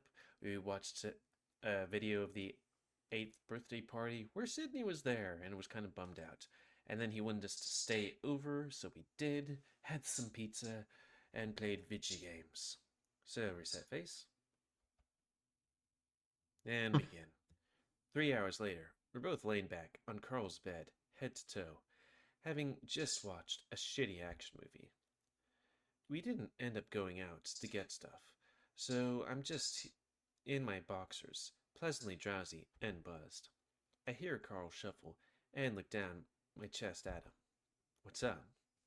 He looks over me and shrugs, or at me. He's so fuzzy. He's a fuzzy wuzzy. Also, I had to look over here to make sure there isn't just a wiener hanging out. I mean, this game doesn't really have 18 plus content, or suggests it, but still. Nothing. Just thinking. Oh. I mean, it does have 18 plus stuff. It's just not a lot of it sexual in nature. I mean, they mention some stuff like cock or an ass or boob or vagina, but you never see it. It's mostly profanity, drugs, bunch of horrible stuff, kidnapping. What about? During their past sleepovers, Carl had always been afraid to be the last to fall asleep. He tried to keep me up by talking, rolling over on top of me, and sometimes just throwing shit at me. I wonder if that's what he's doing now. I don't know. Life? It's a lot to think about. Not for me. I look over at him again. He's holding one paw up, looking through his fingers at the ceiling fan. You're just figuring things out. Carl lets his arm flop back down over his head, blowing out a sigh. I'm not figuring things out, man. Yeah, that's me. That's me right there, man. I'm not figuring out shit Cool with that my he's life. reaching out to me. Man, I can't figure out shit with my life, man. That's why I stream on Twitch. I have nothing else to do. I have nothing else to give. So I just would rather, stream and talk about shit, and hopefully you guys can turn around and support me and watch me and, hey, donate to me. Maybe I can turn this into a job. That's all I got, man. This is all I have left. Cause I ain't gonna get a job with my degree or any certificates or any of that shit. I'm just stuck at the bottom of the ladder. Unless you guys can turn me into a millionaire. That's it. But I'm not sure I can offer any advice that he hasn't heard before. I just wish I could be doing something. I know that feeling, man. I think for a moment. You've done a lot more than some people I know. I mean, your art is great, and you did go to school, even if you dropped out, and you were working while you could. There's a lot of people out there who can't even say that. Carl laughs, but it's a sad kind of laugh. Try saying that to my mom. She's always got something to do, always wants to do something. I just don't feel that. He turns his head towards me. Wish I did, Chase, but I just can't.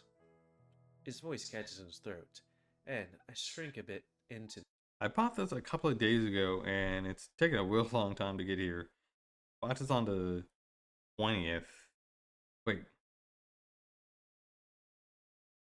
No, I bought this on the 18th. And it won't come until the 20th. It's literally a simple. I bought me some, some energy drinks. What is that? I bought me some W Energy, and it's gonna take.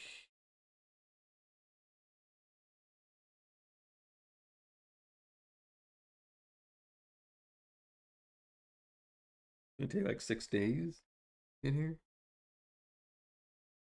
This is gonna come here on Monday, the fucking 24th. Fucking shitting me, dog. To the bed and pretend not to notice. The beer we've had, it's definitely partly to blame for this. He turns his head towards the wall though, and I'm guiltily relieved when he talks again. His voice is under control. I do remember that in, I guess, Carl's route, he starts wearing a suit and tie or something like that. I wonder if he's hella sobers up or something. I just wish it wasn't such a goddamn chore for me to just go outside, you know? I didn't know, but I know that anyway, even if you can't see. He's waiting for me to say something, though, so I clear my throat.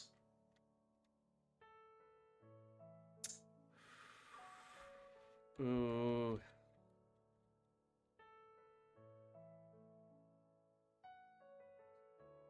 I mean,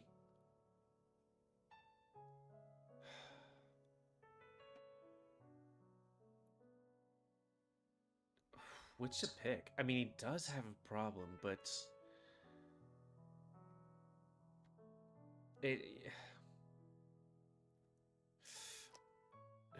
don't take this the wrong way, but maybe you should see a therapist? He snorts and finally turns his head to look back at me, his horns bumping the wall loudly. Huh, howdy do. I thought they just give me a pill to make things better, but apparently I have to actually make an effort too.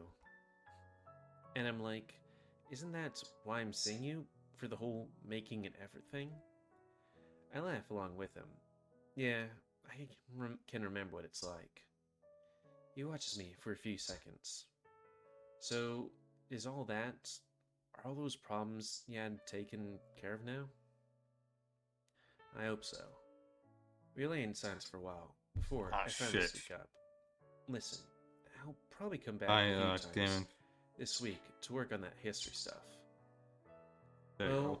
why don't we go out and do something? That would be nice. I grin, glad at making Carl feel better. Out of all the people, it feels like Carl, you know, honestly. I've already seen and played Echo, so I already know everything that happens.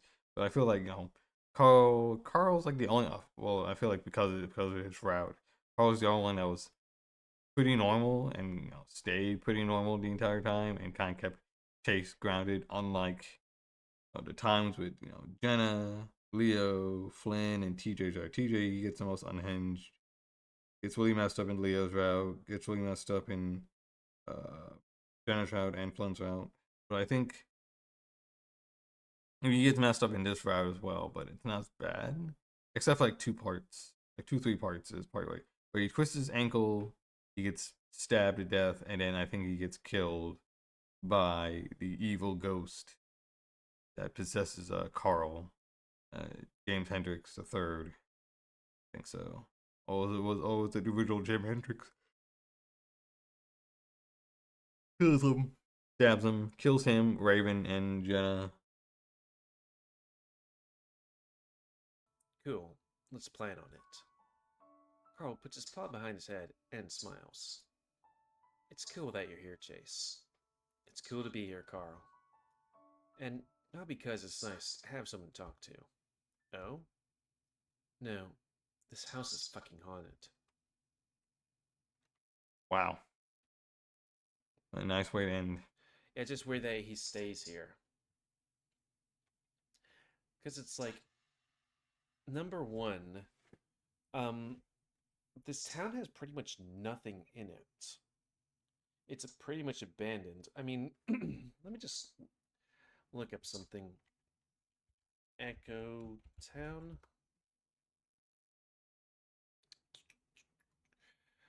Population at this present time, 50. It's not even 80, it's 50. And like half the cast makes up, well, the thing. Apparently in the next game, Arches, there's only 2 people living there. And during the smoke room, it's 6,000, which is more than the small town I used to live in. God. Even though it's a college town, it's funny looking up, like, I don't know, OK Cupid moving out for like 100 miles and only having 2 people on there.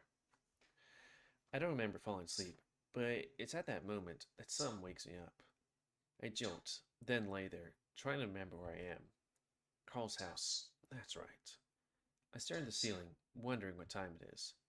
I don't bother looking at my phone though, because I'm already starting to fall back asleep. A scraping noise beneath me makes me jump, and I prop myself up on my elbows listening. Okay. I was like, did I hear something? I look over. I see Carl staring at the ceiling, eyes wide. Carl? I whisper it, and I'm not sure why. He jumps, then looks at me, confused, like he's just woken up. Huh? Are you okay? Yeah. What's wrong? I think I hear something. His swampy ears perk up. I don't... Then his eyes widen. Although I didn't hear anything right then, he definitely did. You hear it? Yeah, like a scraping noise I told you about. Yeah. I don't remember a scraping noise, but he did say it was haunted. He looks happy. Ha, so I'm not fucking crazy. We both sit there and listen for a while, but it sounds like it stopped. Wanna go see what? Suddenly, his eyes widen and his muzzle drops open in shock. I stare back.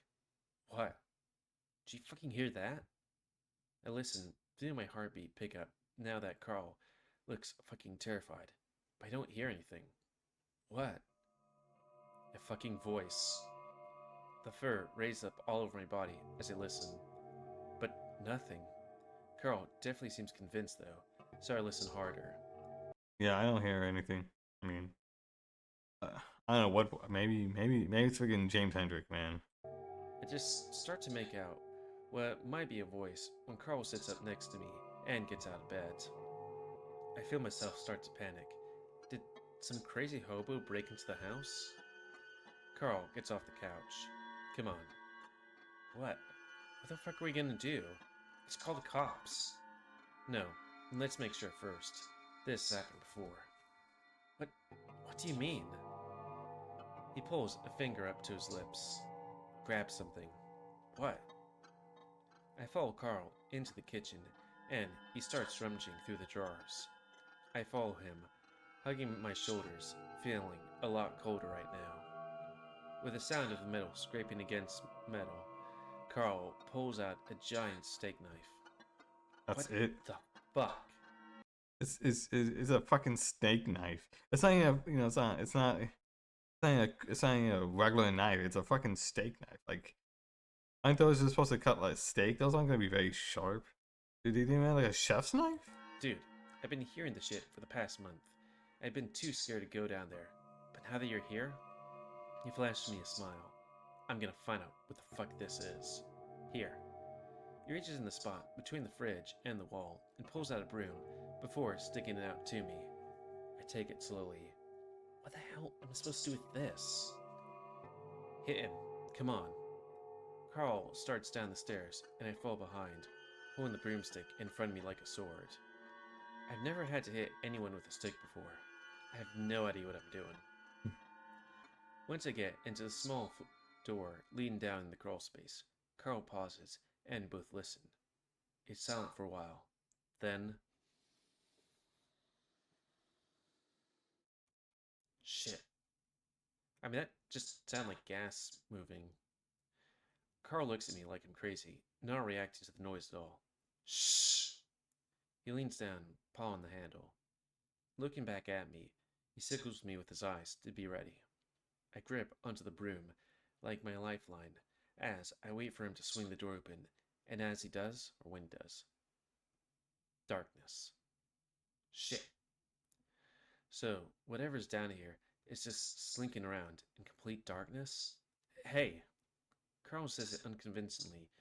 The fear in his voice is clear.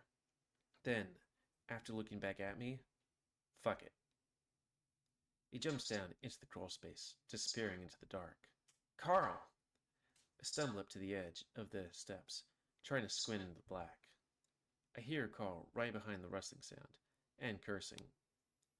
That's when the light floods the crawl space. I quickly hobble down the steps, knowing that if whatever's down here is going to try and escape, it would be running right into me. Finally, I have a moment to catch my breath, standing several feet behind Carl as I look around, broom at the ready. There's nothing here. What the fuck? Even though the crawl space looks empty, there aren't many places to hide either. What the hell is going on, Carl? But he doesn't answer me. He's staring at the bins. Did you put the bins back? I look down, and the bins are gone. I look back at where they were originally. Sure enough, they're neatly stacked right where we found them. I honestly don't remember. Did I move them back? Maybe it would be something I'd do. I'd try, but I just can't remember. Maybe. Dude, come on. I really don't remember. Carl walks further towards the back, ears perked, looking left and right, as he clutches the knife.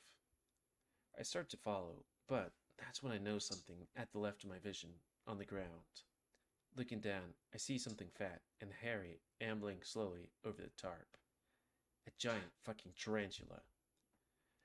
The following few moments are a blur, but next thing I know, I'm going up the stairs on my feet and pause, grabbing at the door frame to pull myself up. Chase, what happened?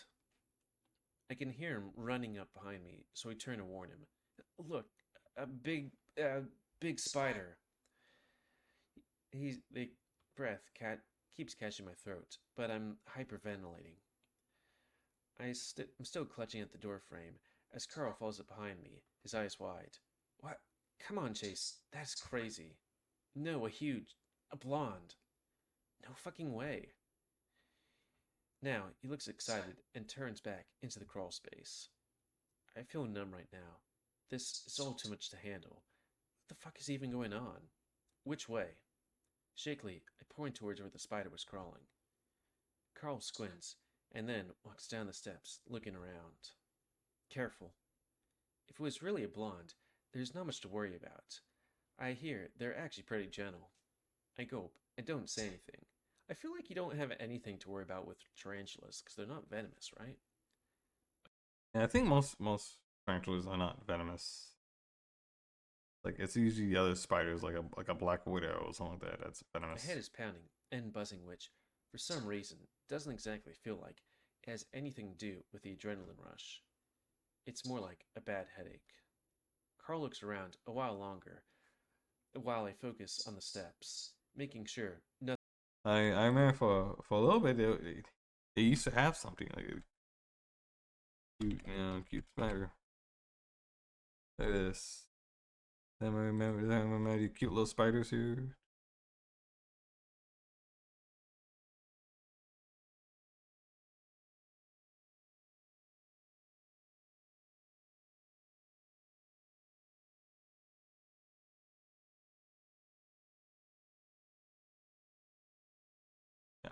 Nothing starts crawling up them.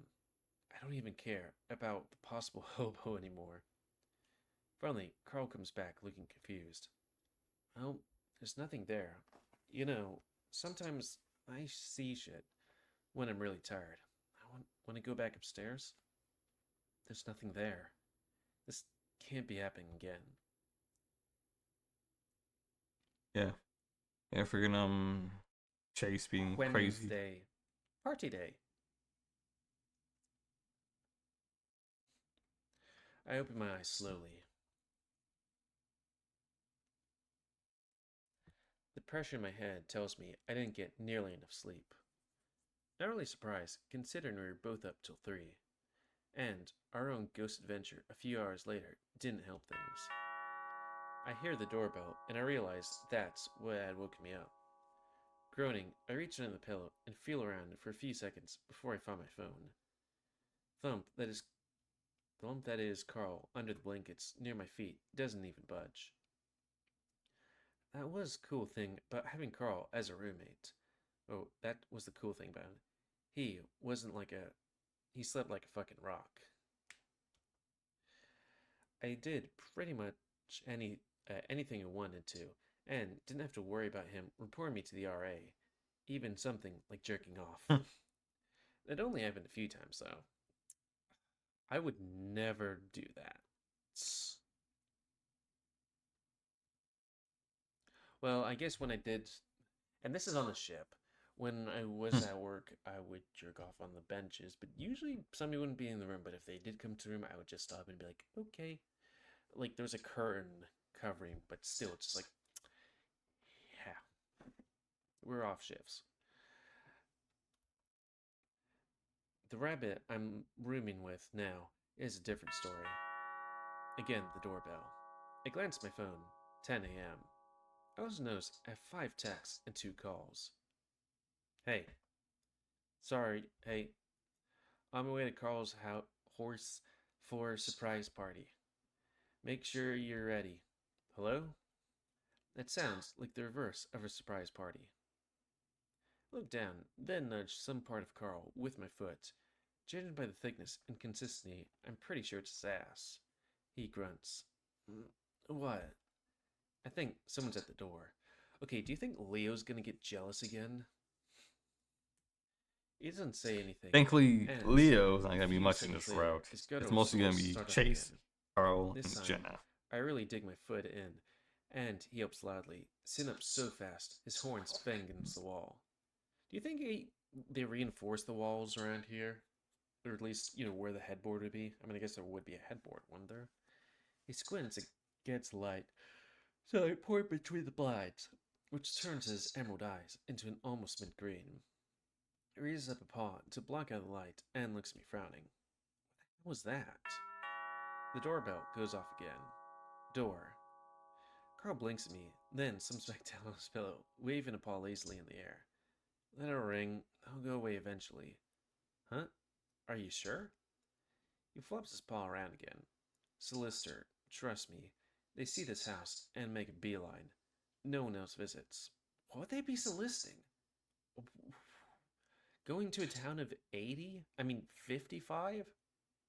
Or I think it's 50. Yeah, 50. What are you soliciting? I sighed. Maybe they're looking back Jehovah's down. Witnesses, or they're trying to Oh, sell. look. Leo texts me. It's probably him at the door. I guess my tone of surprise was a little too fake because Carl sits up and eyes me suspiciously. Well, you can go ahead and answer it. You're allowed to touch my door. I sigh a little harder this time. Damn it, Carl. Fine. They're planning a surprise birthday party for you. So, you're going down there, answering the door, and act surprised. What? But Carl's not just confused. He looks genuinely upset. He leans into the corner and pulls a blanket like he's preparing to ward off the boogeyman. My birthday isn't until next month. Okay, this is an intervention. I pause, watching him. I know, but we didn't have much else to do, so Leo thought. I slide off the bed and Damn, start man. pulling off on my jeans and shirt. Come on, I'll go down with you. Carl covers his face and rubs hard, the short fur on his muzzle bristling out in little white spikes around his fingers. I just wanted to relax today, you know? Isn't that every day for you? God, I know that feeling where myself where it's like, okay, I'm just gonna take it easy today and try to relax, and then the next day I'm like, I feel like I need to take it easy today and try to relax. Usually after drinking hard because I don't know. Times have been a bit harder right now, and I need to not be drinking as much because then that, while it's good at the time, it definitely makes you anxious and depressed afterwards. I laugh to lighten the jab, but Carl just frowns. Well, not with you. I'm starting to wonder if all this isolation has worsened Carl's issues, if really has gotten the help he needs. That all of this hiding out has just blanketed the problem and let it fester underneath. Hiding out? Huh. We can relax. We're all friends here, Carl. Come on. I pick up his clothes left on the floor from yesterday and toss them at him. I'm at least relieved to see him put them on, even if it's reluctant. My phone buzzes a few more times, but I ignore it and patiently wait for Carl to finish getting dressed. I think this will be a lot of fun. Nope, it won't be any fun because fucking Echo. Echo ain't Echo games ain't fun. Surprise! Happy not really your birthday, bitch. As I open the door, a blast of confetti hits my face, along with a loud pop that leaves my ears ringing. TJ's not in the face. TJ, not in the face. Not in the face.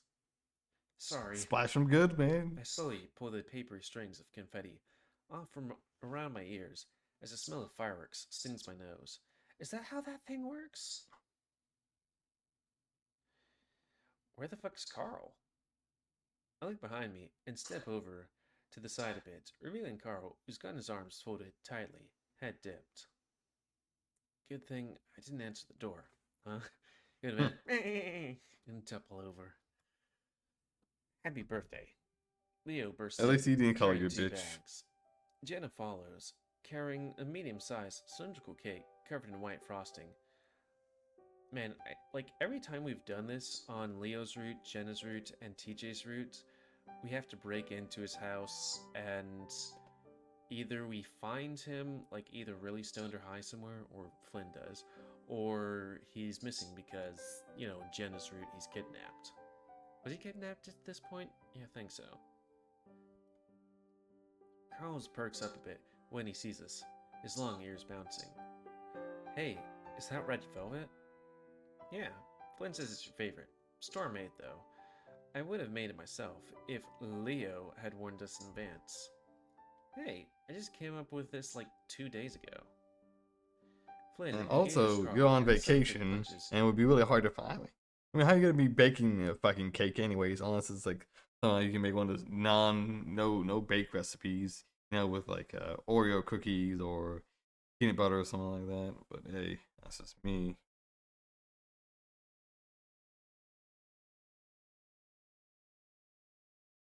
But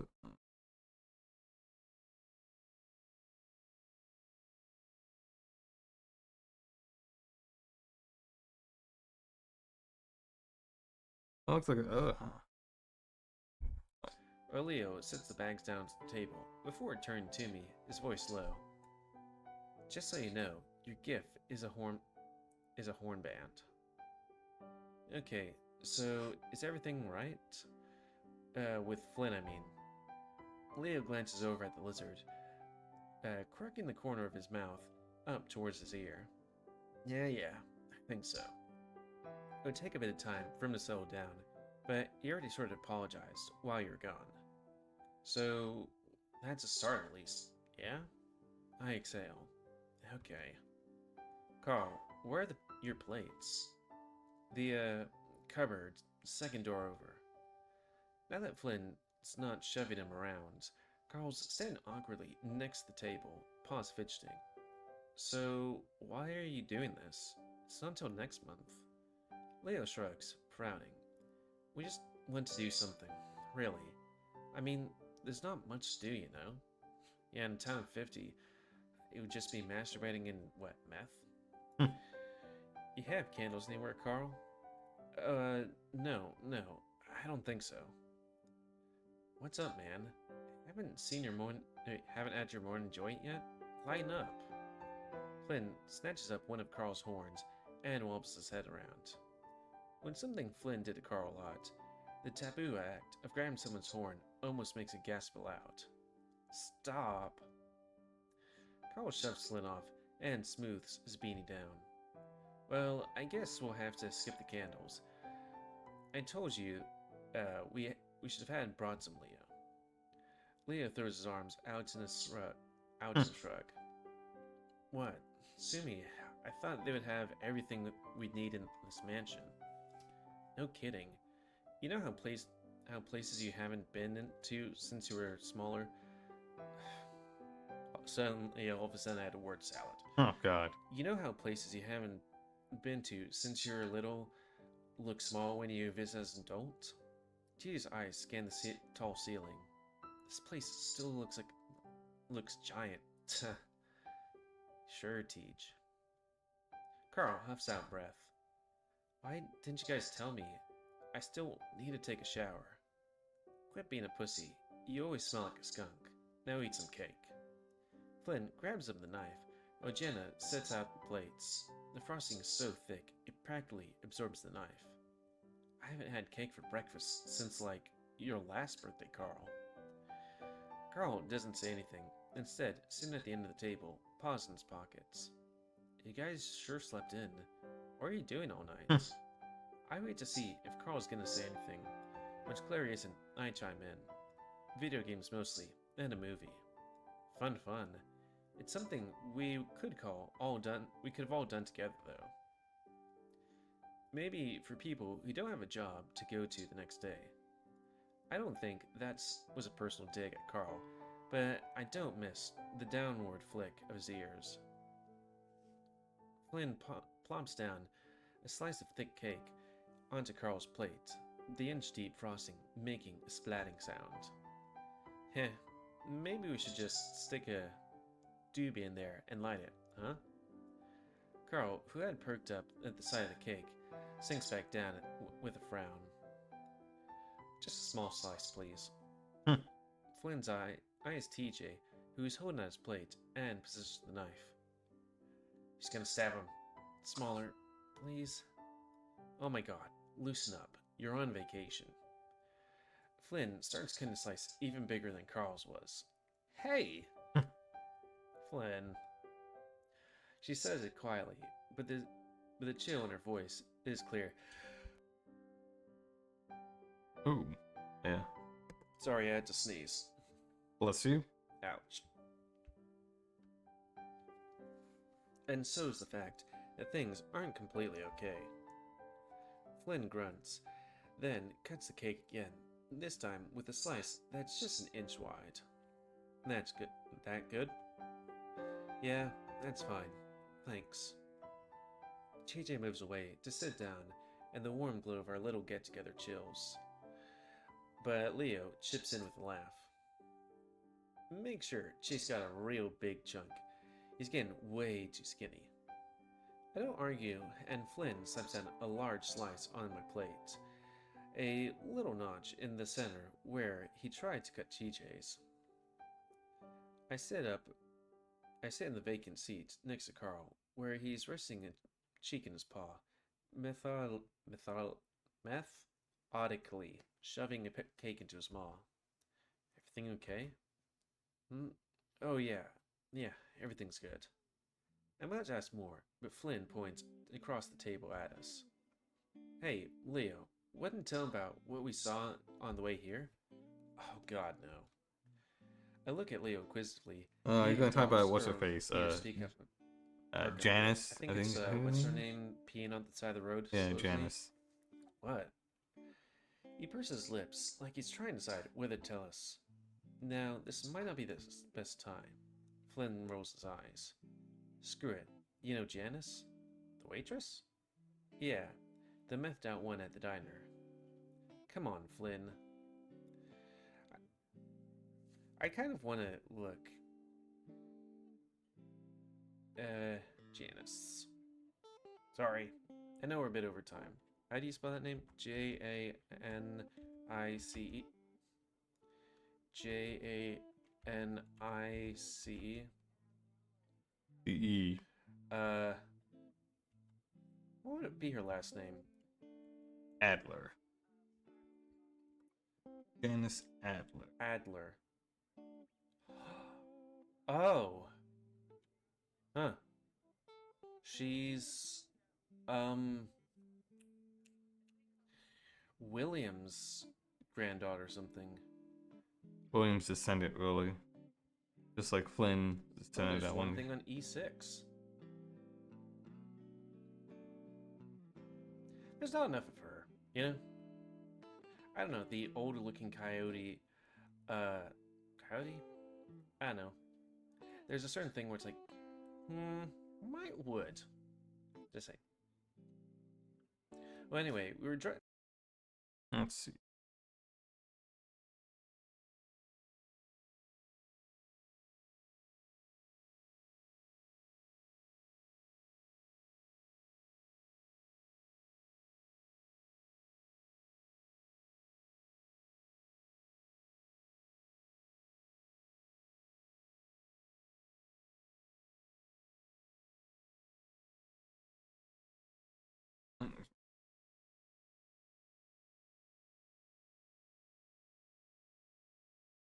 William. What was his name? God damn it. The fucking otter from the smoke room.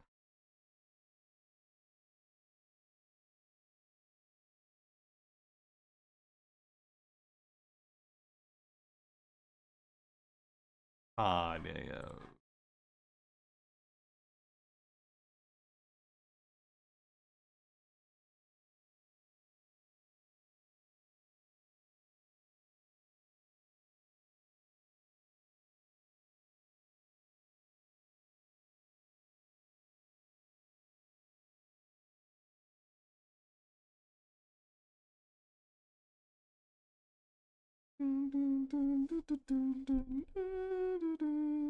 That's also the crazy part is, and then friggin' William, I mean, what's fucking face, fucking, Sam haunts Mr. Bronson, then possesses Sydney, who's an otter, and possesses Chase, who's also an otter. Yeah. Let's get the.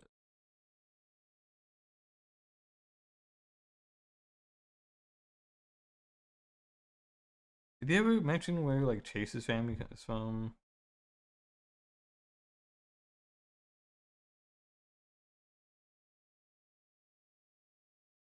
I think only Leo's route is the actual canon route. Carl's route, Flynn's route. Don't say anything. Oh yeah, sorry, there's nothing.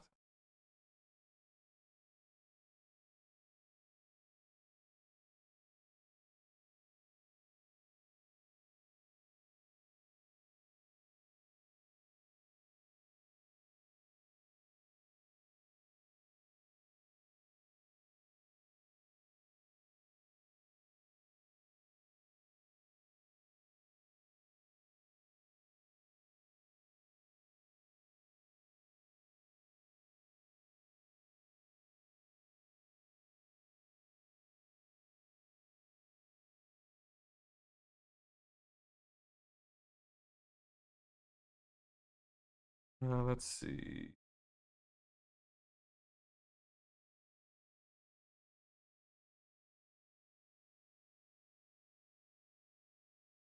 We look at the other characters. Who else is here? DJ, his family here? I don't think so, right?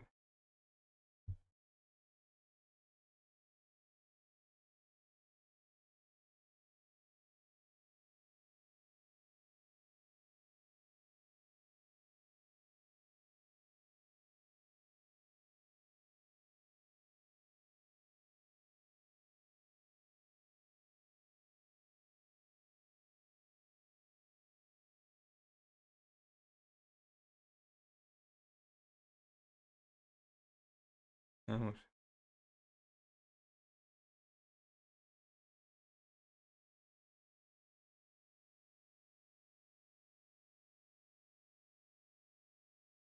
I don't know any of his family. I know his families.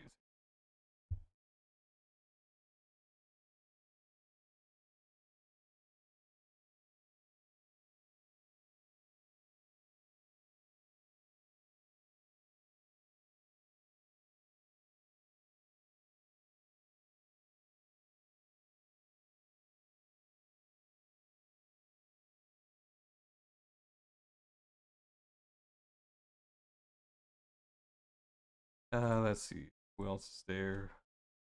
Know him, him. I don't think, no.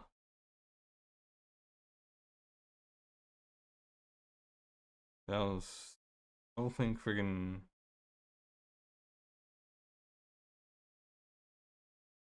I don't think any of.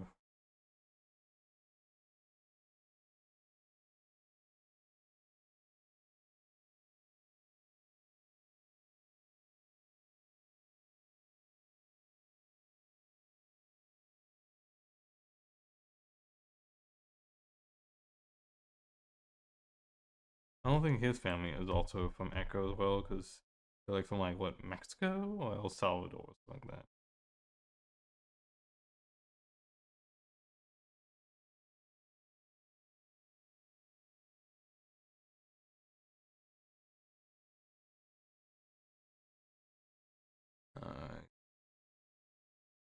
Why the fuck are they showing Travis here from fucking goddamn Encores? Like, he doesn't have a fucking route, this motherfucker.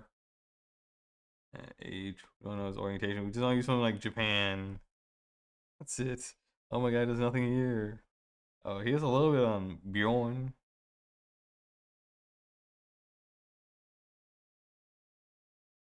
Oh, he's pan slash demisexual. I did not know that.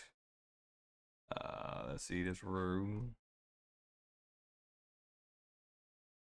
Oh, he's actually bisexual. Like, we've only seen him do gay stuff, so we have no idea if I'm actually doing something straight. Oh, look, it's fucking Torloff. My god. Yeah, we know he was bisexual, I guess.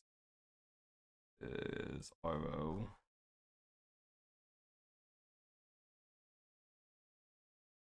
God, I need to play, like, I updated fucking Dawn Chorus, so I should. Dawn Chorus and Santa Lucia. I need to play those.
Well, if she wasn't a methed out weird person. But anyways, well, anyway, we're driving up Main Street toward the field, you know, with rusted barbed wire and stuff. TJ is hiding his face in his paw as he stares down hard at the cake. Uh-huh. Well, when we turned around the bed, we saw Janice. He keeps pausing for effect, and it's getting annoying. Okay, what happened? Well, she was all crouched over, staring at the road, and Leo starts driving up to her. I thought she was having like a heart attack or something. Yeah, well, we get closer when we saw her pants were down. I recoil a little, not having expected that at all. What? Yeah, and when he pulled over next to her, she was just grinning at us, and then Flynn snorts out a laugh, covering his face, when, like, he can't believe what happened. Could we please not talk about this? It makes me feel awful. What? Well, she, showed us her cooch. It's unusual to see Flynn at a loss for words. Oh, she just started pissing. What? What? Why? I don't know. She just smiled at us and started pissing. Apparently it's her fetish. First, I heard it at first, then looked down and saw it. Then Leo hit the gas. Flynn sat back, done with the story, not exactly looking pleased with himself. I frowned my brow in confusion. Janice, she was one of the more well-adjusted people living in this town. Leo lets out a cough into the awkward silence. I'm still trying to figure out exactly what happened. Like, maybe we missed something? Either way, she seemed fine a few days ago. Well, now I have more reason to never go into that diner again. And she also chopped up somebody, probably. We sit there awkwardly. I notice Carl still staring down at his now empty plate. I still can't figure out why Carl's been so quiet, but I see an opportunity to get him to talk. And change the subject. Hey, did we have some weird stuff happen, Carl? Carl looks up at me. Huh? You know, the sounds that we were hearing. Oh, yeah. What kind of sounds? Like bumping sounds. And voices. That sounds creepy. Yeah, and Carl just charged down there like he wasn't even scared. That seemed dangerous. Carl finally gives a little smile. Well, having a hard head can make that crazy sometimes. So, did you find anything? No, I'm not sure what it was. I'd watch out. Sounds like you got a pair of hobos banging out in your basement. As Jen leans over and starts pulling out presents from the bags. Sorry, Carl, we didn't have time to wrap these up. That's fine. She pulls out a comic book from TJ and a poster from Leo and a manga for herself. I know you hate these things, but I think you should give them a chance. I'll take a look. Thanks. And then this horn band from Chase. She pulls out an orange and black band from the bag. The colors of my school, Carl's former school. Oh. He seems to be struggling to find something to say. Thanks. I didn't know people still wore these. Leo suddenly shifts against the counter, realizing that he may had to explain my present. Oh, they're making a comeback. We saw a couple of rams and then a stag that had like 5 of them on. Carl glances at me, and I can tell he probably knows I didn't get it for him. Mainly because of the university logo, and also because we've made fun of them together a few years about how bro-y they were. I don't know if I should feel embarrassed or not, but my cheeks burn anyway. I promised myself to get him something thoughtful the next time we go to Peyton. Yeah, well, here's mine. Flynn reaches out of his pocket and pulls out something small hidden in his paw. He hands it to Carl, who looks confused for a second before his expression turns one of interest. Wow. It's a small metal. Sorry, I didn't comment right there. I was checking. Like I said, I was checking up on my fucking package. I don't know if I mentioned that. It took a very long time to get here. USPS is getting full fuck, man. It sucks. Rectangular box with 2 sharp points jutting out the top. I lean in for a closer look and realize those parts are horns, and there's a complex, elegant design of a ram's face etched in front of the box. Carl pushes a thumb against one of the horns and pushes.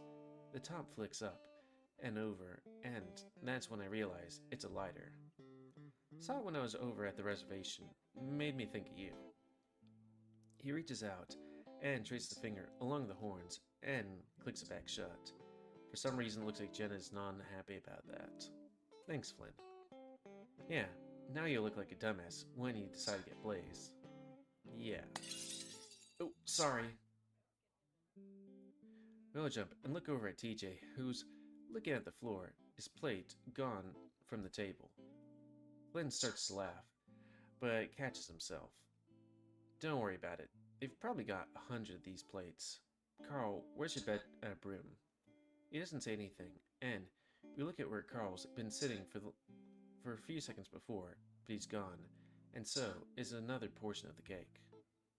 Where'd he go? Hey, check between the wall and the fridge. I think that's where I remember seeing it. TJ goes down on his knees and starts picking the larger pieces. I look back at Carl's spot, and then up the stairs. I'll be right back. Bathroom. I think with us being over the thing, it's a decent time to call it. Boop. So, that's going to be the end of this Let's Play. So, please comment, because I like comments. Tell me what you like, dislike, tips, or otherwise.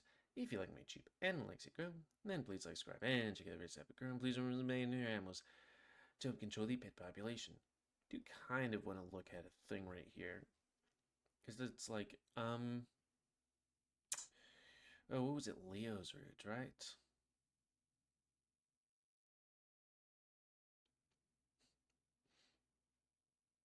Yeah. Biggest root for one.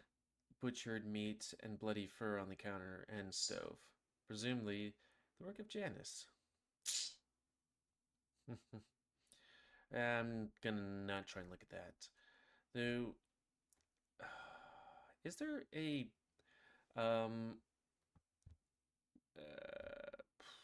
root? Let's see. I think Carl. Not sure if Carl's root. Is there like a good ending and a bad ending? Just want to. Okay, when it doesn't exactly say. I'm gonna just put in the Discord and look at that. What was I looking for again? Oh yeah, that was something I was gonna ask. But anyways, that's the end of this Let's Play. Comment, guys, I like comments, you like, dislike, tips, or otherwise. If you like me, YouTube, and likes it, grow. Then please like, subscribe, and check out the videos to epic grow. And please don't spay new your animals to help control the pet population so it doesn't grow. And if you want to play this game, it's available for free on itch.io. But if you want to support the people that make this game,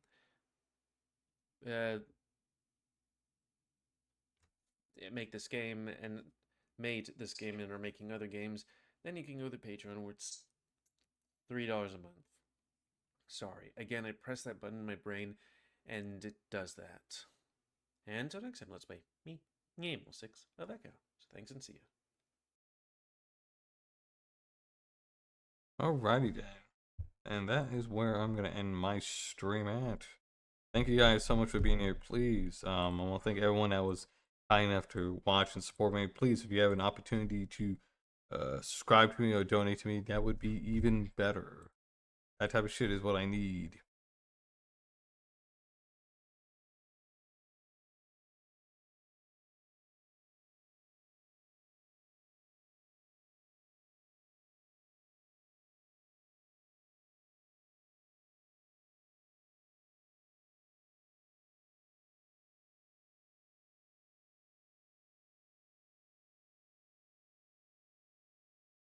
Let's see, who do I want to raid?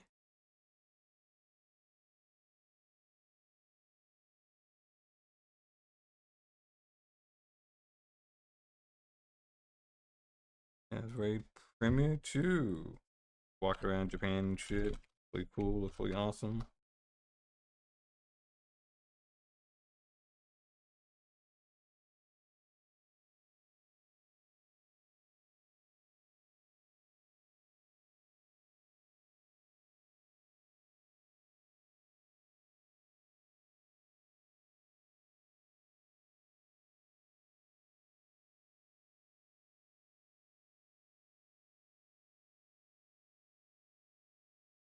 I thank you guys so much for everything. If you guys enjoying what you like, especially when it comes to like me streaming, when it comes to me doing reactions, when it comes to any type of things, please let me know. Go on Twitch, YouTube, Twitter, Instagram, TikTok.